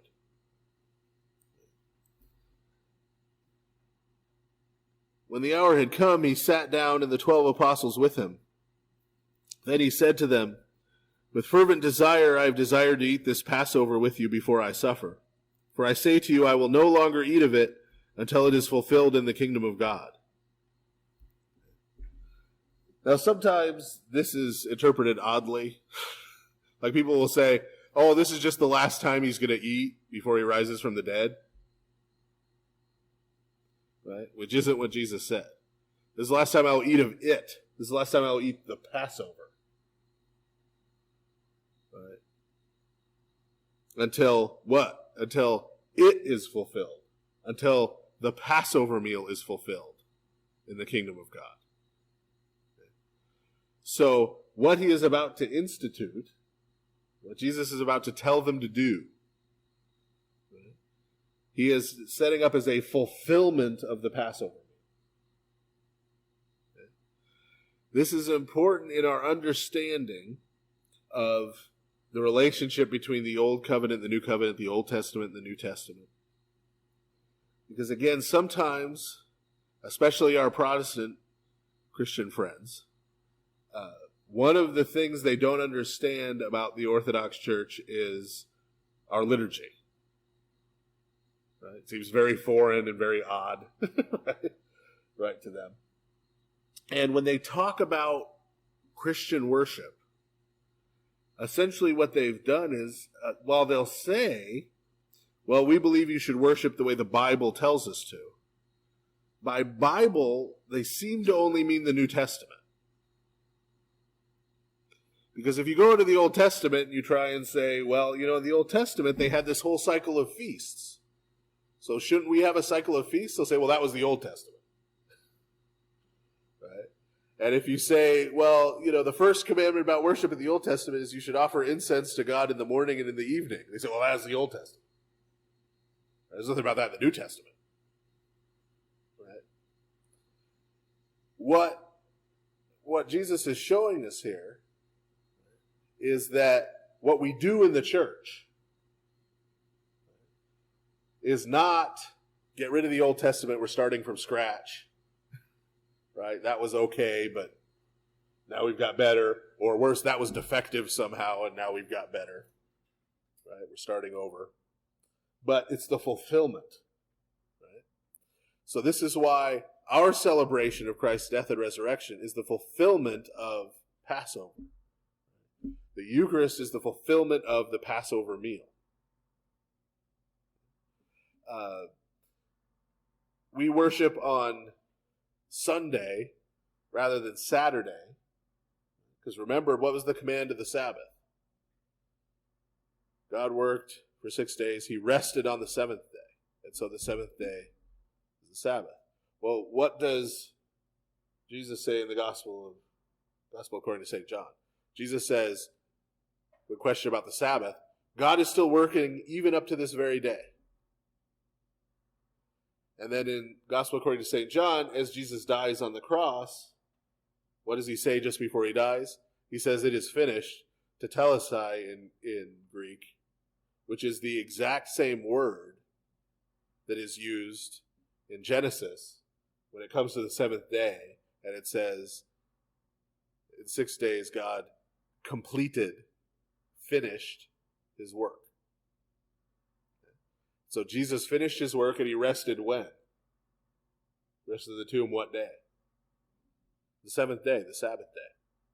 And so he fulfilled the Sabbath day by resting on that day, rose from the dead on the first day of the week, or the eighth day. And so we now celebrate his resurrection as the fulfillment, right? Because Christ fulfilled what the Sabbath was about. So now we celebrate on the eighth day. It's true of circumcision and baptism. This is why we baptize babies, for the same reason they circumcise babies. All the way through. Our understanding of worship as Christians in the church is that we now have not scrapped the old worship, right? But it's now fulfilled. Right? It's now fulfilled. And so the Eucharist here is part of the fulfillment of the Passover sacrifice and all of the sacrificial system of the Old Testament.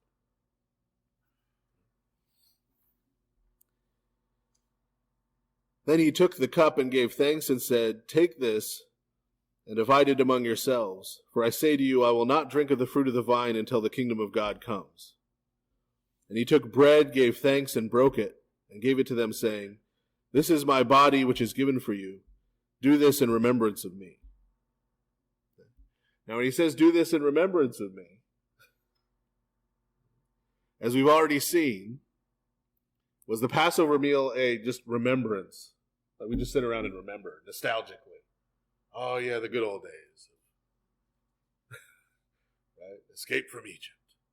That was great. No, it was a participation in it. And the word anamnesis, that's actually used here for remembrance. Right?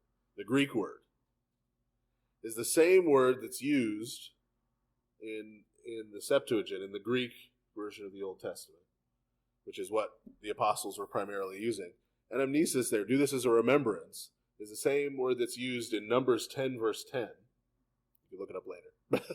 In Numbers 10, verse 10, regarding the sacrifices that Israel was to offer to God.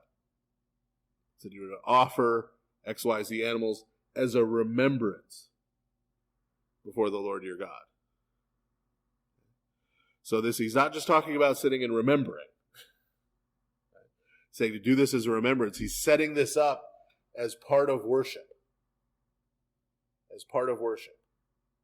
Right? Taking the place of the Passover meal and the sacrifices. Now is this participation in, we come together and participate in Christ's sacrifice, Christ's offering of himself. And so we offer ourselves by offering bread and wine, and we receive from God in return, Christ gives us in return himself. When we celebrate the Eucharist. And that's what's being set up here. It's very important that we break it down on that level. Right? Because this isn't just a nice thing to do in church, right? Or something this is something that Christ commands us to do. He's commanding us to do it as a religious observance in the way that they used to practice animal sacrifice. And he's telling us that it is the fulfillment of those Old Testament, Old Covenant liturgical rituals. This is the fulfillment of it. Okay. And so it is not a separate thing. Back in the day, way back in the long ago time when I was a Protestant pastor, we had communion 3 times a year, whether we needed it or not. Right? So it was not central. It was not central. I used to jokingly at the time, this isn't just me now, I at the time used to make jokes that basically our worship services were singing a bunch of songs to get people excited and then me preaching for 40 minutes to put them back to sleep. Right? So that was sort of what it was. There was none of this ritual element. Right? It was definitely not centered around the Eucharist. It was definitely not centered around any kind of sacrament. I mean, we acknowledge that baptism and the Eucharist were sacraments, but like I said, Eucharist was maybe 3 times a year. Baptism was when somebody had a baby. You know, and a lot of times it may or may not have been done actually in church, so nobody but the family may have seen it. You know, so there was no concept of sacramental life. But the way Jesus is talking about life in the kingdom here is very different than that. Right? It's very different than that. He's talking about the Eucharist as being this central act of, because the central act of worship in the Old Covenant, in the Old Testament, was sacrifice. They were sacrificing animals every day. Thank offerings, grain offerings, sin offerings, in the temple. And the temple was the hub of that and was the center of their religious life.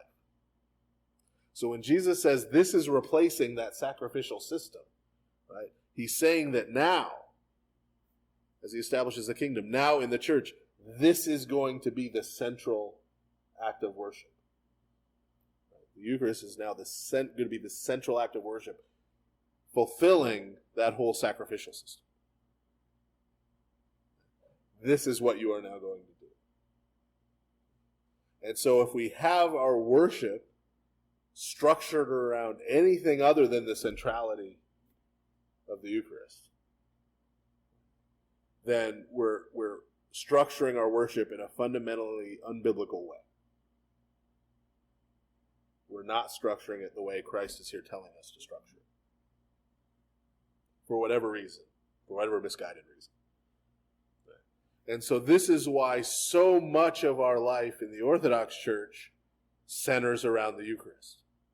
Right? To the point that even the sacraments sort of take place around the Eucharist. Right? When someone's baptized or chrismated, they receive the Eucharist. Right? It's sort of the gateway to now being welcomed to the communion of the church by receiving the Eucharist. We celebrate the Eucharist I was going to say every day, twice on Sunday, but not twice on Sunday, right? But continuously, right? The same way that the sacrifices of the Old Covenant were continuous, right? When we talk about confessing our sins in the sacrament of repentance, we tend to talk about that in regard to preparing ourselves to receive Christ in the Eucharist. This is the center, and this is why it's always been at the center of the church's worship and life, is because that's how Christ gave it to us. This is how Christ laid it out to us.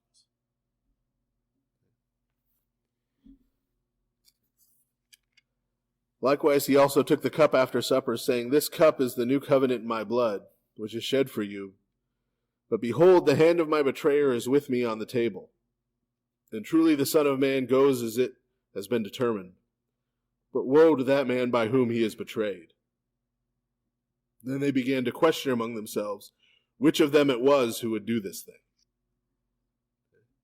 Now notice, Jesus doesn't deny Judas communion. But also notice that he doesn't say it's going to do him any good. Right? Because behold, but this is a new covenant in my blood which is shed for you. But behold, the hand of my betrayer is with me on the table. Okay. Meaning, while he doesn't, as we said before, St. Luke doesn't just come out and tell us things, he shows us things. Right? Whereas St. Paul, for example, in his letters is going to tell us things.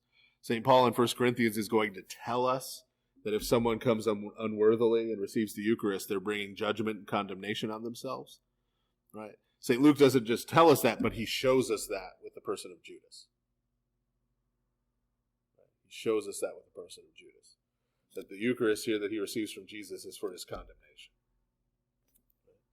And notice, once again, this theme we've been seeing in St. Luke's Gospel. Truly the Son of Man goes as it has been determined. Everything is happening exactly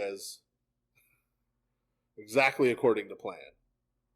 But woe to that man by whom he is betrayed. That doesn't mean Judas is off the hook, right? Because his intent is purely evil. It's purely evil. But notice finally, and I mentioned this before when we talked about St. Matthew's Gospel and St. Mark's Gospel, then they began to question among themselves which of them it was who would do this thing. This gives us a glimpse into where the apostles' minds and mindsets are. Right? If I was sitting at a table with 5 other people, and one of them said, "Someone at this table is going to betray me," I would not say, "Is it me?" Right? I would say, "Which one of you 4 is a rat?" Right? Which one of you 4 is no good? Right? Because I'd say, "I know I'm not planning on betraying this kid," right? So what does it say that when he says that, they all start going, "Oh, is it me?" What are they thinking? Right? What are they thinking? This is why I mentioned, like with St. Peter, it's not that, the 11 are faithful and true, and Judas is a bad egg. Right? At this point, they're all, to varying degrees, getting ready to betray Jesus. We're going to see when he gets arrested, they're all going to head for the hills. Not one of them is going to stand by him. They're all going to split. They're all going to run and hide. Right? So they're all going to betray him to one degree or not to the degree Judas is, but they're all going to betray him. They're all going to set off down that road. And we see a glimpse of it right here. Is he talking about me? Because I've been trying to...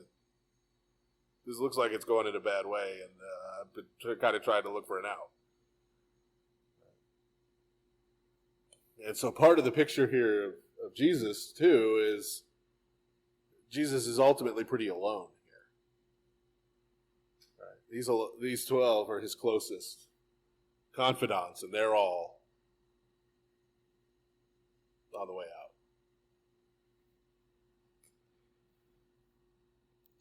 Now there was also a dispute among them as to which of them should be considered the greatest. This is one of those things that, again, when we separate out the pieces of the story. We kind of miss how they connect. Notice where this comes. First, they're sitting around wondering who it is who's going to betray him. Now they're arguing about which one of them is the greatest. So again, Judas is not alone. He may be further down the road than the rest of them. Okay? But the rest of them are not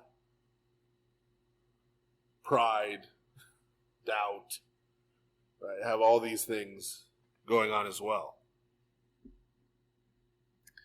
And he said to them, the kings of the Gentiles exercise lordship over them, and those who exercise authority over them are called benefactors. But not so among you. On the contrary, he who is greatest among you, let him be as the younger, and he who governs as he who serves. For who is greater, he who sits at the table or he who serves? Is it not he who sits at the table? Yet I am among you as the one who serves. So, Jesus, knowing, again, what's going to happen. Remember, Gospel according to St. Luke is part 1. Acts is part 2. Same author, right? Volume 1, volume 2. So as St. Luke is writing this, he knows that these men, other than Judas, are going to become the leaders of the church. And Jesus knows that too. Right? Despite where they're at right now, which is not a good place.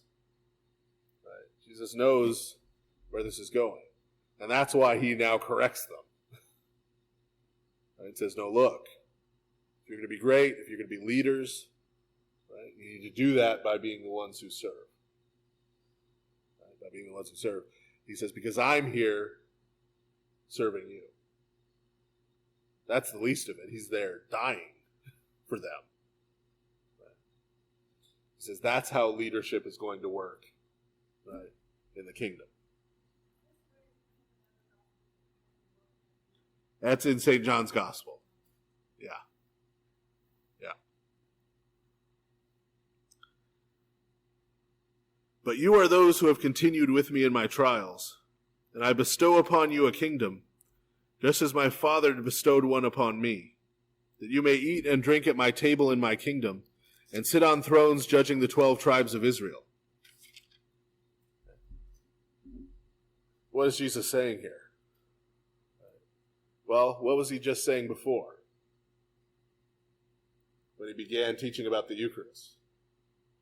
He said it was going to be eaten and drunk in the kingdom. Right?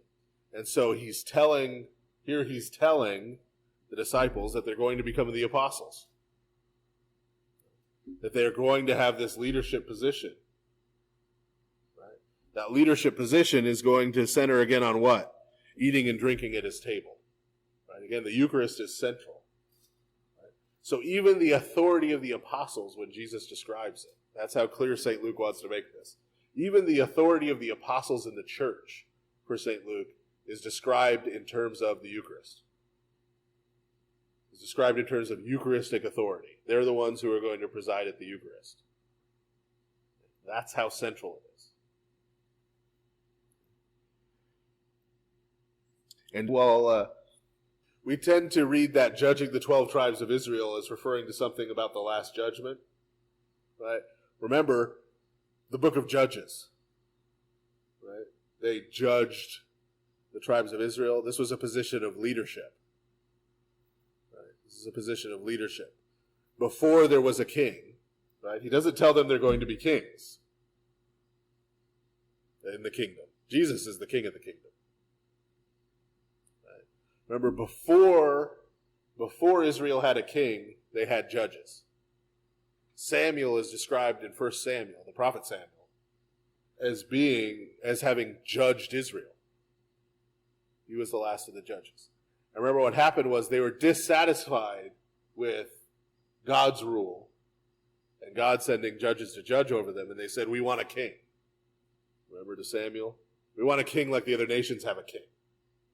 And Samuel said, you don't really want a king like the other nations have a king, because he's going to tax you, he's going to draft your sons and send them off to die in wars, he's going to do, all these things. They said, no, we want a king like the other nations, right? And that was a rejection of God, right? So notice when Christ talks about his kingdom,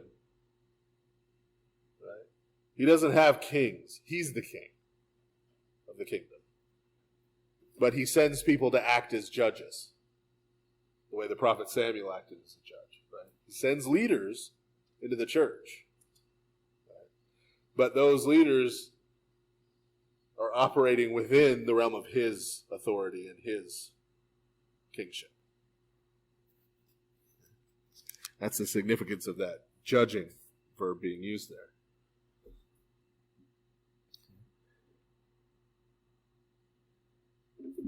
And the Lord said, Simon, Simon, this is Simon Peter, indeed Satan has asked for you, that he may sift you as wheat. But I have prayed for you that your faith should not fail. And when you have returned to me, strengthen your brethren. But he said to him, Lord, I am ready to go with you both to prison and to death. Then he said, I tell you, Peter, the rooster shall not crow this day before you will deny 3 times that you know me. So notice, he now turns to Simon in particular. This is all continuous. Right? He's made the reference to Judas betraying him. Right? He's talked to them about the leadership positions they're going to have, and now he speaks specifically to St. Peter. Right? Notice, Satan has asked for you that he may sift you as wheat. Does that remind anybody of anything from the Old Testament? Remember the book of Job? How the book of Job begins? Job is this righteous man, his flocks and sheep. What happens? Satan comes to God, right? And he starts accusing Job. Right? He says, oh yeah, Job loves you. Job loves you because you've given him all these children and a happy life and wealth and flocks and earth. Yeah, I'd love you too. You gave me all that, right? He says, you start taking away some of that stuff, you see how much he loves you. Right? You start taking away some of those, right? Remember? And so then there's that whole back and forth. That's what St. Luke is referring to here. Right? That Satan is now accusing Peter. Right? That's, remember, sift you as wheat. Right? You separate the wheat from the chaff. Right? Same kind of thing that was going on with Job being tested. Right? Does he really love God? Is he really loyal to God? Is he really devoted to God? Or is it just, God's given him a lot of nice things? Same kind of thing. Right? He's saying to Peter in particular, you're going to be tested. You're going to be sorely tested now in the coming days. Right? And he says, but Jesus says that he's prayed for him, that his faith would not fail. And notice he doesn't say, if you return to me. He says, when you return, which means he's prophesying 2 things. He's not just prophesying that Peter will deny him. He does prophesy that. Right? He prophesies, yes, you're going to fail. You're going to fall. But when you return, because he's also telling him that that's going to happen too. When you return, strengthen your brethren. Why does he need to strengthen the brethren? Because they're all wishy-washy too, remember? Right? You're going to take a fall, but when you repent, when you come back and when you're restored, you need to help shore up the rest of these. The rest of these disciples. Well, we don't know. Simon is his given name. Peter, well, Peter, remember, is his nickname. It essentially is the equivalent of Rocky, right, in our common parlance. It's a nickname, right? And so, I don't know how much significance you want to attach to it. When my mother called me by my full name when I was a kid, right? When I heard Stephen James DeYoung, I knew she was serious, right? About whatever was coming next was very important that I listened to it. So it may be that. It may be that this is more his more formal name. So it's sort of, this isn't just casual conversation, You're my friend, but this is serious, Well, but so this is, he's being, You think that might be part of it? Peter is not a rock in that. Well, maybe. I don't know if that's necessarily completely in view, but I think it may be just to emphasize the seriousness, right? And he says his name twice. So it sort of gives you the idea that he's trying to, focus, right? This is not, they're sitting there arguing about which one of them is greater than the other one. And Jesus is now saying something that's very important. Not like that, right? They're sort of silly conversation, right? This is very important. Listen to what I'm saying right now.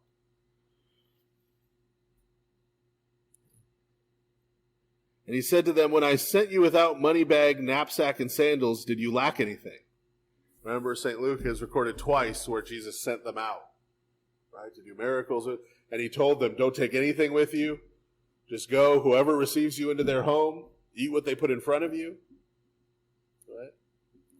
And they came back, remember, they were rejoicing and all happy because of all the miracles they've seen and all the wonderful things that had happened. Right? So now he reminds them that. He says, remember when I sent you out? I sent you out with nothing. Right? Did you lack anything? Did you go hungry? Did you have any problems? And they say, nothing. We had no problems. Right? You're right. Then he said to them, but now he who has a money bag, let him take it, and likewise a knapsack. And he who has no sword, let him sell his garment and buy one. For I say to you that this which is written must still be accomplished in me, and he was numbered with the transgressors. For the things concerning me have an end. So he says, this is different. Right? This is different. Things are about to get really dire. Things are about to get much darker. Because there are still things that were prophesied about me. There's still part of the plan now that has to be fulfilled. And it's kind of a dark chapter. So you need to be prepared. Remember, the things concerning me have an end doesn't mean, this is it. This is the end of the road. Sorry, guys. Right? That's not. So end, the word is translated end there is end in terms of purpose. Right? Purpose. The things concerning me have a purpose. Right? There's a mission that Jesus is on. This isn't just a bunch of things that are going to happen and, oh, by the way, I happen to know about them in advance. But they're determined by fate, so I can do nothing. Right? That's not what Jesus is saying. There's a purpose here. Right? There's a mission, there's a goal that he's now coming to. So they said, Lord, look, here are 2 swords. So again, are they following anything he's saying? Right? No. And he said to them, it is enough. Right?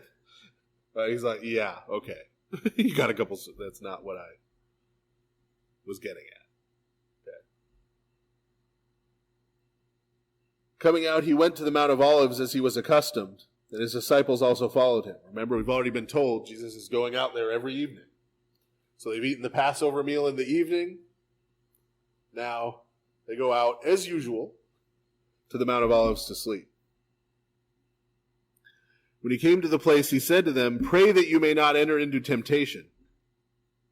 And he was withdrawn from them about a stone's throw, and he knelt down and prayed, saying, Father, if it is your will, take this cup away from me. Nevertheless, not my will, but yours be done. And an angel appeared to him from heaven, strengthening him. And being in agony, he prayed more earnestly. Then his sweat became like great drops of blood falling down to the ground. When he rose up from prayer and had come to his disciples, he found them sleeping from sorrow. Then he said to them, why do you sleep? Rise and pray, lest you enter into temptation. So they go out there before they're going to bed down. Right? Jesus goes to pray, as we know was his custom. Jesus knows what's coming. Right? And so Jesus prays, and what does he pray? This is another passage that often people go off on sort of flights of fancy. Right? That Jesus' will and God the Father's will are 2 different things, right? Or Jesus doesn't really want to do this, but he knows he has to, right? Or what's going on? Or Jesus has doubts, some people have even gone so far as to say. Well, that's not what's going on here. That's not what's going on here. As we've seen throughout the Gospel according to St. Luke, as we've said already tonight, St. Luke shows us things, he doesn't tell us things. And one of those things that he shows us rather than telling us is who Christ is. As we've seen, St. Luke doesn't come out and say, Jesus Christ is one person in two natures. And those two natures are without mixture or confusion. Right? He doesn't lay out everything that the ecumenical councils would later lay out in those terms. But he shows us the one person, Jesus Christ, doing things only God can do. Right? Forgiving sins, calming a storm at sea, right? The healings. Right? These are things only God can do. And Jesus does them. At the same time, we see Jesus, right? Jesus Christ is one person, doing things that only human beings do, like praying, like eating, right? Like sleeping.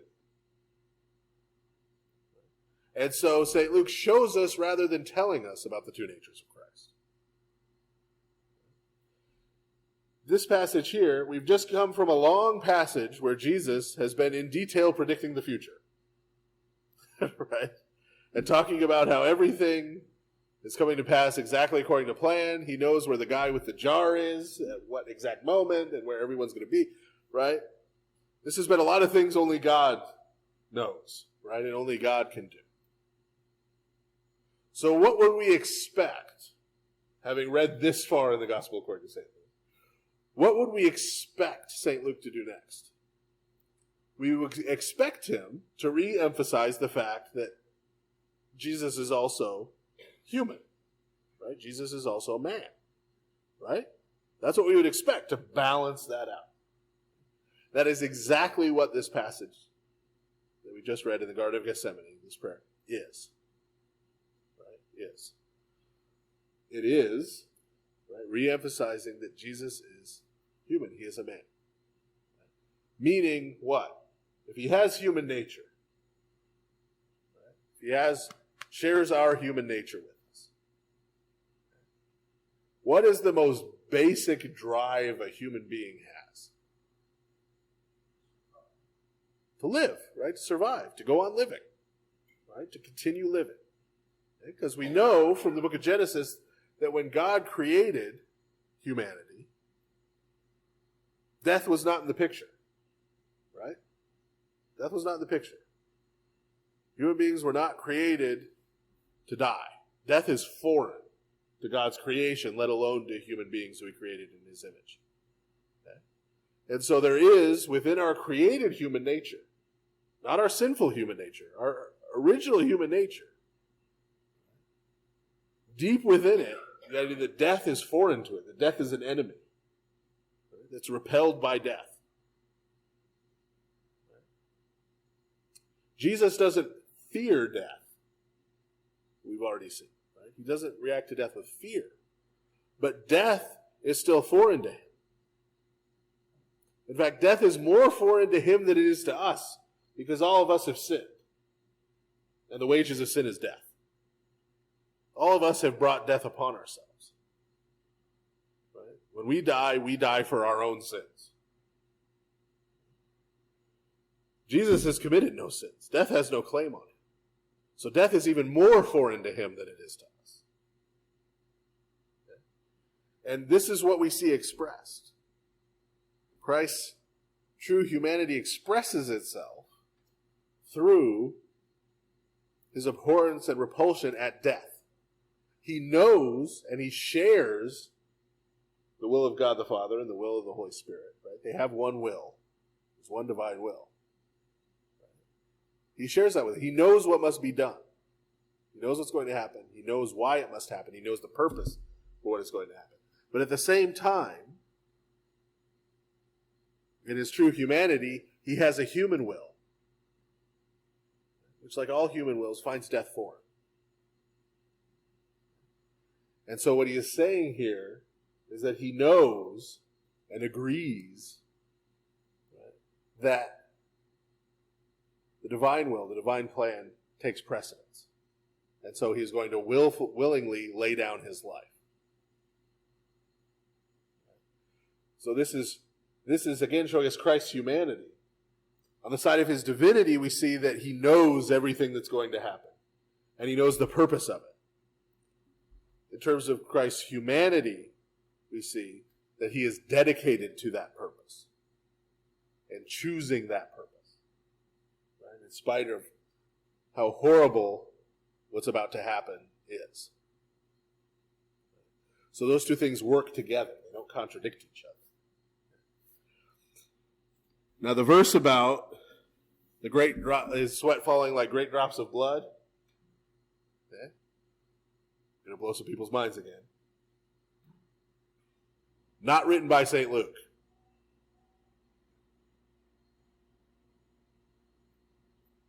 It's not there in the early manuscripts. It shows up later. It shows up later. I've talked before about things that show up later, right? And why they're not a problem. To reiterate briefly, there is a view that, again, some of our Western Christian friends, especially our Protestant Christian friends, take, that the sort of the inspired version of the New Testament, the authoritative version of the New Testament is, quote unquote, the original.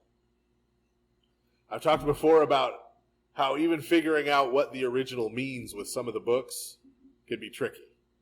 Like 2 Corinthians is two different letters of Paul put together into one. So what's the original? Is the original the two letters separate? Is the original the first time the two letters got put together? Is the original, right? But the reality is, if you stop and think for a minute, not only do we not have the original now, right? People try to reconstruct the original from the later copies we have now, but we don't have the original now. They didn't even have a reconstruction of the original for 2,000 years of the history of the church. Right? Christians worshiping in the Byzantine Empire, right? Or in Gaul, right? In the 8th century, right? Had no concept, let alone access to the original. They had Bibles. They had the scriptures that were read in their churches. They were read in their churches. And those words were authoritative. Right? Those words were the word of God that was proclaimed to them. Okay? Because God didn't just dictate the 27 books of the New Testament to the apostles and then sort of step back and say, boy, I hope they do a good job copying these things. Because otherwise all this other uninspired stuff is going to work its way in there. And it's going to be a mess 2,000 years from now. Right? The same Holy Spirit who was speaking originally to the apostles, has been speaking in and through the church and living in the church as we had the proclamation and the preservation, the interpretation of the scriptures ever since. So if this verse showed up later, it's because God wanted it to show up later. Right? Every generation of the church has the scriptures that God wants them to have. And the scriptures they have is authoritative to them. And this is the only way to really make sense of what we even have in the New Testament. Because as I mentioned earlier tonight, most of the quotes from the Old Testament that we find in the New Testament are not from the original. They're not from the Hebrew. They're quoting the Greek translation.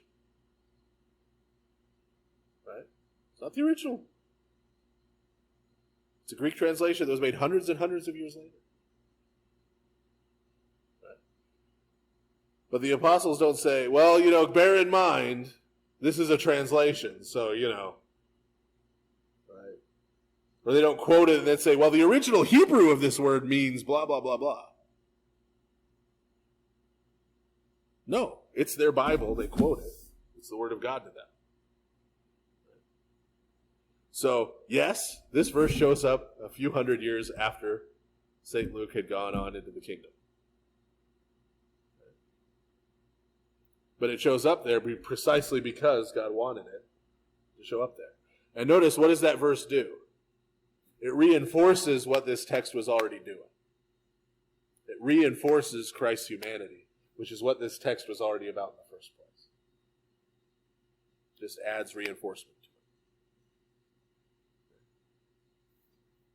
We can't, I don't know if I've said this recently, but I know I said it a lot back when we first, 6 years ago, when we first started Genesis 1:1, one of the points I made a lot about the book of Genesis especially was that we can't show up to the Bible, we can't show up to the scriptures saying, well, okay, here's what the scriptures are, and here's what they have to do, and here's how they have to work, and here's how they have to quote each other, and everything here needs to be literally true, or it's all a pack of lies, and this you can't have poetry, and you can't have, right? We can't show up with all these precepts and then try and force the scriptures to fit into that. Because the whole purpose of studying the scriptures is for God to speak to us through them. And if we're telling him what he has to say, he can't get a word in edgewise.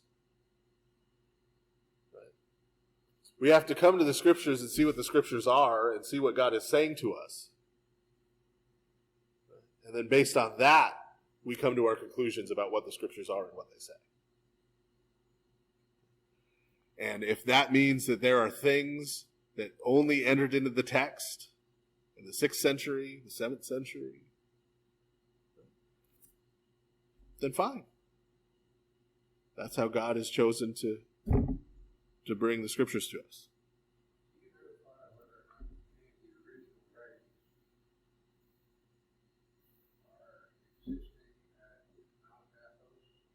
Not original copies, no. The oldest piece of any New Testament book that we have is about the size of a credit card. It's a papyrus fragment. It's a piece of the Gospel of John from 125 AD,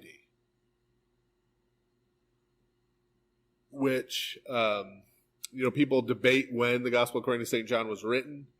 Most people now think it was written around 90 AD. That piece of parchment is from Egypt in 125 AD.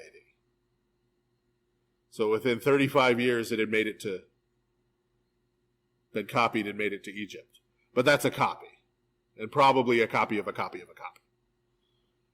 At least. But that's the oldest piece we have. So we don't have quote unquote the originals. We don't have any pieces from the New Testament from the 1st century.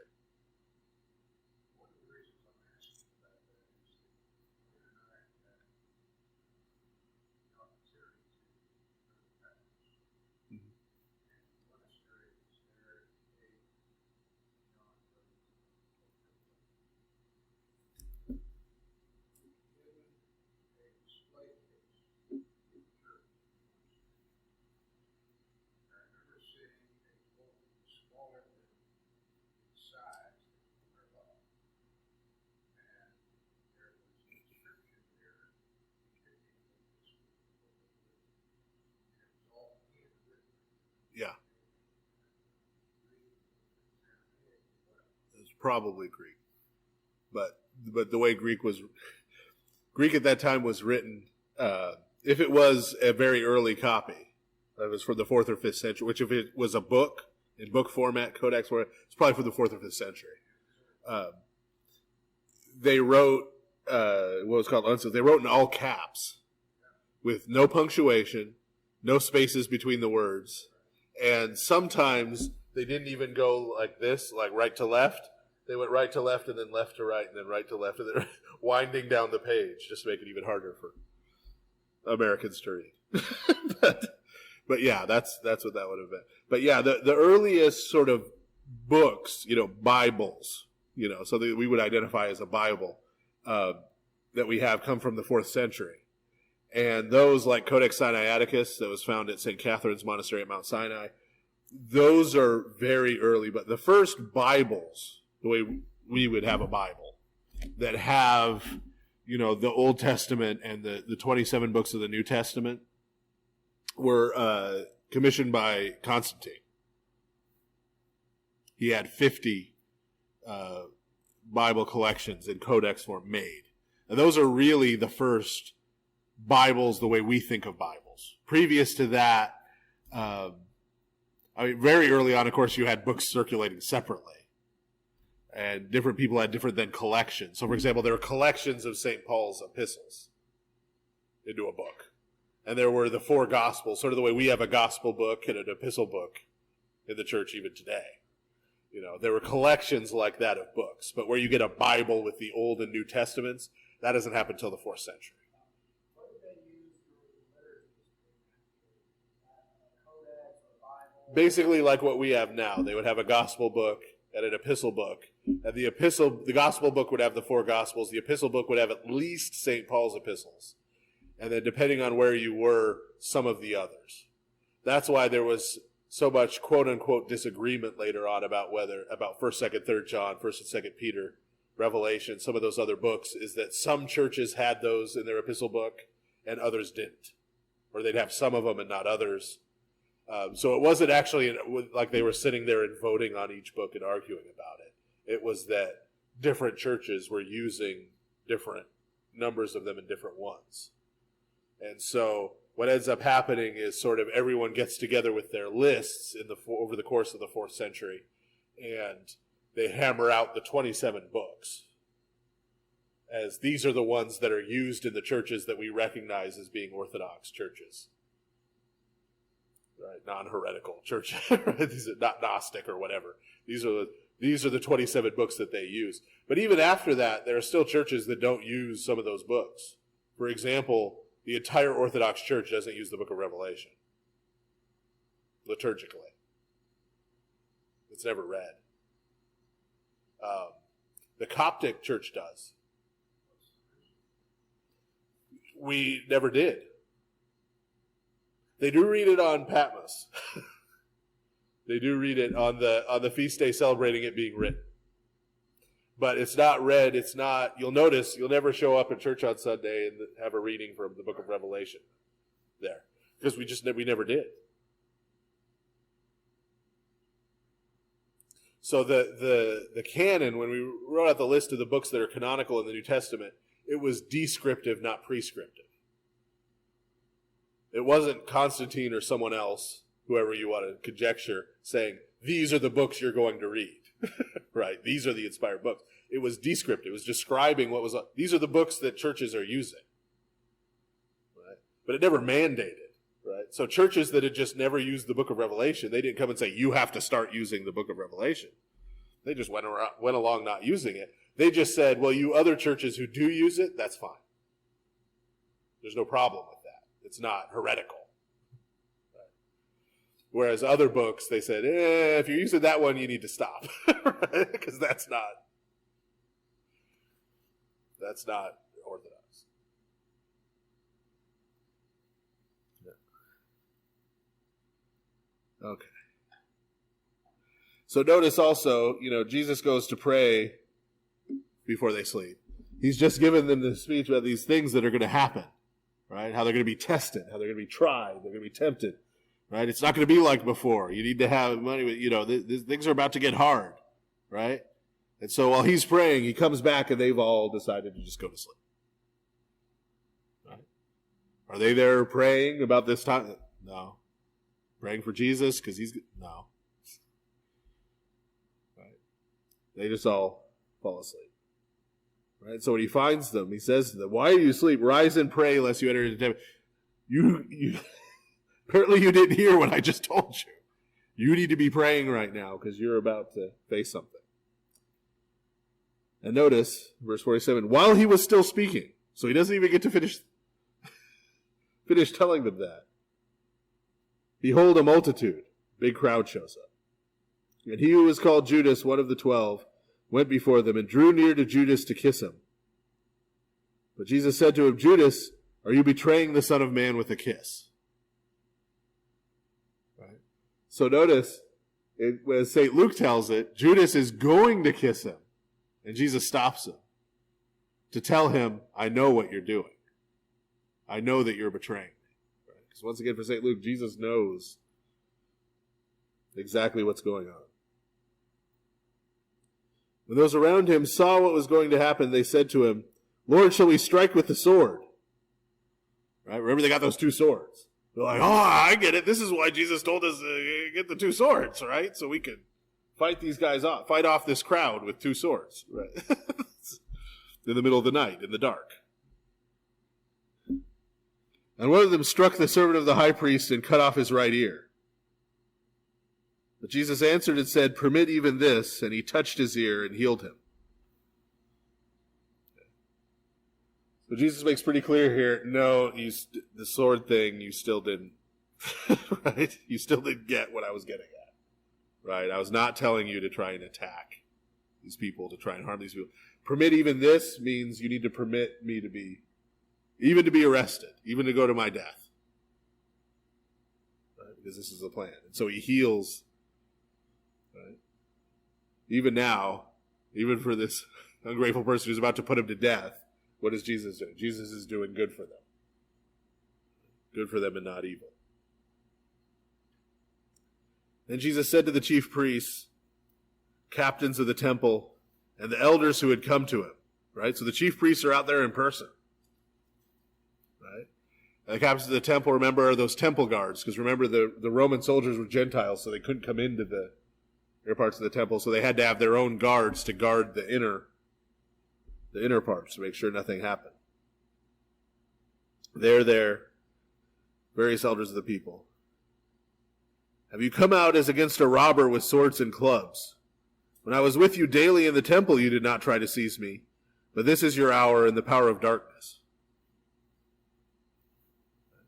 So he says, look, I was every day for the last week, I've been in the temple, right? That's where you guys live, right? You didn't have to come all the way out here. I came to you, right? I was right there.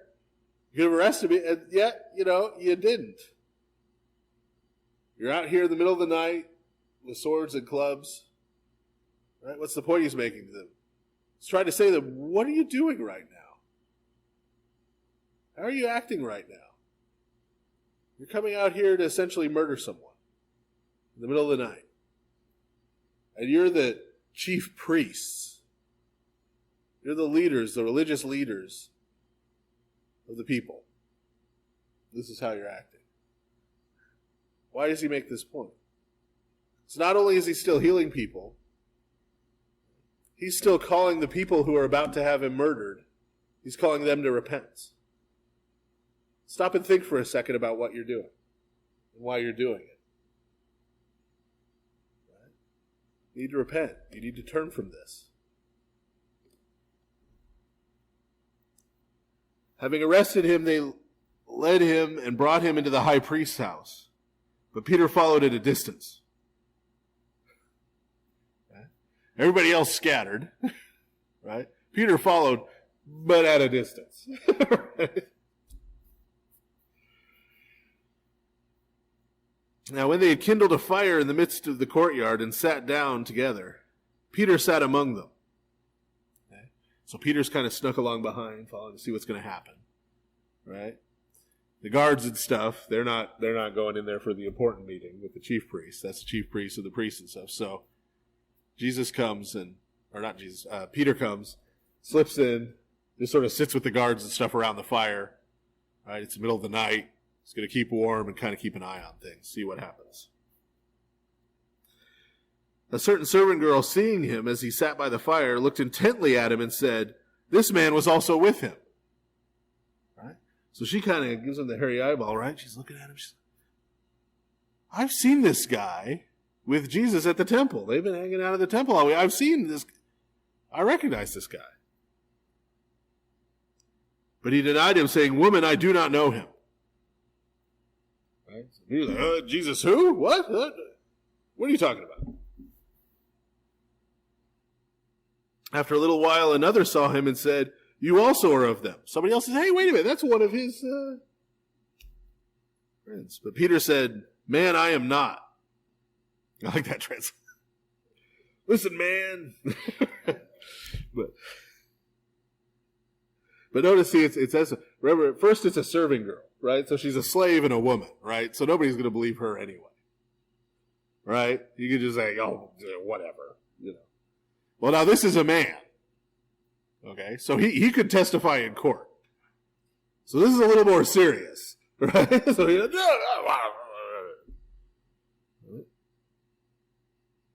Then after about an hour had passed, another confidently affirmed, saying, "Surely this fellow also was with him, for he's a Galilean." Right? He picks up on the accent. Right? Like, this guy's from Galilee. He's got to be with Jesus. Well, now Peter's got a real problem because now he's got two witnesses. Right? And this one's confident. This one's not like, hey, I think this guy's like, no. You're one of them. But Peter said, man, I do not know what you are saying. Right? I don't even know what you're talking about. Immediately while he was still speaking, he doesn't even get it out of his mouth again, the rooster crowed, and the Lord turned and looked at Peter. Then Peter remembered the word of the Lord, how he had said to him, before the rooster crows, you will deny me 3 times. So Peter went out and wept bitterly. So it sort of all comes crashing in on him. Oh, yeah. About a couple hours ago, I was just saying how I'd go to prison with him and die with him, and now I'm sneaking around out here saying I don't even know him. Right, so it sort of all comes crashing down on him, and he runs away. Okay, my question then goes back to the first question a little earlier about being possessed.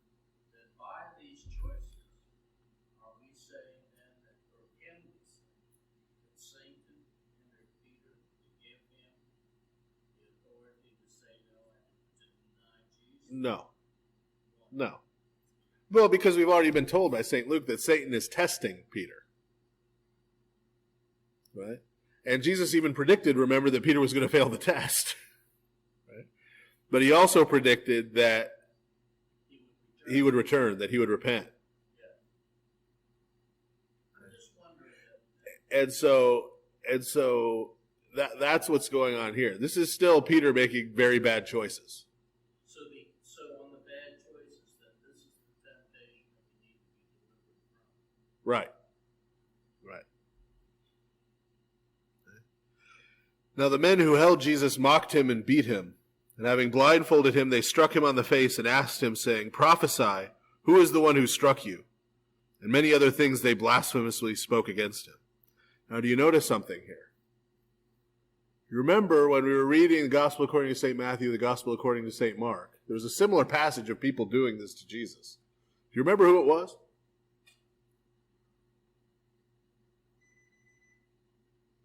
It was the Roman soldiers. Who is it here who's doing this to?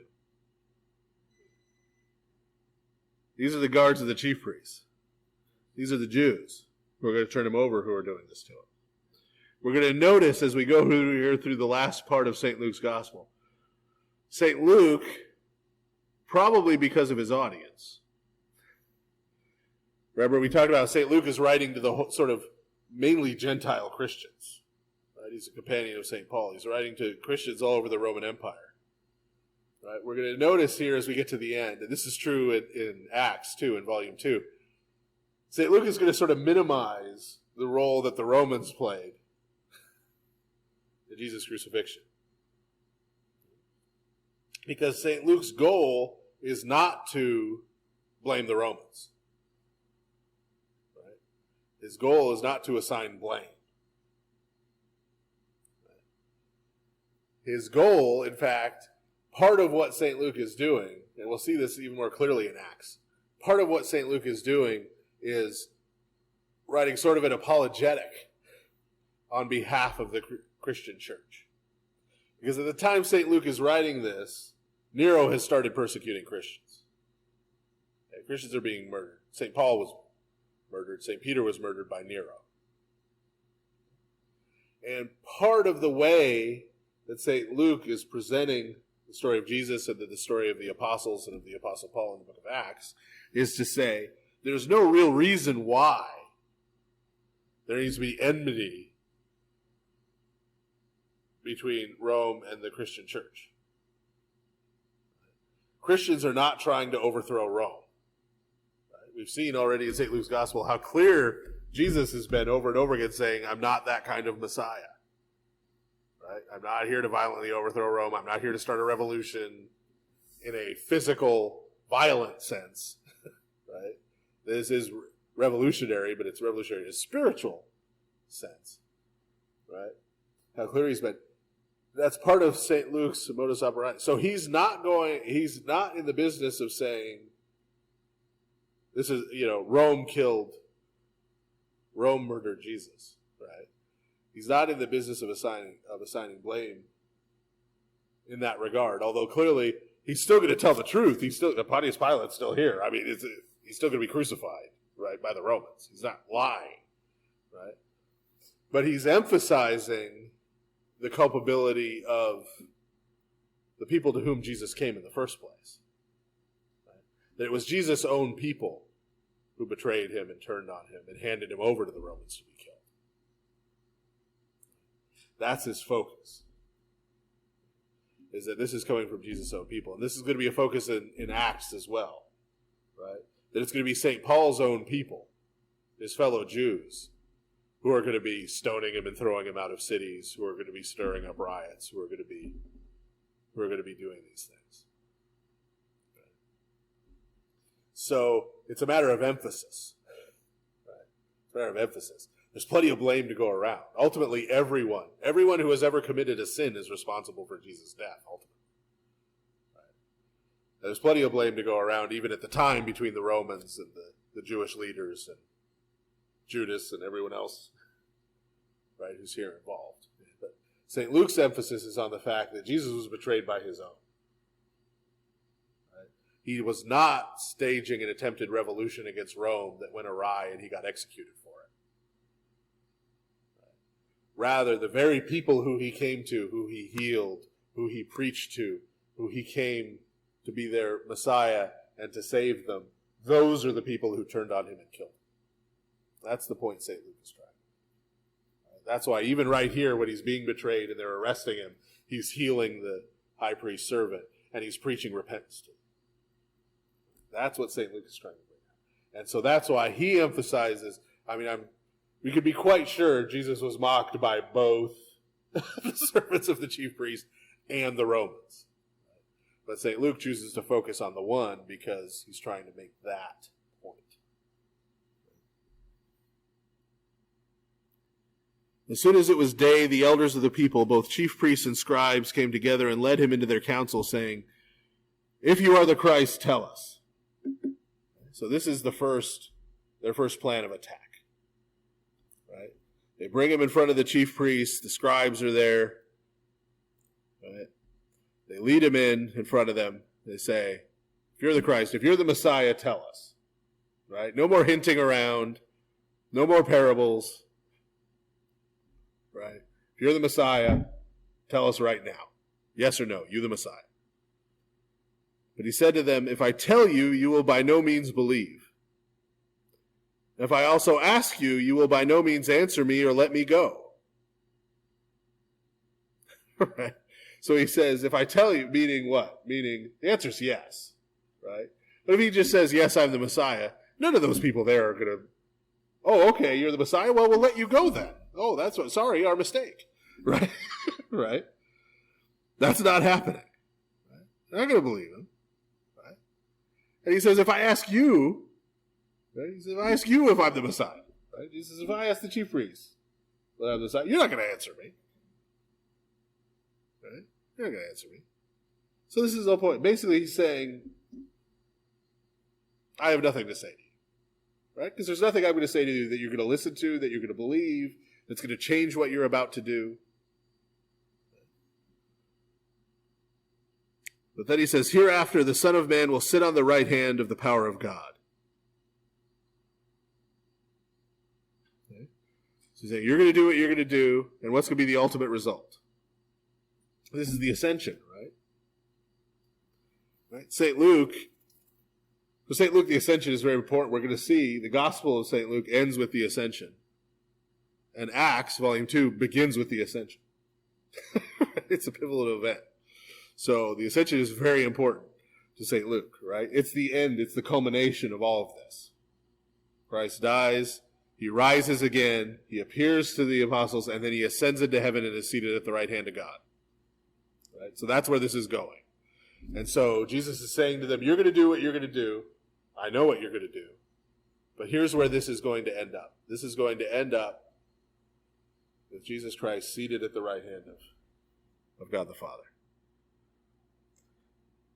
Then they all said, "Are you then the Son of God?" So like, so is what you're saying that you're the Son of God? So he said to them, you rightly say that I am. Notice he doesn't say yes. He says, you just said that I am, and you're right.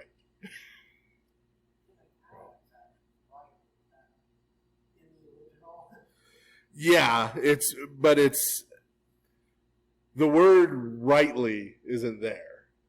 It's essentially, I mean, you might translate it as sort of, you say so yourself. You say the same. Right? It's kind of ambiguous how to translate it into English. That's why they put it in italics. That they're giving you that sort of a free interpretation of what it says. And they said, what further testimony do we need? For we have heard it ourselves from his own mouth. Okay. So they say, well, there you go. Look, he just claimed to be the Son of God. That's blasphemy. Forget about bringing in witnesses. We all heard it. We're all witnesses. We just heard it come out of his mouth. That's blasphemy. Penalty for blasphemy is death. So as far as they're concerned, trial before the chief priest over. So this, based on time, and based on being in a chapter break again, is where we'll leave off for tonight.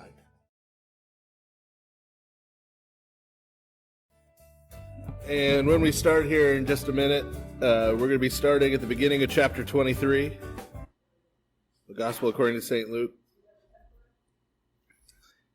And I will give my usual introduction that still to this day, the first Bible study on Luke remains available on the internet. If you want to go back and listen to that. Lord willing, as I said, we're going to be concluding the Gospel of Luke tonight. So if you want to have a marathon, if you want to binge listen and try and do the whole book at once, I wouldn't recommend that, but especially if you're driving, you might end up going right off the road. But that is still available there. We are, as I just mentioned, coming to the very end of the Gospel according to St. Luke. Last time we talked about Christ's arrest, and after his arrest, he was brought before the chief priests and the Sanhedrin, which was the gathering of sort of the leading religious figures in Jerusalem at the time. They convicted him for blasphemy, which, according to the Torah, is a crime that demands death as the penalty. But of course, they're not allowed to just execute people. Right? Even their fellow Jews, because the Romans, as little as they cared about the Jews, again, their main concern was maintaining order. And if you have the people living on your land killing each other, that leads to feuds, that leads to all kinds of problems that lead to disorder. And so, while they didn't really care whether the average Judean lived or died on a day-to-day basis, they weren't going to sanction them killing each other, especially over religious disputes, because again, that's a recipe for future disturbances. And so they now, if they're going to do away with Jesus, as has been their plan, they've now finally got a hold of him, they're going to have to get the Romans to do the dirty work for them. They're going to have to get the Romans to execute him. As we mentioned before, that wasn't all that difficult because the Romans really didn't care if the average Judean lived or died. And so basically it's just a question now. While the Romans wouldn't kill someone to do the Jewish officials a favor, because they don't owe them any favors, if they could be convinced that Jesus continuing to live is going to cause any kind of disturbance to the social order, going to cause any kind of problem. Remember, we're in Jerusalem at the time of the Passover feast, so there are Jewish people from all over the Roman Empire, all converging there in Jerusalem. The population, most people estimate, roughly tripled around the Feast of Passover, so there's a lot of people crowded into the city. if they can convince the Romans that Jesus is there to cause some kind of unrest, they'll kill him without a second thought. Okay, so they are pretty confident that they're now going to get what they've been wanting, which is to get rid of Jesus as a threat to their power.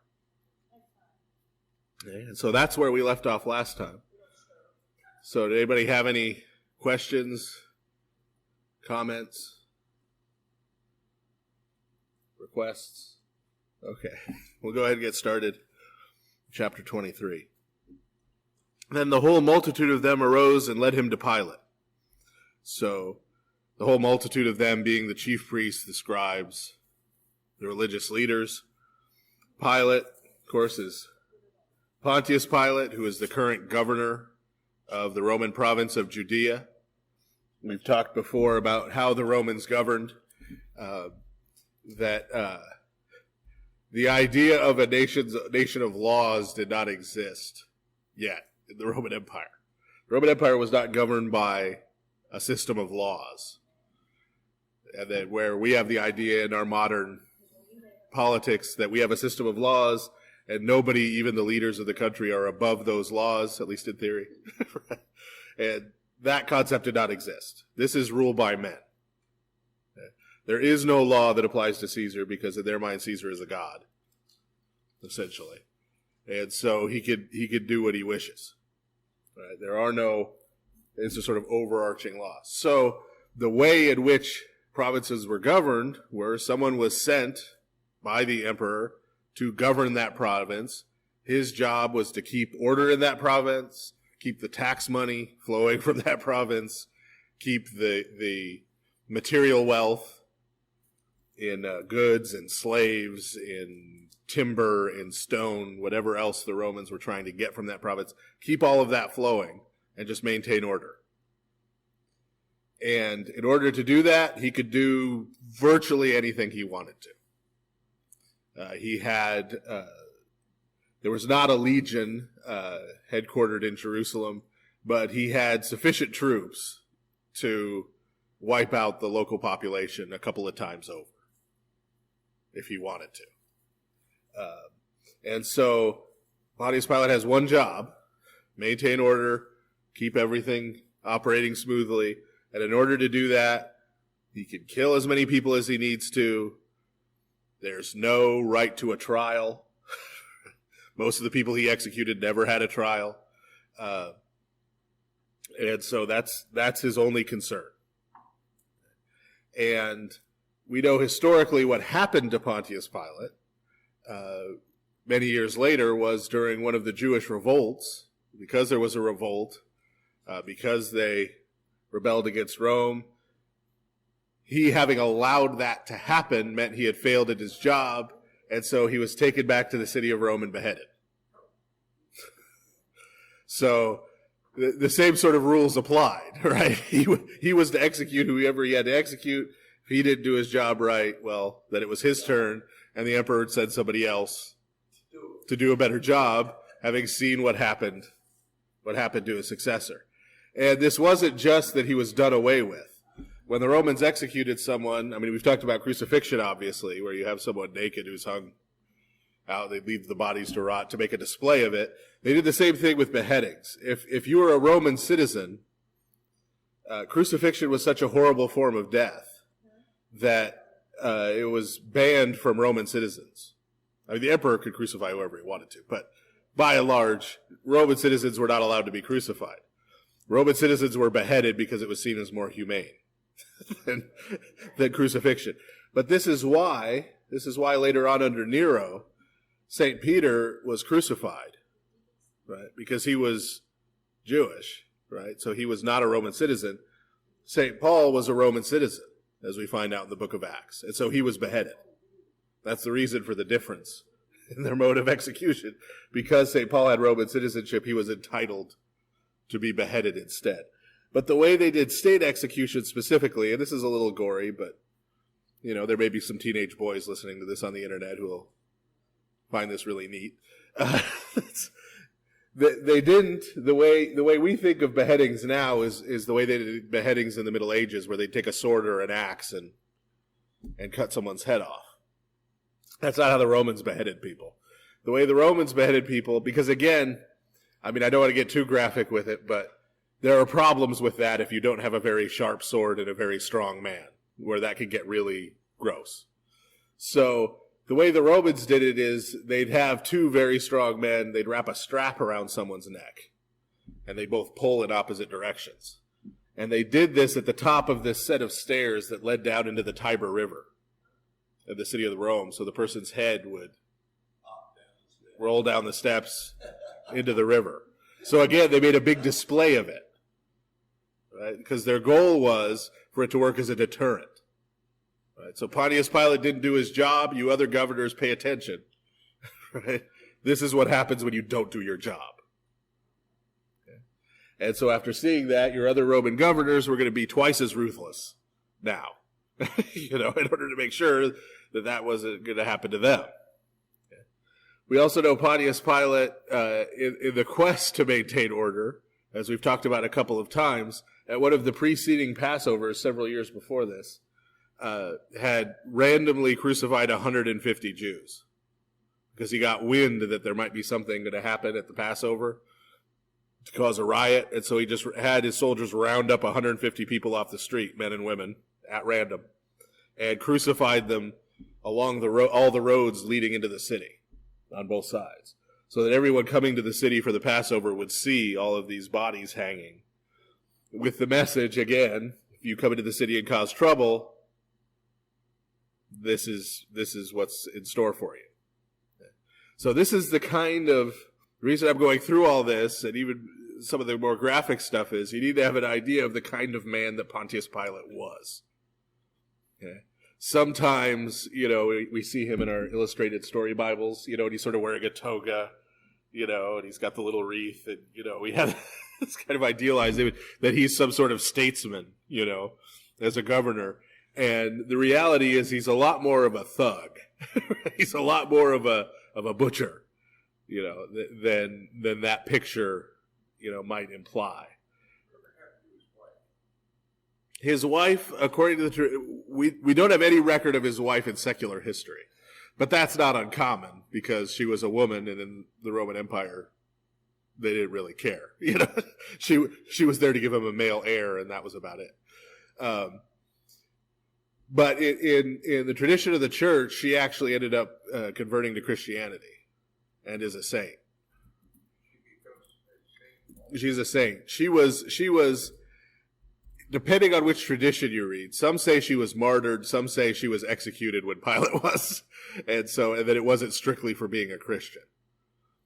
So we know she was killed. We don't know if it was because of the political situation with her husband, because some things will say that, and then some other traditions say it was because of her Christianity that she was executed. Yes.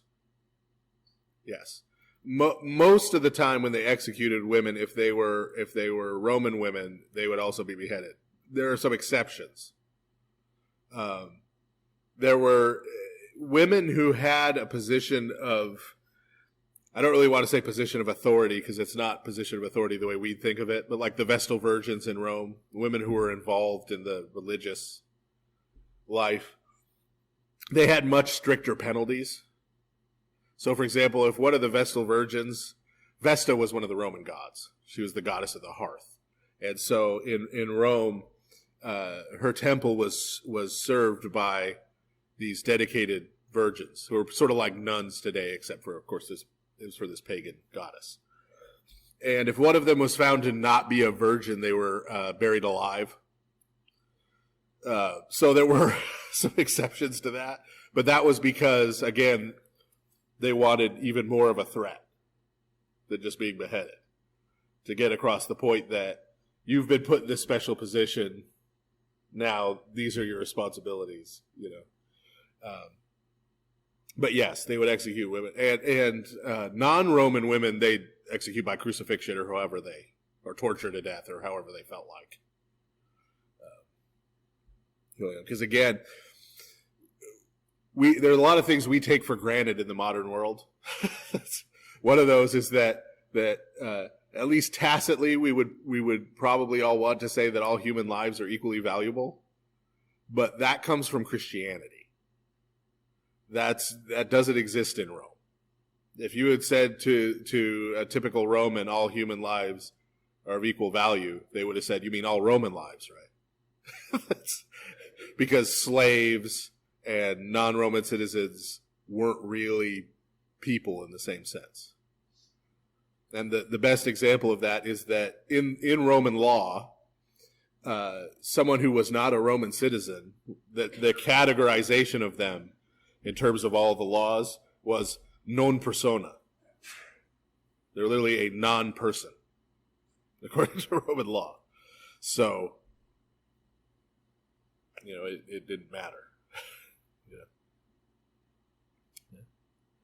So this is the man, and this is the type of man who the Jewish leaders are bringing Christ to for execution. So you can see why they would be pretty confident that Jesus isn't going to make it out of this alive.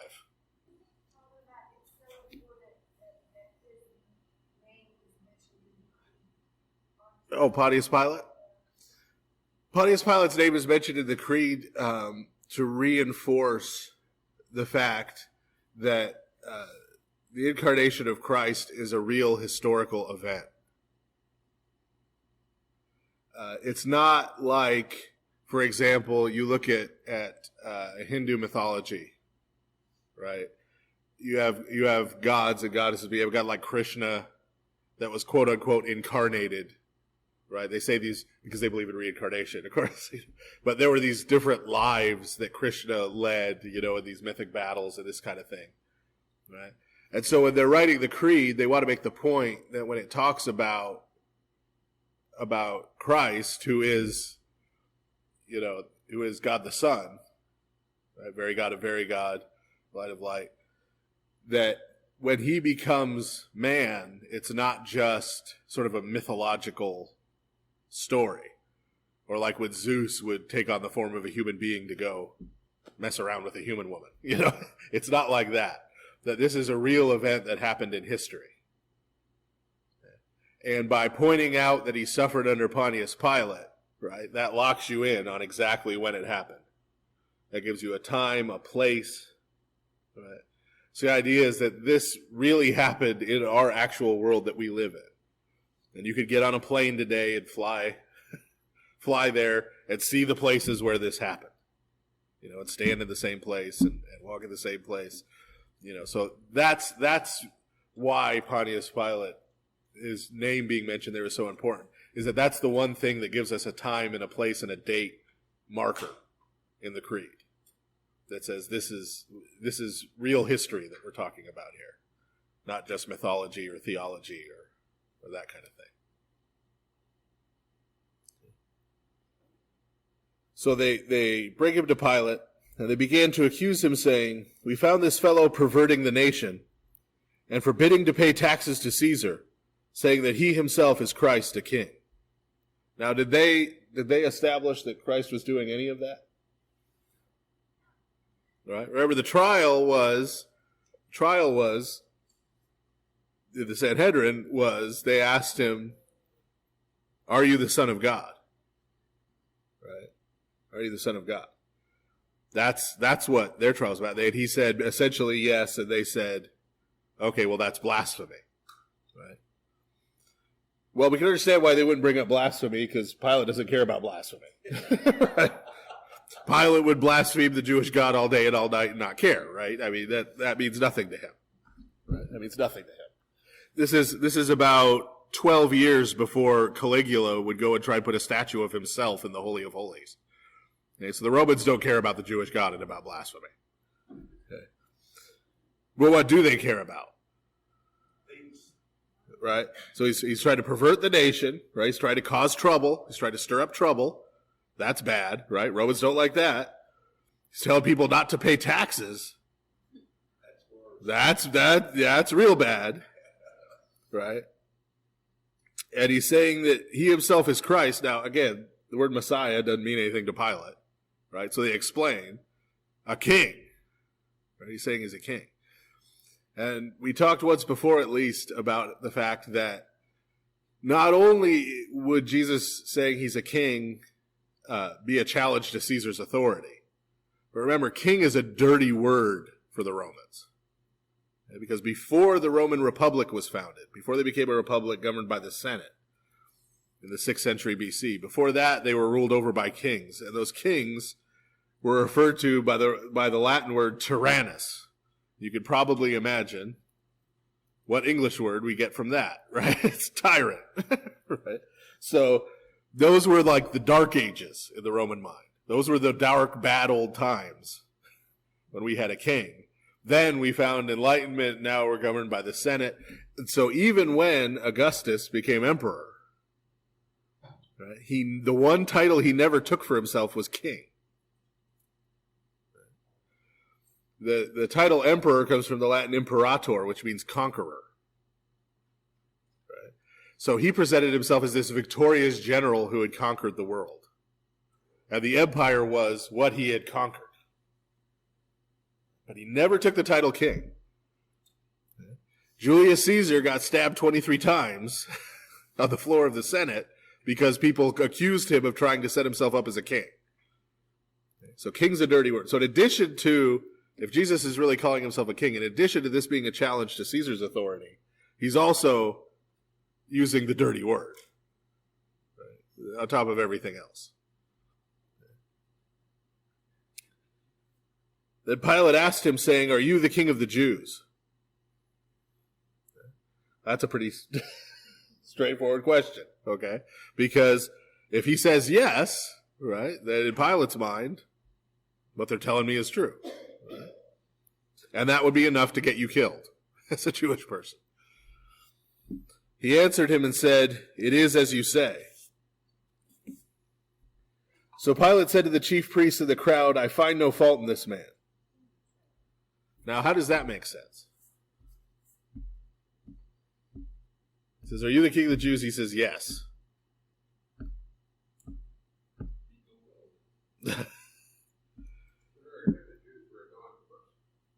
Yeah. Now, there are folks out there on the National Geographic Channel and the History Channel, when they still show documentaries, who based just on this detail will say none of this ever happened. Because, see, Pilate wouldn't have done that. Pilate would have just killed him. Right? He probably would have even asked him that question. They probably would have said, "This guy set himself up as a king," and Pilate would have said, "Okay, crucify him." You know? Bang the gavel. Right? Another case solved. Okay? Well, there's a couple things here. There's a detail that we don't get here from St. Luke that we do get in the other Gospels. Do you remember what that is? That's about Pilate's wife, who we were discussing earlier. Isn't that where his wife does? Pilate's wife had sent word to Pilate saying, there's a man who's going to come before you today on trial. I had this dream. He's a righteous man. Don't kill him. So we know that's in the background of this. Right? We know that's in the background of this. But also, as we're going to see, there's some mockery that's going to ensue. So in addition to that, we have the idea that Pilate may not be taking this guy very seriously. Right? You got to remember, I mean, again, we were illustrated picture Bibles, where Jesus is sort of a nice, waspy fellow with long shampooed hair, But that's not how Jesus actually looked, right? I mean, Jesus is Jewish. He's from Galilee. He's from a rough area. He's a peasant, okay? People didn't bathe very frequently, okay? He only owned, as far as we could tell, one set of clothes that he wore every day. Okay? So this person standing in front of him and saying, "Oh yeah, I'm the king of the Jews." There's also an element of Pilate just not taking this all that seriously. Right? The Jewish leaders come to him and say, "Oh, he's claiming he's a king. He's going to stage a revolt against Caesar, tax revolt against Caesar." And Pilate's looking at him going, "Really? This guy? This guy?" It's like a beggar. Yeah. called the Secret Service and said, hey, I got this guy here who's going to try and overthrow the American government. And they show up and it's a homeless guy. They're probably going to look at you like, he may have said that, but I don't think we need to worry, right? So there's an element of that too, of Pilate not taking this very seriously. Okay? But as we're going to see as this advances, what his wife said is in the background. Right? Well, why would that be so important? Right? I mean, probably half the people who got drug in front of him, the Jews who got drug in front of him, who he executed, didn't do what they said they did. Right? I mean, it's not like he really tried to find out. He didn't go and investigate. Right? He would just execute people. Okay? So why would he be so concerned about executing a righteous man?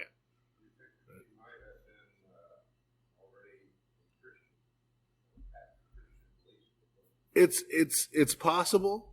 It's possible. But also you have to take into account the popular culture of the Roman Empire. If you read Sophocles, right, or any of the Greek tragedies, right, these are the theatrical presentations of the myths, right? They don't have movies, they don't have TV, right? What they have is theater to sort of bring these things across. And when you look at those stories, most of those stories involve someone accidentally or under poor circumstances or without knowledge, thinking they're someone else, killing someone they shouldn't kill. Right? Classic Oedipus Rex, right? He kills his father not knowing it's his father.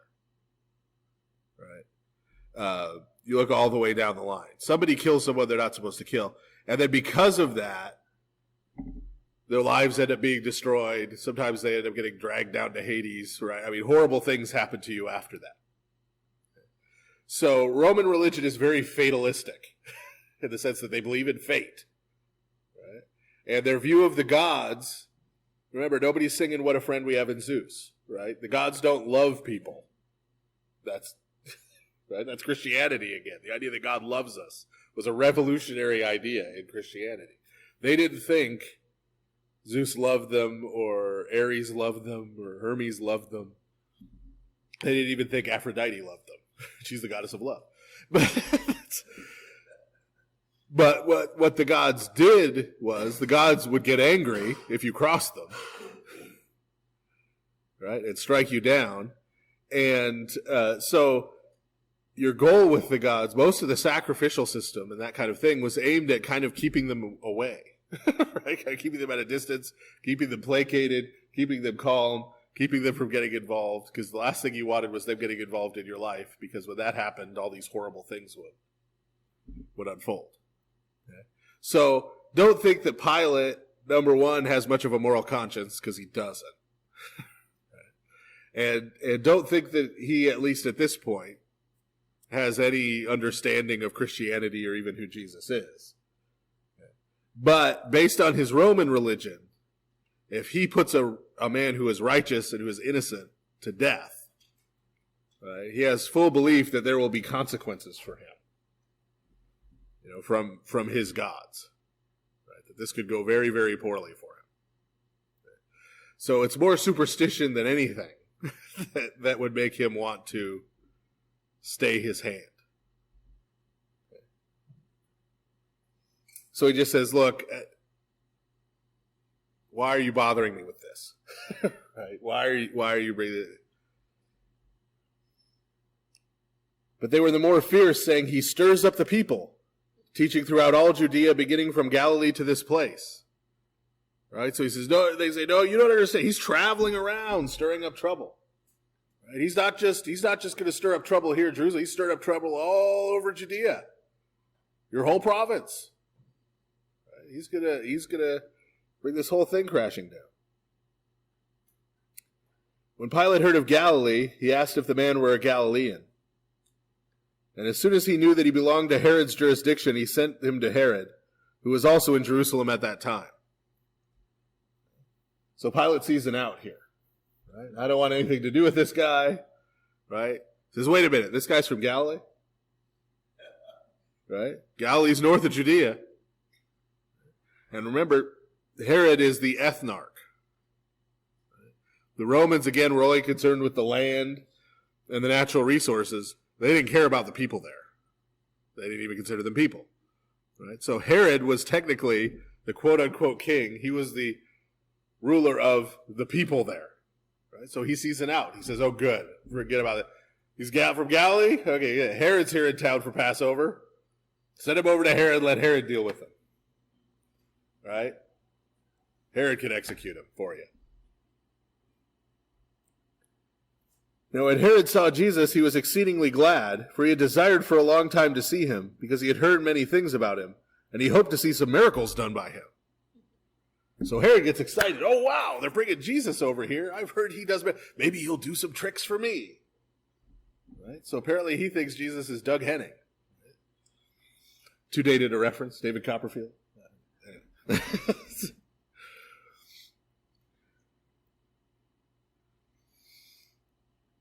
Then he questioned him with many words, but he answered him nothing. So Herod says, oh, good, now we're going to get a show. Right? So he starts asking him questions, trying to get him to do some miracles. Jesus just stands there and doesn't say anything. And the chief priests and scribes stood and vehemently accused him.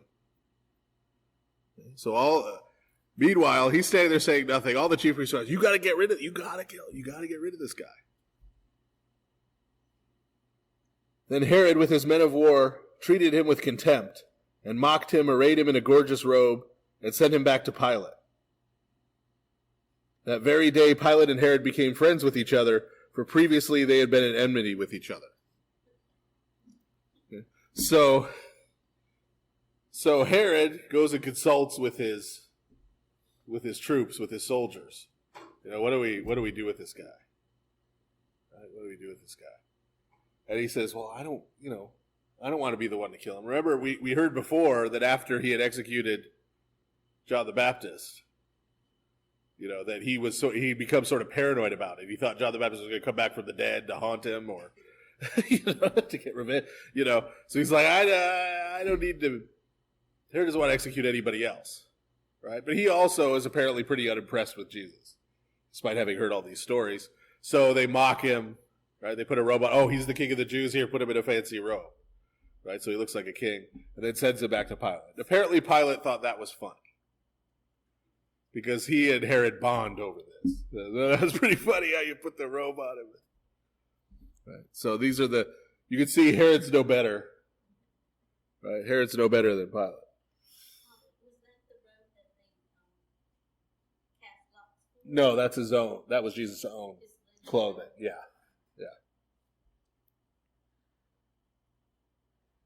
Then Pilate, when he had called together the chief priests, the rulers, and the people, said to them, you have brought this man to me as one who misleads the people. And indeed, having examined him in your presence, I have found no fault in this man concerning these things of which you accuse him. No, neither did Herod, for I sent you back to him, and indeed nothing deserving of death has been done by him. So he says, look, he's not saying it, I mean, yeah, he claims he's the king of the Jews, but frankly, I find that kind of funny. Right? He's not doing anything. You sent him to Herod. Herod laughed at him and sent him back to me. But now notice, Pilate's response is not, so okay, I'm just going to let him go. Forget about this. Right? No, Pilate's response is, I will therefore chastise him and release him. For it was necessary for him to release one of them at the feast. Okay. So there's this tradition that they release somebody from prison at the Passover feast. Again, this is the carrot as opposed to the stick, right? We want people to be happy. Okay, well, we'll release a prisoner at your Passover, to kind of ingratiate with the crowds. But now when it says he's going to chastise him, that doesn't mean he's going to scold him. Doesn't mean he's going to give him some harshly worded rebuke. Now, you stop causing trouble. Right? Chastise here means he's going to be flogged. Okay. Many people did not survive a Roman flogging. So he may be killing him anyway by ordering this. Okay. He may be killing him anyway by ordering this. The way these floggings were done, it was not like a bullwhip, or like a belt or something like we did. what was used was, it was a leather handle with a whole series of leather thongs. And tied to the ends of those leather thongs would be bits of broken glass, sharp rocks, sharp pieces of metal. And they'd be long thongs. And the person would be tied or chained to a post with their back exposed. And they'd whip with it and wrap it around a person so that those bits of glass and metal and everything would dig into the person's skin and then rip it off. And they would do this repeatedly. And so, as I said, many people did not survive. I mean, you got to remember, this is before, there's no antibiotics to prevent infection, right? And when they would flog someone and release them, that was it. They would flog them and then toss them out on the street. So a good proportion of the people flogged by the Romans didn't survive that. And if they did, they were physically crippled for life by the after effects of it. So don't think Pilate here is being merciful, right? This is more, crucifixion is more trouble than he seems worth. Right? And I don't need to really make a statement with this guy. So we'll just, beat him nearly to death. Toss him out on the street. Who cares what happens to him after that? And notice also, this he has this tradition of releasing a prisoner. Well, they're going to flog him first. So are they really releasing a prisoner? But when he says he's going to release him because he's going to release someone, they all cried out at once, saying, "Away with this man, and release to us Barabbas."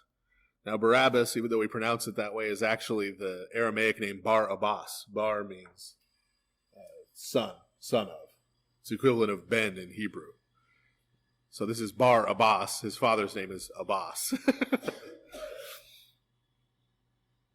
Who had been thrown into prison for a certain rebellion made in the city and for murder.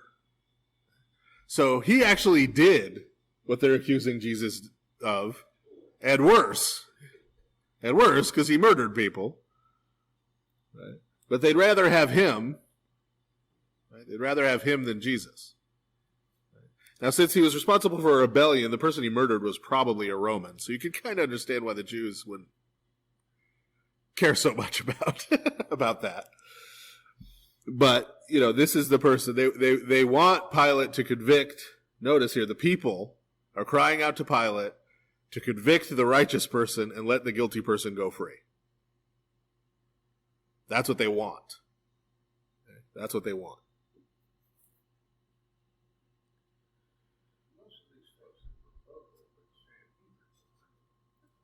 Well, we know that the people were there too, the crowd. There's a big crowd of people there too. But the Sanhedrin, the Jewish leaders, because they didn't have actual power, became masters of whipping up a crowd. We're going to see in the book of Acts, that's how St. Stephen gets martyred. Basically, a group of Pharisees, including Saul, who would later become St. Paul, whipped up the crowd into a frenzy. This guy's a blasphemer, and they ended up stoning him to death. Right? So this is how they couldn't execute someone. But if they could get a crowd riled up and then get the crowd to tear somebody apart, well, same result. Right? Same result. And so that's what the picture we're getting here from St. Luke is that this is what the Sanhedrin, this is what the chief priests and Jewish leaders are doing with the crowd. They're getting the crowd riled up against Jesus to force, to apply that pressure to Pilate to do what they want him to do. Pilate, therefore, wishing to release Jesus, again called out to them, but they shouted, saying, "Crucify him, crucify him." Then he said to them the third time, "Why, what evil has he done? I have found no reason for death in him. I will therefore chastise him and let him go." Right? Saying, I haven't found any reason to exile. Look, I'm going to flog him. Right? You hate him so much. Right? He's going to be punished for something. Right? He's going to be, and then we're going to let him go. Why do we need to crucify him? But they were insistent, demanding with loud voices that he be crucified. And the voices of these men and of the chief priests prevailed. So Pilate gave sentence that it should be as they requested. And he released to them the one they requested, who for rebellion and murder had been thrown into prison. But he delivered Jesus to their will. It's worth noting here, again with our friends who show up in the documentaries about Jesus, when they talk about this story with Pilate, they will, some of them outright, accuse this story of being anti-Semitic. Anti-Semitic. Because they will say the Jewish people had no authority to execute anyone. Pilate is this brutal tyrant. So why is St. Luke here putting all the blame onto the Jewish people and taking it off of Pilate and the Romans, who are the ones who actually crucified him? They say he's trying to shift blame. Okay? Trying to portray Pilate as being innocent and just being forced to do this by the crowd. My response to that is a very shallow reading of what's going on here, because you notice St. Luke mentions Barabbas' crimes twice over the course of 2 verses. Okay? So he's portraying Pilate as someone who, because of pressure from a crowd, was willing to murder an innocent person, a person who he believed to be innocent, he's just said, was willing to execute him and was willing to release someone whom he knew to be guilty based on this crowd. Is that making Pilate look innocent? Not really, right? In the Old Testament, right, as we read in the prophets, in Isaiah, when he describes an unrighteous judge in Israel, the mark of an unrighteous judge is that they punish the innocent and let the wicked go free.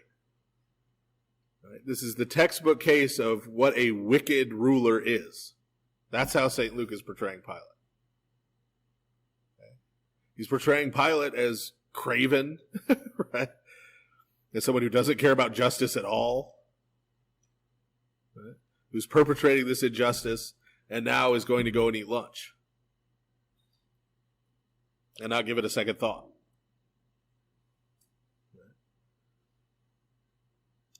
So I think those folks who want to make that case here probably have an agenda going and need to read a little more closely, what St. Luke is saying and how he's saying it. Because the point he's making is the exact opposite. It's the exact opposite. That the people who most prided themselves, right, the Romans, they prided themselves on the fact that their empire established justice in the world. And yet they are completely unjust. They are completely unjust. And they're just as complicit as the Jewish people. Remember, St. Luke is writing his gospel to churches that include Gentiles and Jews who have come to faith in Christ. And so what has he just said here in this story of how Jesus was convicted? Who convicted Jesus? The religious Jews, the non-religious Jews, because you've got Herod, and the Romans, the Gentiles. Everyone is complicit. Everyone is complicit. And that's the message that St. Luke is sending.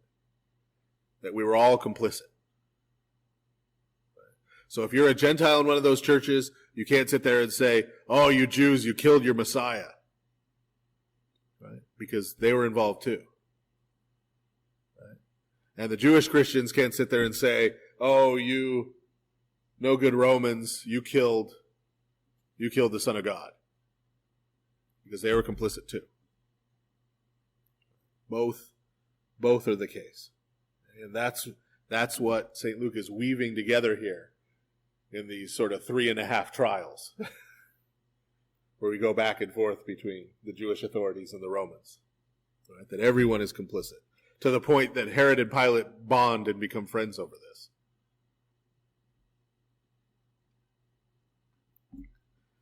Now as they led him away, they laid hold of a certain man, Simon, a Cyrenian, who was coming from the country, and on him they laid the cross that he might bear it after Jesus. Why would they do that? That's exactly it. Right? Because this wasn't, okay, I'll crucify him instead of flogging him.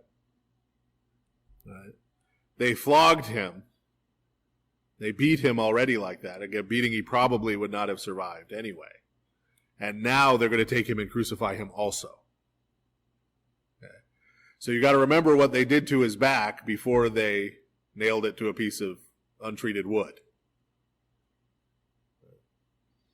And so he's unable. And now we usually have in our heads this picture of Jesus sort of dragging the whole cross. That's not actually how it was normally done. What would be carried would be the cross beam.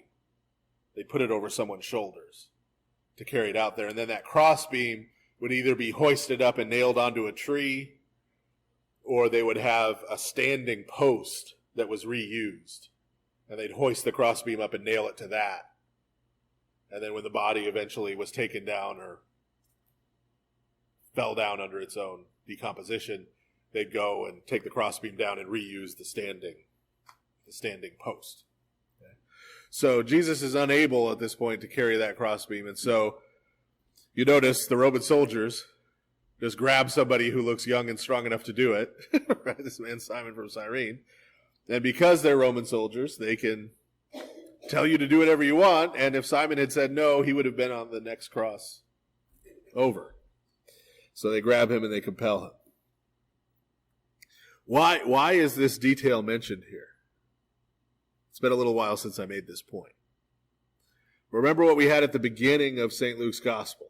He talked about how he had made an investigation, how he'd talked to people, right, who were witnesses of this, and from that he had put together his gospel. He put together the story of Jesus' life. Okay? So when we see St. Luke name drop people like this, it's because those are people who were still alive at the time this was written. Okay? So he mentioned this person's name, Simon of Cyrene. Right? So to say, if you don't believe this is true, or you don't know that what I'm saying is true, or if you want to check it out, go ask him. He's the one the Romans forced to carry Jesus' cross. He can attest that this is what happened, and this is how it happened. So when we see these names, you sort of go, what's the point of dropping that name in there? That's why. It's usually, they didn't have footnotes or endnotes in Microsoft Word. So this is a way of sort of footnoting it, of who it was who he talked to, or who you could go ask. And a great multitude of the people followed him, and women who also mourned and lamented him. So in addition to this crowd of people following on the way to his crucifixion, there's a whole bunch of women from the city who are mourning and wailing in loud Middle Eastern fashion.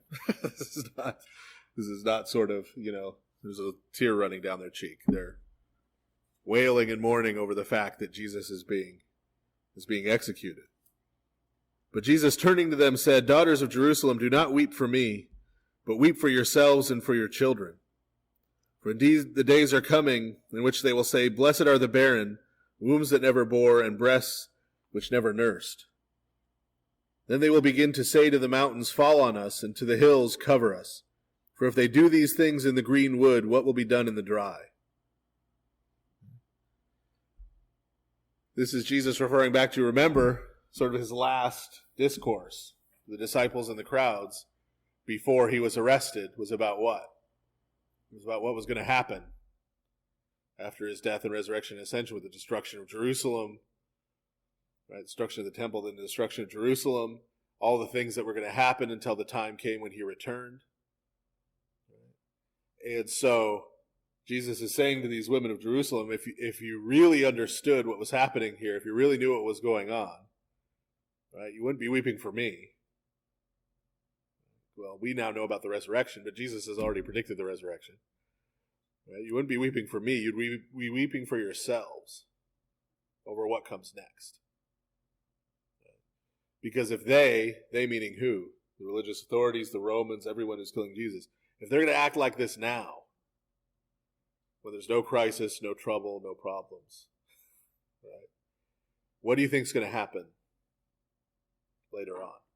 Right? The green wood is referring to spring. Right? If they act this way in the spring, how are they going to act in the winter? Right? things get dark, when things get bleak, how bad is it going to be for you who are still here in Jerusalem?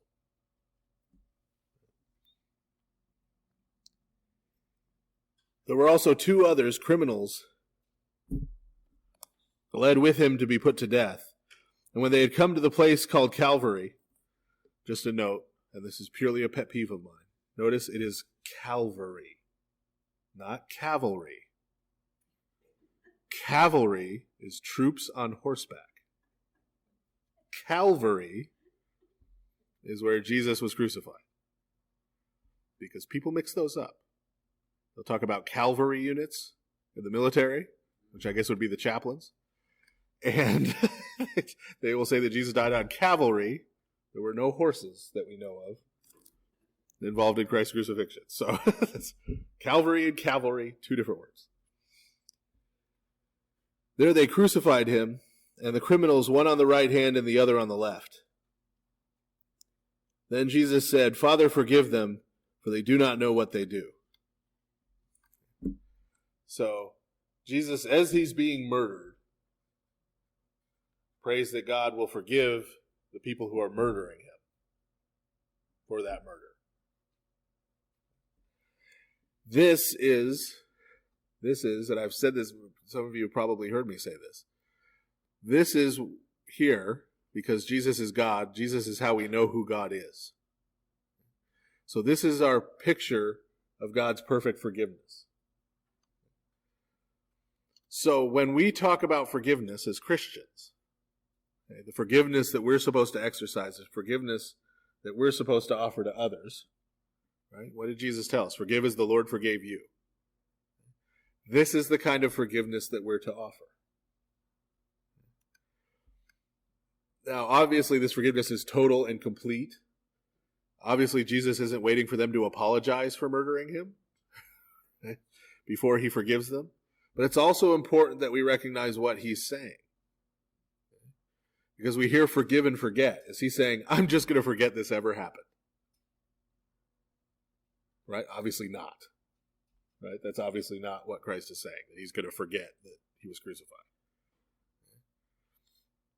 Is he saying that, oh, it's okay. Crucifying me, I'm innocent, but that's okay. That's all right. We'll let it slide. But no, it's not okay. It's murder. It's murder. Committing a horrible crime. So he's saying neither of those things, which means when we forgive, we aren't asked to forget that something ever happened. And we aren't asked to say that what someone did is okay. What Jesus is saying here is that despite the evil that they're doing to him, despite the pain they're inflicting on him, despite the fact that they're killing him, his love for them is bigger than that pain and that suffering is. And so this is what we as Christians are asked to do when we're told to forgive. We're not told to belittle what was done to us. We're not called upon to forget what was done to us. We're called upon to try to find enough love. And you're not going to find enough in yourself. At least I never do. But to find enough of God's love in ourselves that it's bigger than the pain and the hurt that we're trying to get past. So that as much pain as they've inflicted on us, as much hurt as they've inflicted on us, the love of God that we have for them is bigger than that. It trumps that. It's more important than that. Because that's what Jesus is saying here. As horrible as what they're doing to him is, his love for them is bigger. Is bigger than that. And that's what he's proclaiming even as they're murdering him.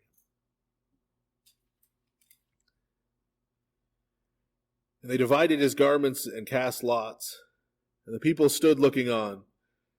But even the rulers with them sneered, saying, "He saved others, let him save himself, if he is the Christ, the chosen of God."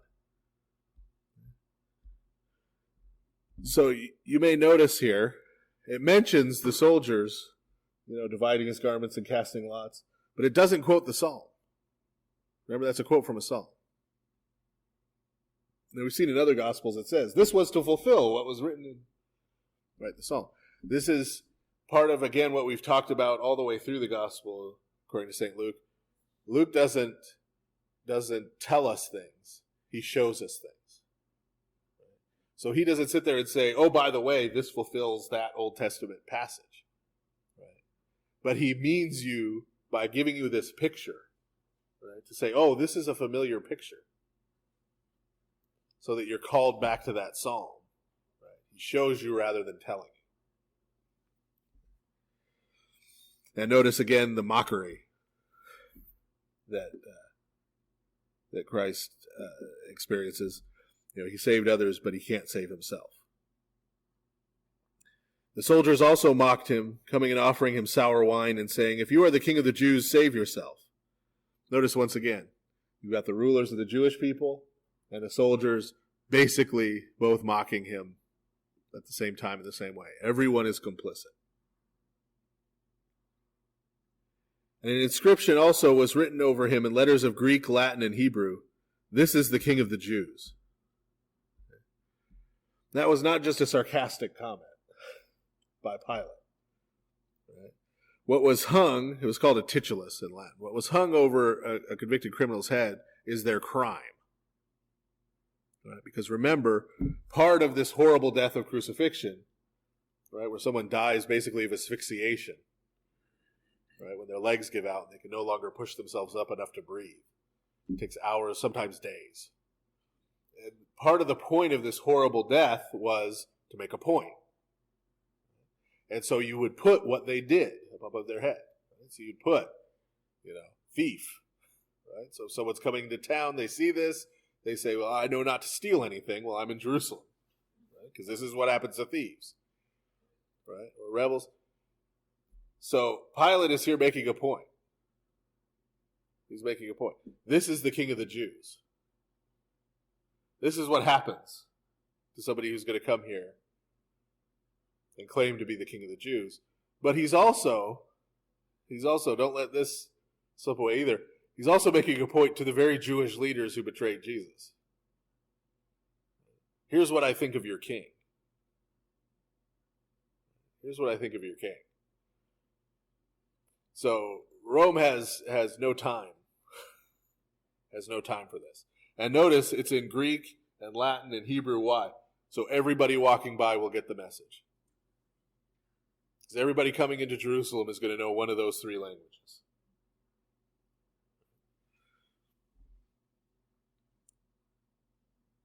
Then one of the criminals who were hanged blasphemed him, saying, if you are the Christ, save yourself and us. Right. So notice he's saying the same thing that the Roman soldiers and the Jewish rulers were. So he's just joining in. Right? But notice what he adds. He doesn't just say save yourself. He says save yourself. Hey, and us too while you're at it. Right? But the other answering rebuked him, saying, do you not even fear God, seeing you are under the same condemnation? And we indeed justly, for we receive the due reward of our deeds. But this man has done nothing wrong. So he's being crucified too. But notice what he says. Right? You're going to sit here and denounce it. You're about to die. You're about to die in a horrible way. You're going to die and you're going to stand before God. You don't even fear God. This is what you want your last act in this world to be? Is mocking. This man who's dying with us, who isn't a criminal like us. He says, I know what crime I committed. You know what crime you committed. You know this is the penalty for that crime. What did he do? Then he said to Jesus, Lord, remember me when you come into your kingdom. So he clearly knows more about who Jesus is. Not only that he's innocent, but notice here, sometimes, people think, oh, well, that thief on the cross, he got in easy. Right? He got in easy. He just got in at the last minute. Right?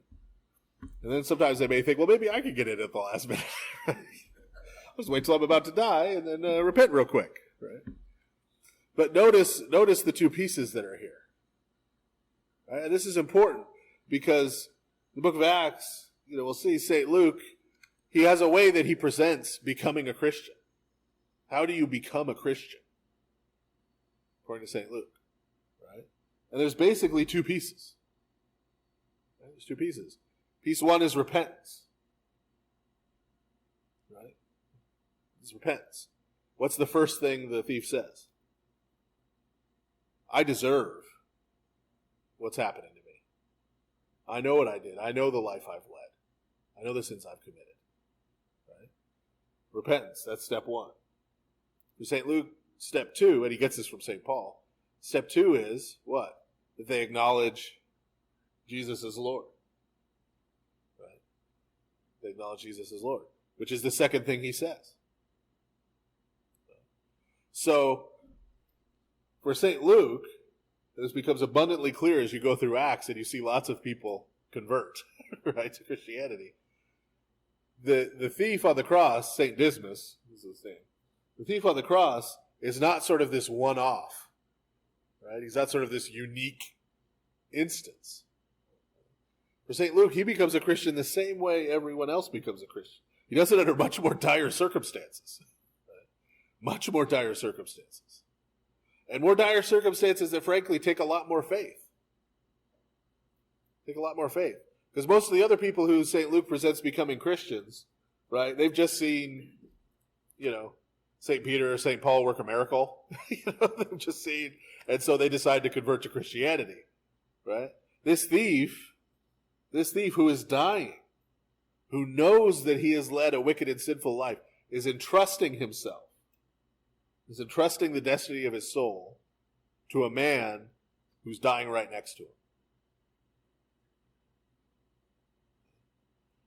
So, while it's not unique in how he becomes a Christian, the level of faith that St. Dismas displays here is unique and profound. And remember, this is in the face of, where are the 12 disciples right now? Who knows? Right? Who knows? Right? And what are they going to do even after Jesus' death? Most of them are going to go back to fishing. Right? We're going to see one of the disciples, next chapter, is going to say, well, we thought he might be the one to restore the kingdom to Israel. Implied, but I guess we were wrong because he got crucified. Right? Well, St. John, but it isn't mentioned here in St. Luke's gospel. Because St. Luke wants to give us this picture that Jesus has just been abandoned. Right. St. Dismas. Yes. But it's not related. The words aren't related, but it is spelled somewhat similarly. But so that's the profound thing here, is his faith. His faith. That he can look at Jesus even while he's dying and see his Lord there. When everyone else has decided, oh, well, yeah, I guess he wasn't the Messiah. And Jesus said to him, assuredly, I say to you, today you will be with me in paradise. So Jesus tells him, you haven't misplaced that faith. You haven't misplaced that faith.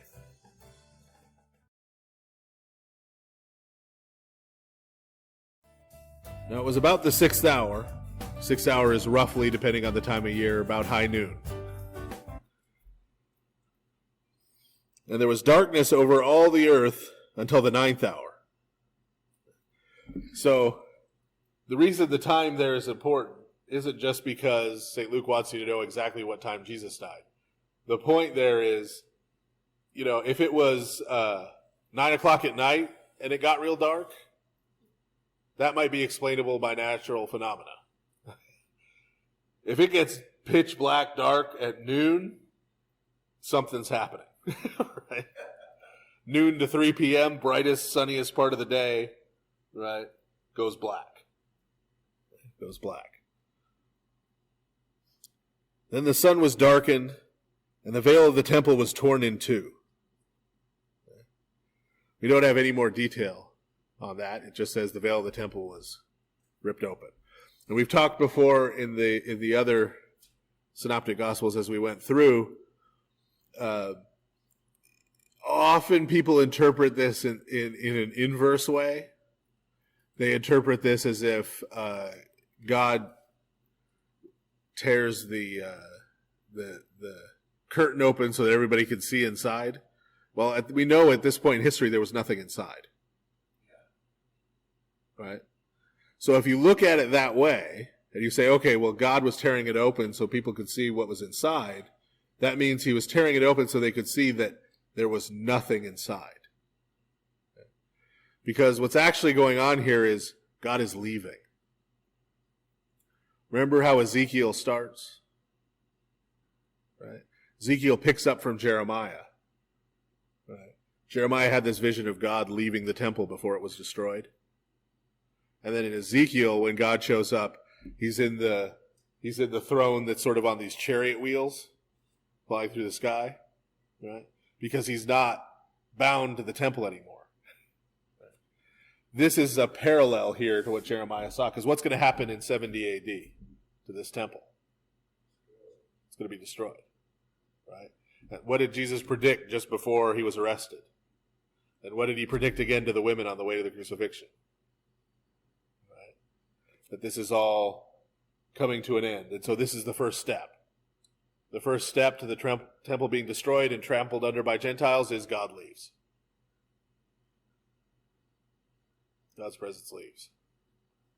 Is this not the time between 12 and 3 when the lambs are being slaughtered and offerings made at the temple? The temple's not vacant at this time. No, it's a slightly different time.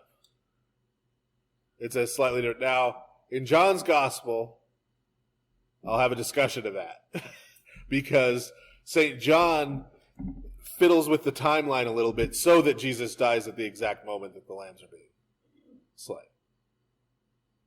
So there's a slight little difference in the timeline because they're making different points. At Passover, surely there would be somebody in the temple. Well, also remember at Passover, lambs were not sacrificed in the temple. Lambs were killed and cooked by the head of the family. Cooked whole.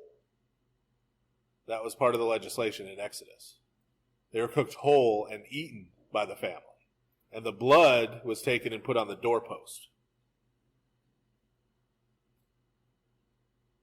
Okay, but then again, my question, are you saying that there's nobody at the temple between 12 and 3? Because Well, there would have been the usual things going on. There's no one going into the Holy of Holies. That only happened on the Day of Atonement. And this veil, the curtain, is the curtain to the Holy of Holies. well, see what I'm kind of getting. So there were daily, they offered incense every morning and every evening. There were daily sacrifices and things going on. So yes, there would have been priests in the holy place, not in the most holy place. I'm just kind of curious, when did they find the temple curtain? Well, there might have been someone there at the time. If not, there would have been shortly thereafter, who would have found it open and the Holy of Holies exposed to be empty.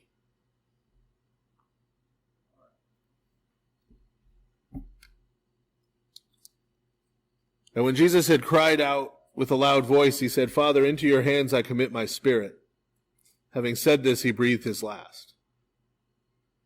So notice how many things, I know I've made this point several times, and I know it ruins a lot of nice sermons and books and musical productions. But when you see the 7 things Jesus said from the cross, right? None of the 4 Gospels says that he said 7 things. They each record different things that he said. Right? So if you pull all 7 of them together, you're telling a different story than any of the 4 Gospels tell. So here's St. Luke. Jesus says 3 things. Right? He asks the Father to forgive them, right, for what they're doing. He tells the thief, St. Dismas, that he'll be with him in paradise. And then here finally he commits his spirit to God. Which is also a quote. Also a quote from Psalm 31. Okay. Those are the three things Jesus says in St. Luke's telling of the story. So when the centurion, now why is it the centurion? Remember, a centurion is a commander. He's called a centurion. What's a century in Latin? It's 100, right? So he's a commander of 100 troops.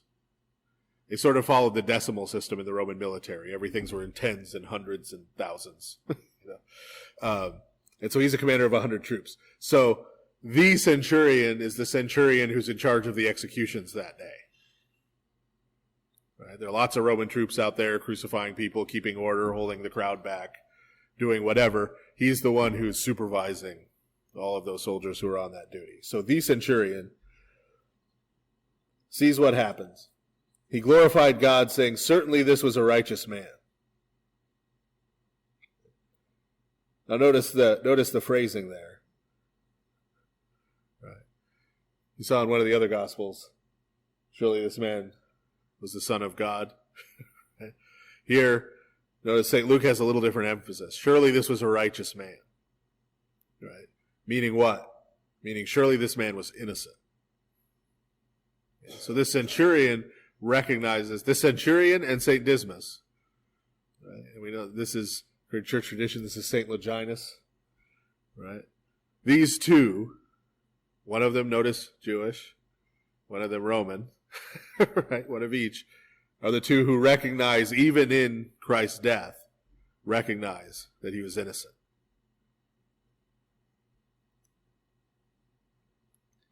And the whole crowd who came together to that sight, seeing what had been done, beat their breasts and returned. But all his acquaintances and the women who followed him from Galilee stood at a distance watching these things. Well, why does he drop that they stood at a distance watching these things? Once again, these are the people who St. Luke talked to. Right? They saw all this happen. Everything I just told you about, the darkness, what Christ said, what the centurion said, they were there and they saw this happen. Now behold, there was a man named Joseph, a council member, so part of the Sanhedrin. This is one of the Jewish leaders. A good and just man. He had not consented to their decision indeed. He was from Arimathea, a city of the Jews, who himself was also waiting for the kingdom of God. You know, it's unclear whether that waiting for the kingdom of God meant he was one of Christ's followers in particular, or just that he was a pious and righteous Jewish person who was waiting for the coming of the Messiah, waiting for the deliverance of Israel. Right? And again, we don't have here necessarily that he was a follower of Jesus, but he at least knows that Jesus is innocent and wanted nothing to do with his being condemned to death. This man went to Pilate and asked for the body of Jesus. That's a short little sentence, and you may think nothing of it, but keep in mind, this is a person who Pilate just had executed by crucifixion for claiming to be the king of the Jews. When you were crucified, you did not get buried. You did not normally get buried. You were left to hang there even after you were dead and decompose and let the animals come and pick at you. That was part of the punishment. That was part of the display, was that you didn't even get a decent burial. That's part of the point that the Romans were making. So when St. Joseph of Arimathea does this and goes and asks for Christ's body, he's risking his own life. He's basically going to Pilate and saying, yeah, I'm with him, that guy you just executed. Not the best idea, right? Because Pilate would be just as liable to say, bring me another cross, right? I got another one for you. Where's that centurion? Yeah. But he goes and he does it anyway, right? He goes, he does it. He risks his life to do this. Then he took it down, wrapped it in linen, and laid it in a tomb that was hewn out of the rock, where no one had ever lain before. That day was the preparation, and the Sabbath drew near. Meaning, it's Friday, Right? The Sabbath drew near, meaning we're coming close to sunset, because remember the day starts at sunset. So he's got to do this in order to keep the Sabbath. He's got to do this in a hurry, before sunset. And the women who had come with him from Galilee followed after, and they observed the tomb and how his body was laid. Then they returned and prepared spices and fragrant oils, and they rested on the Sabbath according to the commandment. Okay. So those women, remember, who watched everything unfold, they saw St. Joseph do this. They saw where he took the body, saw where he was buried. They said, okay, well, it's the Sabbath, so we can't do anything. We'll go home and keep the Sabbath, but we'll get some stuff ready, spices, ointments, and everything, and we'll go the next day, right, the day after, and we'll anoint his body. Okay? But notice what St. Luke does here. Remember, St. Luke, I mentioned this way back in that original Bible study. His Greek is very much like that of Thucydides, who is one of the Greek historians. St. Luke is presenting this to us as a historical document. He's not writing a religious piece here. Right? He's presenting this. This is the account of what happened. And I'm going to even give you the names of the people I interviewed and talked to find out these details, right? Where this is coming from. Okay, he's presenting this as history. So, what's one of the questions that might occur to you if you said, well, St. Joseph of Arimathea buried him, and then Sunday morning the women went out to go anoint him? How'd the women know where he was buried? Right? How'd they even know if he was buried? Or what excuse might someone use if you were a Christian and you came to them and said, well, they found the tomb empty? Well, women were grief-stricken. It was early in the morning. Maybe they went to the wrong tomb.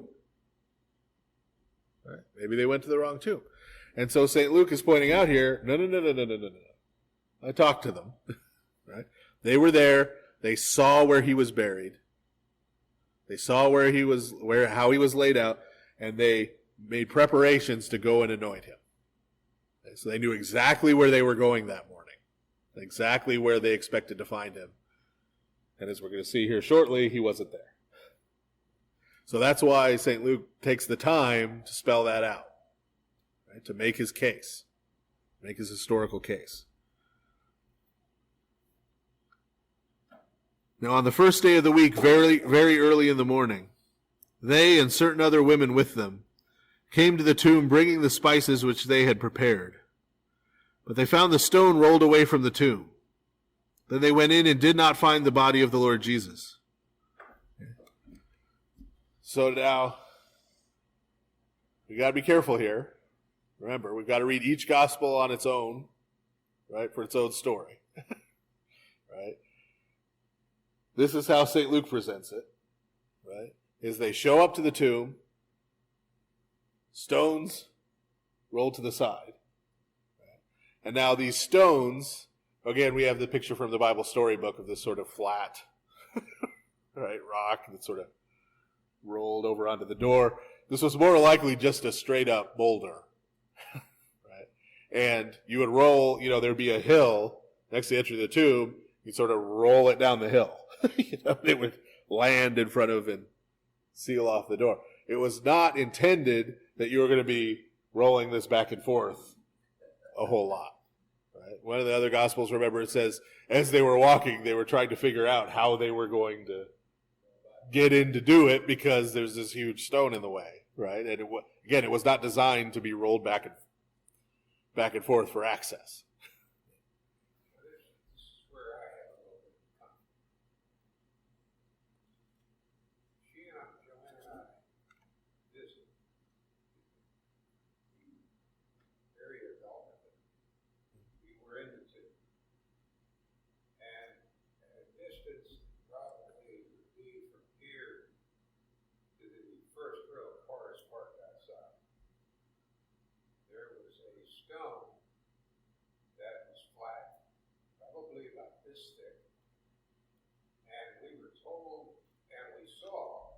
Orthodox priests continually blessing that stone, and it was pink, and they indicated that because of the rose water that was used as part of the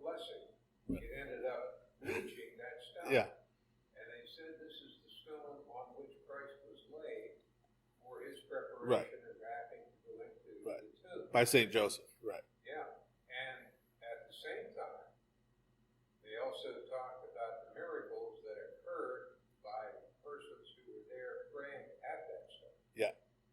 And here Luke is saying, at least I get the impression that he is saying that his body was not prepared for burial other than being wrapped by Joseph, who then went home with Passover. Well, we're told he was in a hurry. So the idea is not so much that St. Joseph didn't prepare the body or just wrapped it in a cloth. He did wrap it. Yeah. It's that because it was nightfall, because he was in a hurry, he couldn't sort of completely do what he would have wanted to do. Right. One of the other Gospels says that they were bringing about 100 pounds of ointment, the women. So, I mean, it was a significant... So the idea is more that they saw him do this thing, this good act, and they said, well, he was in a hurry. You know, we can do a nicer job of this, you know, and Jesus deserves sort of more than this. And so it was not so much that he didn't do it or didn't do it properly as on his limited time frame, and then them wanting to show their love by doing more. So he did prepare Jesus' body, just not as elaborately as the women believed it should be. So yeah, so both. Both of those are. Well, yeah.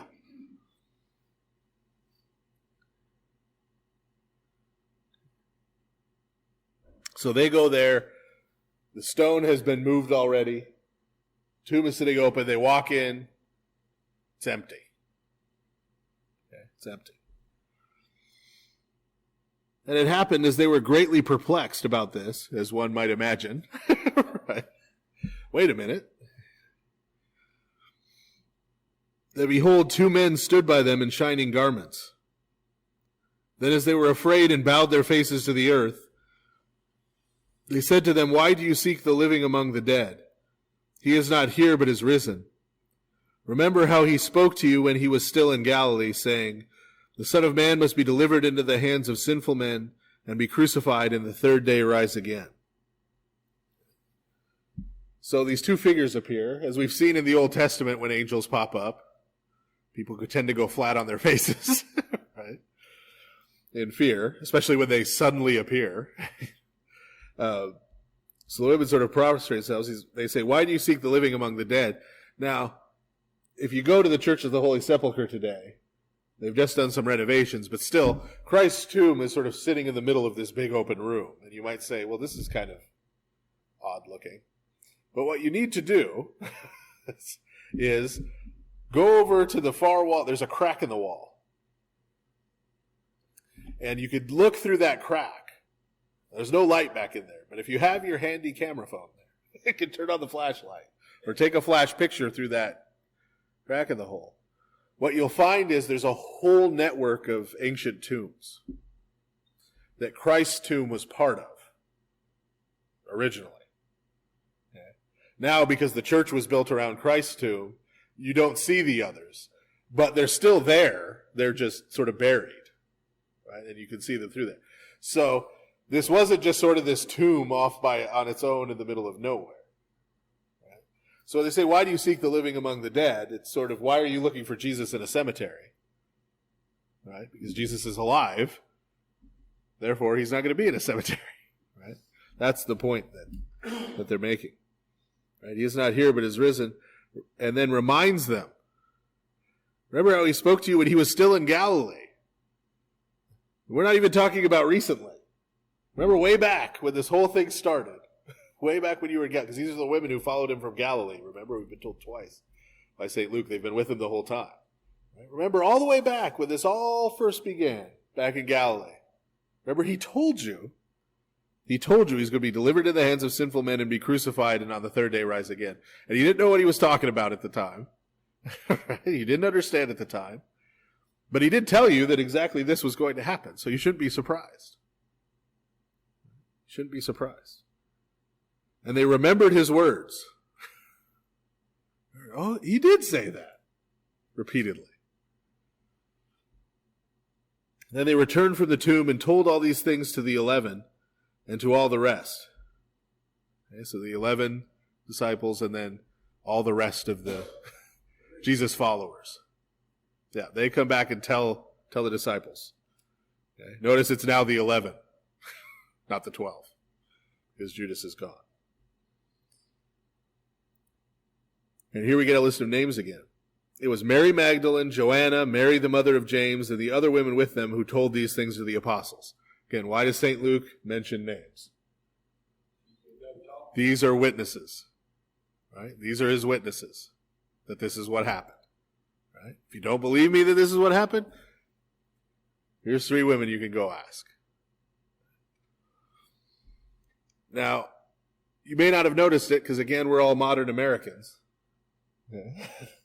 I just said, here's 3 women you could go ask. St. Luke saying that in the first century would have gotten a very different response. Because remember, women couldn't testify in court at this time in history. Had no rights, couldn't testify in court. They were considered unreliable. Right? We're going to see in a minute, some of the male disciples are going to say, yeah, we thought he was the Messiah, but he got crucified. And then some women showed up telling us he'd been raised from the dead. Isn't that crazy? Right? You know, some women.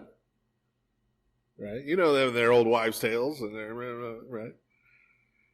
I'm sure they're just grief-stricken. You know how women are. They get all emotional. And, you know, right? That's how they viewed women at that time in history. Okay, so the fact that St. Luke names these women as witnesses shows you, a companion of St. Paul, shows you that something fundamental has already changed in the Christian community by the time St. Luke is writing this, which is probably in the 70s, maybe the early 80s. Right? So we're probably talking about 50 years, 45, 50 years after Jesus' death and resurrection. Already something has profoundly changed in the Christian community in terms of how women are viewed. Right? Where St. Luke can just say this offhandedly and not apologize for it. Right? And not say, and if you don't believe the women, well, then you could ask these men. Right? Doesn't say that at all.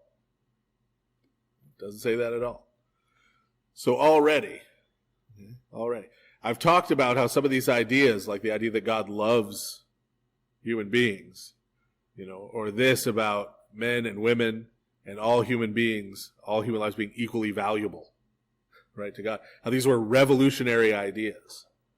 And they were, and that revolution happened very quickly. Very quickly after Christ's resurrection. Because, as we'll see, once the Holy Spirit comes in Acts, there's this big transition. The disciples, frankly, act like a bunch of doofuses through most of the gospel, right? We've seen that already. They're just kind of clueless. They're always arguing about silly things. Jesus is always having to chide them. Everything he tells them they don't understand, right? Pentecost, there's a big transition, right? And that huge transition has immediate effects. That starts transforming the world. Immediately. Immediately. All of a sudden, men start looking at women differently. Women start looking at themselves differently. Right? The community starts looking at itself differently. People start looking at slaves differently. All of a sudden, they're like, come to this understanding that, you know, how can I own my brother in Christ? And all of these societal systems in the Roman Empire start to break down. And this is then what's going to cause the Roman persecution of Christianity. Because they're going to look at Christians and see anarchists. You're destroying the social order. Right? You're out there freeing slaves. You're out there treating women as equal. This is insane. Right? This is insane. The whole order of society is going to fall apart. Right? And you find all these sort of bizarre accusations. They call Christians atheists because they don't believe in the Roman gods. They accuse them of trying to destroy society. All kinds of horrible things are said about Christians because of this. Because the underpinnings of Roman society, which were not good, right? Which were based on oppression, right? When Jesus says the Gentiles, the leaders of the Gentiles lord it over them, he's talking about Rome, right? All of those things get dissolved. The whole understanding that there are better and worse categories of people, right, that the whole Roman society is built on. That comes out of Plato's Republic. Plato's Republic is the first thing you have to teach children, is that some people are like brass, and some people are like bronze, and some people are like silver, and some people are like gold, and they all have their place in society. And if you're one of those people who's like tin or aluminum and you're a slave, well, that's your lot in life. Right? And you just go out there and be a good slave. And if you're one of those who's made of gold and you're the king, well then good for you. Right? You go out there and be a good king. That's how their society was structured. And then the Christians come along and say this peasant from Galilee who was executed as a criminal by Rome is God.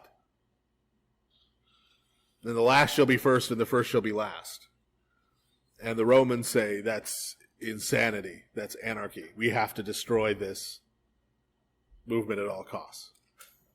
Okay? And now we're so far along in Christian society that we take a lot of these things for granted. You know, if someone came here and started just reading from some of the Roman philosophers about women, you know, people would either laugh in their face or throw things at them. I mean, that, you know, but those were non-controversial comments in the Roman world. You know, or started talking about slaves the way they talked about slaves, talked about non-Romans in the racist way they talked about non-Romans, you know, we'd be appalled. You know, but that's how much Christianity ended up transforming society.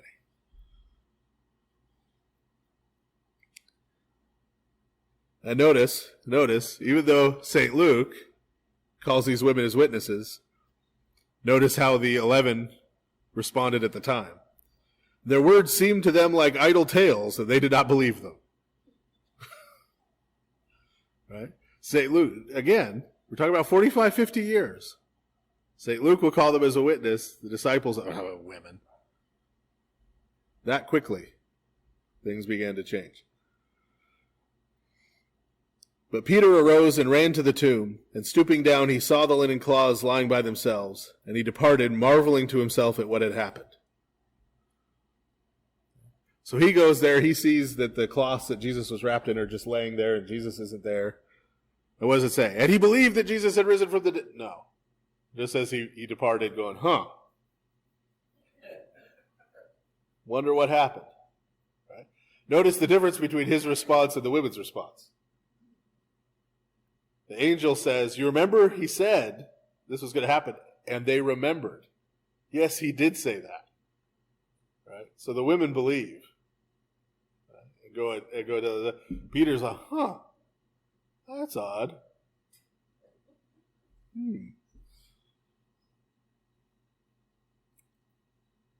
Now behold, 2 of them were traveling that same day to a village called Emmaus, which was 7 miles from Jerusalem. So, I will give however much pie is left over there to anyone who can remember and tell me the other place in the Bible where the village of Emmaus is mentioned. There's only one. And it's pretty obscure. No, it's in the Old Testament. That's okay. I'm being mean. It's in 1 Maccabees, which I know you've read every night before going to sleep, since you were children. But it's in 1 Maccabees. Remember, in 1 Maccabees, it tells the history of the Maccabean revolt, which is when the Greeks, following Alexander the Great, his general Seleucus had become sort of the quasi-emperor of the whole eastern portion of what Alexander the Great had conquered. And his dynasty was ruling over the area that included Judea at the time. And remember, Antiochus Epiphanes, it was Antiochus IV, was the king at the time. He lost a battle against the Ptolemaic rulers of Egypt and decided that the reason he lost this battle was that the Jews were refusing to worship the Greek gods. And so the Greek gods had gotten mad at him, and that's why he lost the battle. And so he decided to persecute the Jews, and he went and sacrificed pigs to Zeus on the altar in the temple in Jerusalem. And that triggered a Jewish revolt, right, led by Judas Maccabeus, which means Judah the Hammer, which I still think is a great baby name, if anybody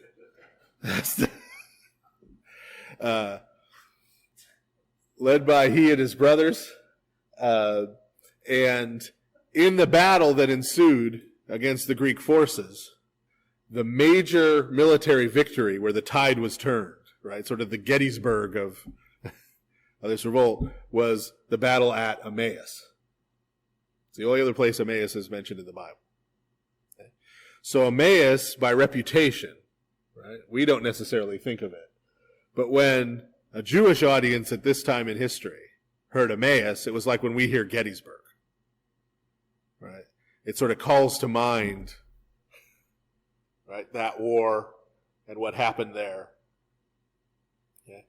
So it's not just coincidence, right? We've seen lots of people walking down roads, right? St. Luke hasn't mentioned that many villages right, in terms of geography. Okay. So it's significant that he mentions this here. That these disciples are on their way to Emmaus, to this battlefield, historic battlefield, to this place where the Jews overthrew their Greek oppressors. And remember that Maccabean revolt was very present in the consciousness of people at this time, because what were they expecting the Messiah to do? To come and overthrow the Romans. So Judas Maccabeus was sort of their picture of what the Messiah was going to do. Right? This was going to happen again. Right? Except they're going to overthrow the Romans and set up a kingdom. So these two disciples are on their way to Emmaus. St. Luke is here setting the stage for this story, giving us this context to understand what they're about to say. And they talked together of all these things which had happened, right? All the events we just read about that happened over the Passover weekend, right? Pretty eventful time in the city of Jerusalem. So it was, while they conversed and reasoned, that Jesus himself drew near and went with them, that their eyes were restrained so that they did not know him. Okay. So they're walking down the road, right? As happens, this is a bit, there's no cars, right? Most people, especially Jews, couldn't afford a horse to keep a horse. So people were walking, right? Well, you're all walking down this road. There's plenty of foot traffic. You got a long walk going on. People would fall in next to each other and start conversations. And so this happens. So this person comes up. It happens to be Jesus. They don't recognize him. Now, this is an important detail. The fact that they don't recognize him. And we see it in we saw it in St. Matthew's Gospel also, remember. In a lot of these appearances of Jesus after his resurrection, they don't recognize him at first. Or we get even stranger statements like, no one asked him who he was because they knew it was the Lord.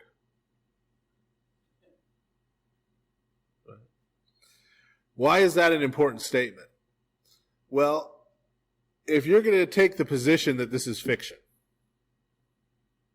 right? You're not a Christian, you don't believe Jesus rose from the dead, so this is fiction. If I was writing fictional accounts, right? And this presupposes now that there's 4 people writing separate fictional accounts. Why would any of them say that when they ran into Jesus after the resurrection, they didn't recognize him?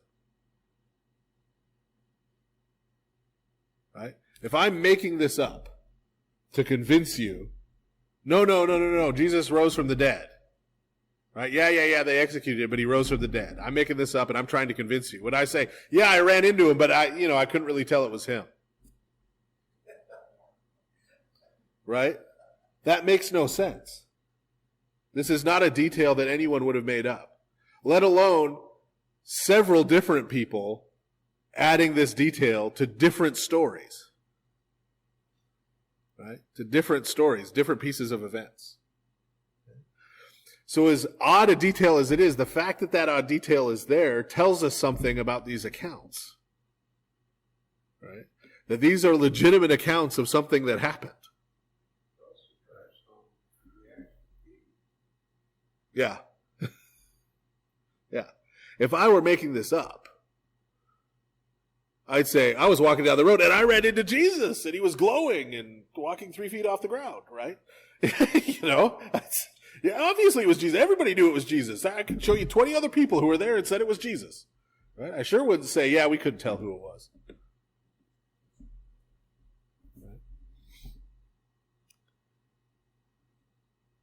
And so now Jesus is walking with them, and he said to them, what kind of conversation is this that you have with one another as you walk and are sad?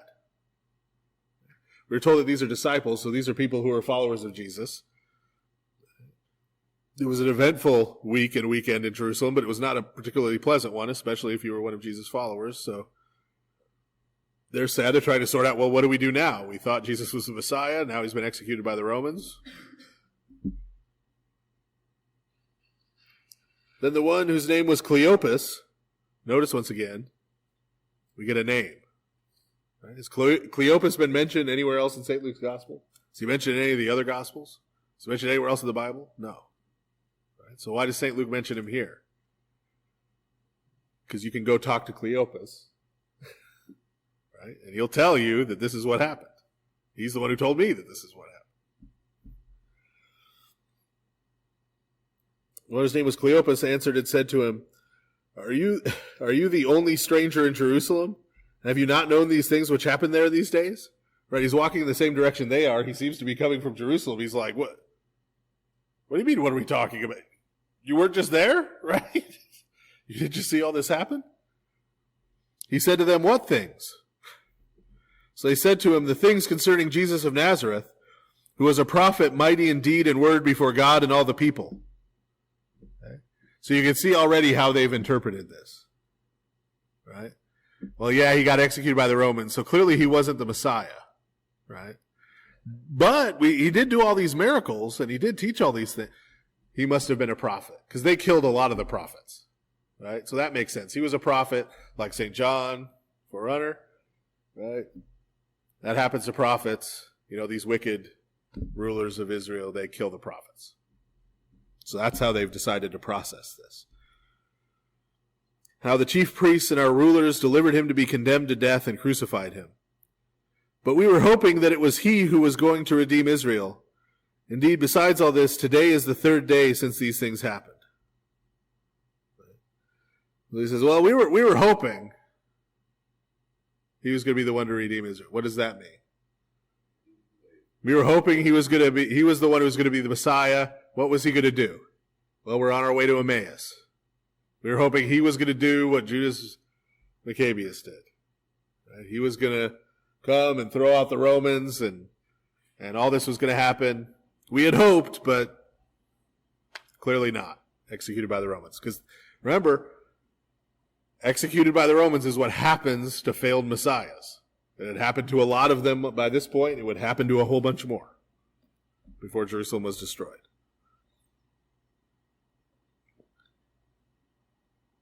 Indeed, besides all this, today is the 3rd day since these things happened.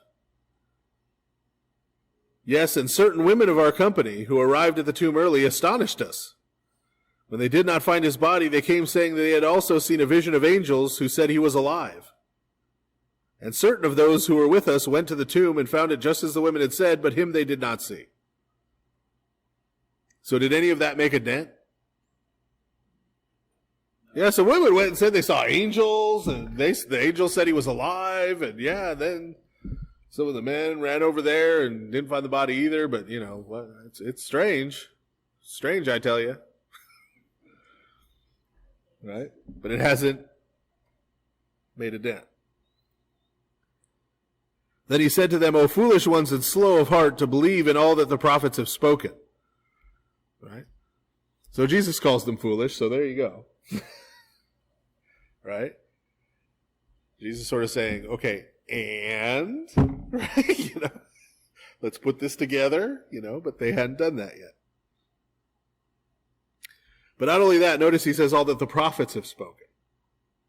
Right? Meaning not just, hey, you should have paid attention to what Jesus was saying while he was alive, but don't you even know, right? You're talking about, we thought he was the Messiah, but I guess not. Right? Well, do you go back and read what Isaiah said about the Messiah? Because it wasn't that he was going to come overthrow Romans. Right? That's not what the prophet said the Messiah was going to do. Right? Ought not the Christ to have suffered these things and to enter into his glory? And we saw, as we were going through the Old Testament, over the course of about 4 years, we saw again and again, I mean, a perfect example being King David. What was the pattern of King David's story? Right? Remember, he was basically put into exile by his son Absalom, who seized the throne, had to go on the run, was mocked, suffered, right? Was betrayed. And then what happened? At the end, God restored him to the throne.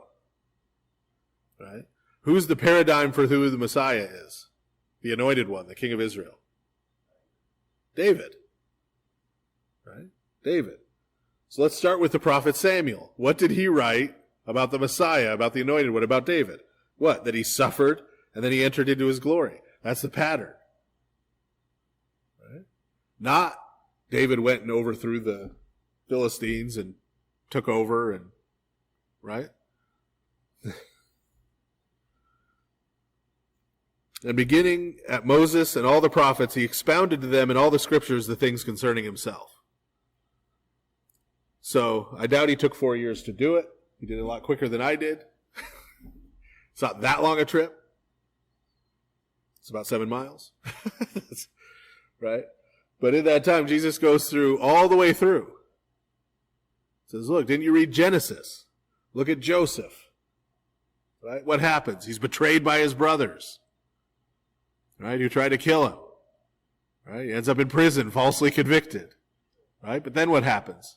God brings him out of the prison and makes him virtually the king of Egypt. Right?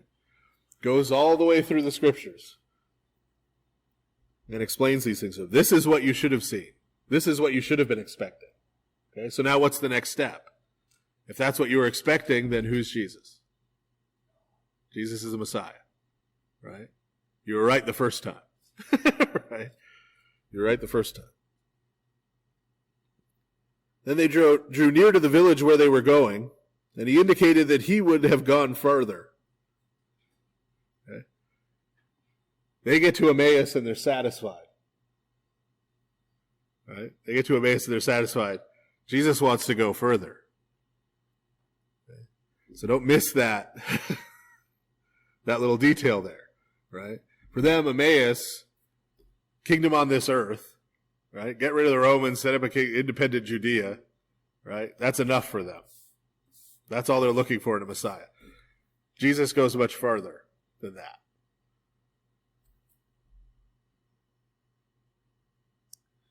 But they constrained him, saying, abide with us, for it is toward evening, and the day is far spent. And he went in to stay with them. Now it came to pass, as he sat at table with them, that he took bread, blessed and broke it, and gave it to them.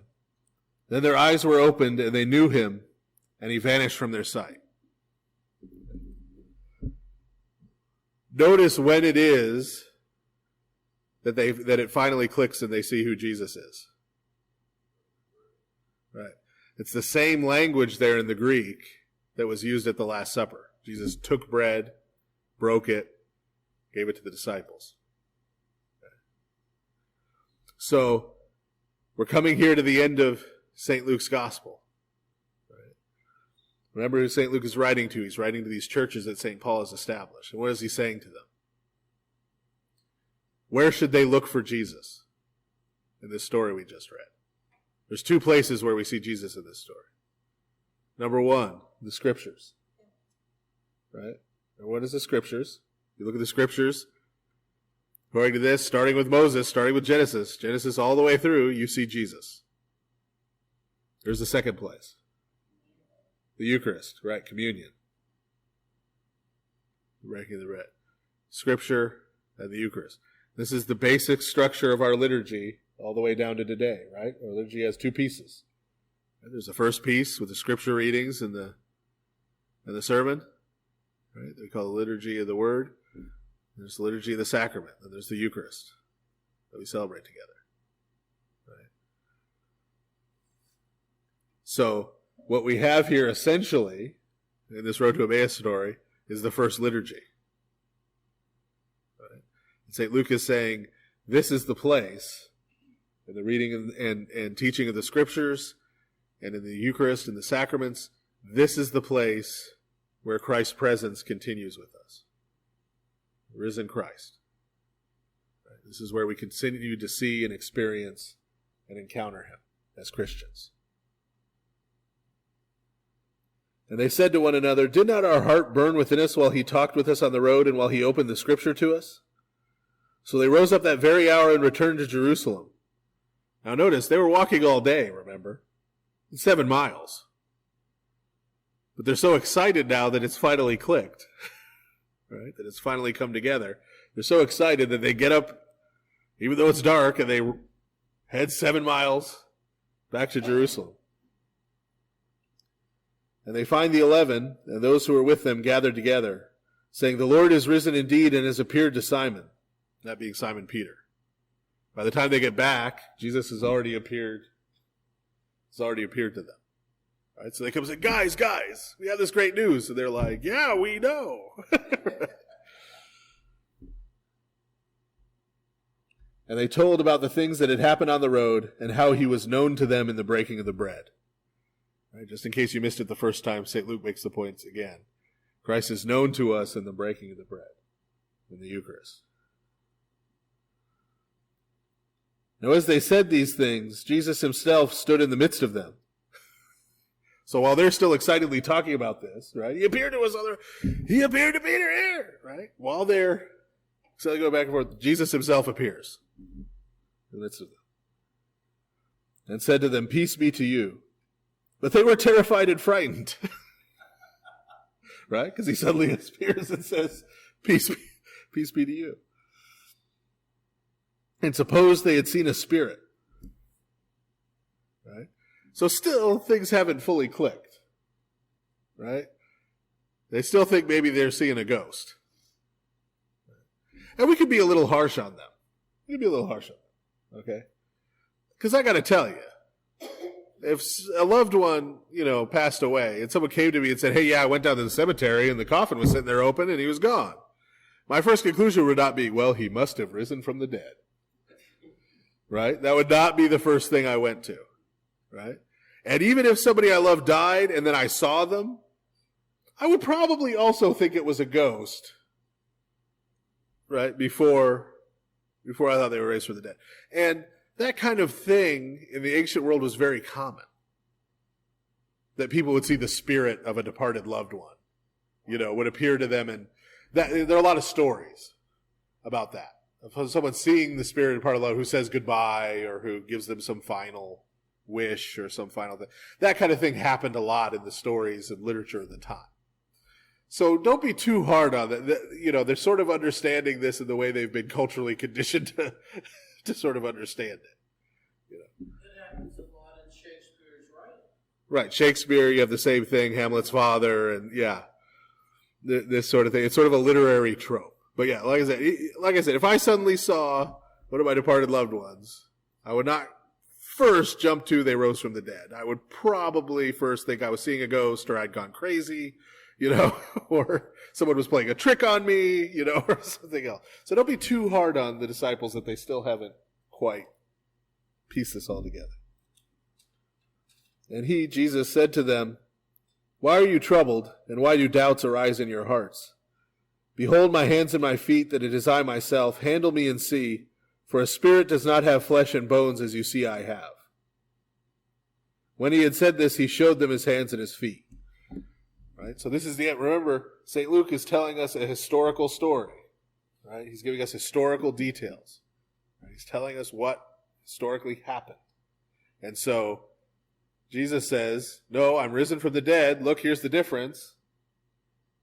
Got holes in my hand, nail holes in my hands. I've got nail holes in my feet. This is my body up and walking around. right? That he's risen from the dead. He's not a spirit. He says you could touch, right? Ghosts don't have flesh and blood. Right? Your hand goes right through them, at least at the Haunted Mansion at Disneyland. Right? So you can see, I'm not a ghost. But while they still did not believe for joy and marveled, so they're still, as one might imagine, somewhat dazzled, Jesus reinforces his point. He said to them, have you any food here? So they gave him a piece of broiled fish and some honeycomb, and he took it and ate in their presence. Right? So he says, look, okay, ghosts don't eat. Right? Look, here, I'm eating. Right? I'm alive. Right? Then he said to them, these are the words which I spoke to you while I was still with you, that all things must be fulfilled which were written in the law of Moses and the prophets and the Psalms concerning me.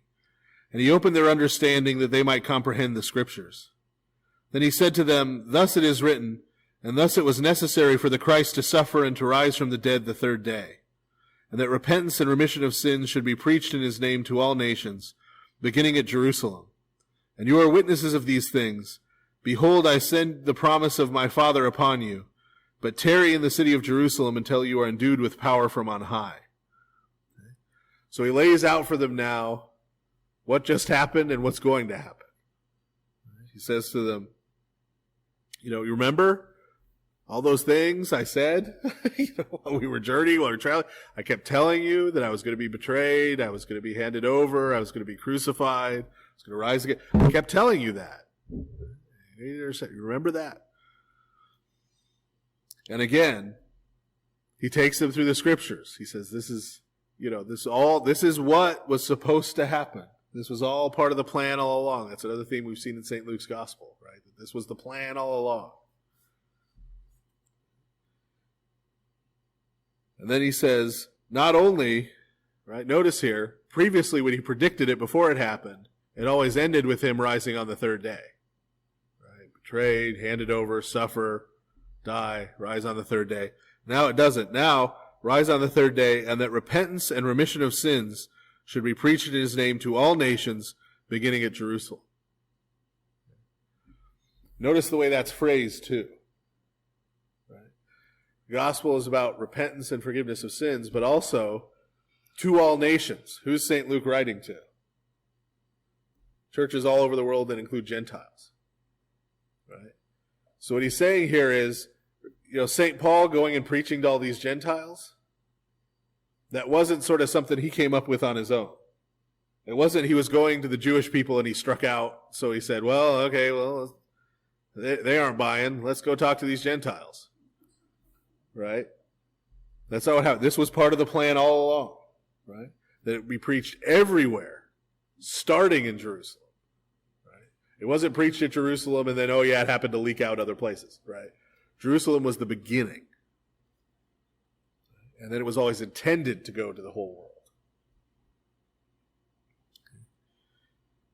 You are witnesses of these things. But then he says, right, and remember, Acts is volume 2. Acts of the Apostles is volume 2 of St. Luke's Gospel.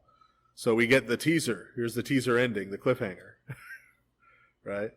That Christ is going to send the promise of the Father, which is the Holy Spirit, right, which he also calls here power from on high. He says, I want you to wait here, stay in Jerusalem, till that time comes. Right? We know it's going to come in Pentecost once we get into the book of Acts. And he led them out as far as Bethany, and he lifted up his hands and blessed them. Now it came to pass, while he blessed them, that he was parted from them and carried up into heaven. And they worshipped him and returned to Jerusalem with great joy, and were continually in the temple praising and blessing God. Amen. So it ends with the ascension. And the account of the ascension here is pretty short and brief. There's a little more detail in the book of Acts, because the book of Acts starts with the ascension. It's sort of the last time on, at the beginning of the TV show, after you had the to be continued, you get the little recap, right? So we start with the ascension in the book of Acts. And here it's just very simply put that he's blessing them and he is parted from them and disappears. But notice what they do here at the end of the Gospel of Luke. Because after the Battle of Emmaus in 1 Maccabees, after they overthrew the Greeks, what did they do? They went back and they rededicated the temple. Remember? Because it had been defiled by Antiochus. That's what started the revolt. They went back and rededicated the temple, and that's what led to the Feast of Hanukkah. Right? So you notice, right, after the road to Emmaus, where do the disciples all go after the end of Christ's victory? They all go back to the temple. Right? They all go and worship God in the temple. Right? Because St. Luke is making the point here that even though we had God leaving the temple, we've had these predictions of the temple being destroyed, right? That's not because the religion of the Jews, it's not right to call it Judaism, it's not that the religion of the Old Testament now is gone and done away with. Right? But what we have with Christ, what we have with the worship he described in that Road to Emmaus story, what we have with Christ is the fulfillment of that religion. So the temple is sort of symbolically rededicated now to Christ, rather than to the old. So those chief priests now are left out. Okay? And that's the ultimate punishment for what they did. They rejected and excluded Christ, and so now they've found themselves cut off from God. And that is the end of St. Luke's Gospel.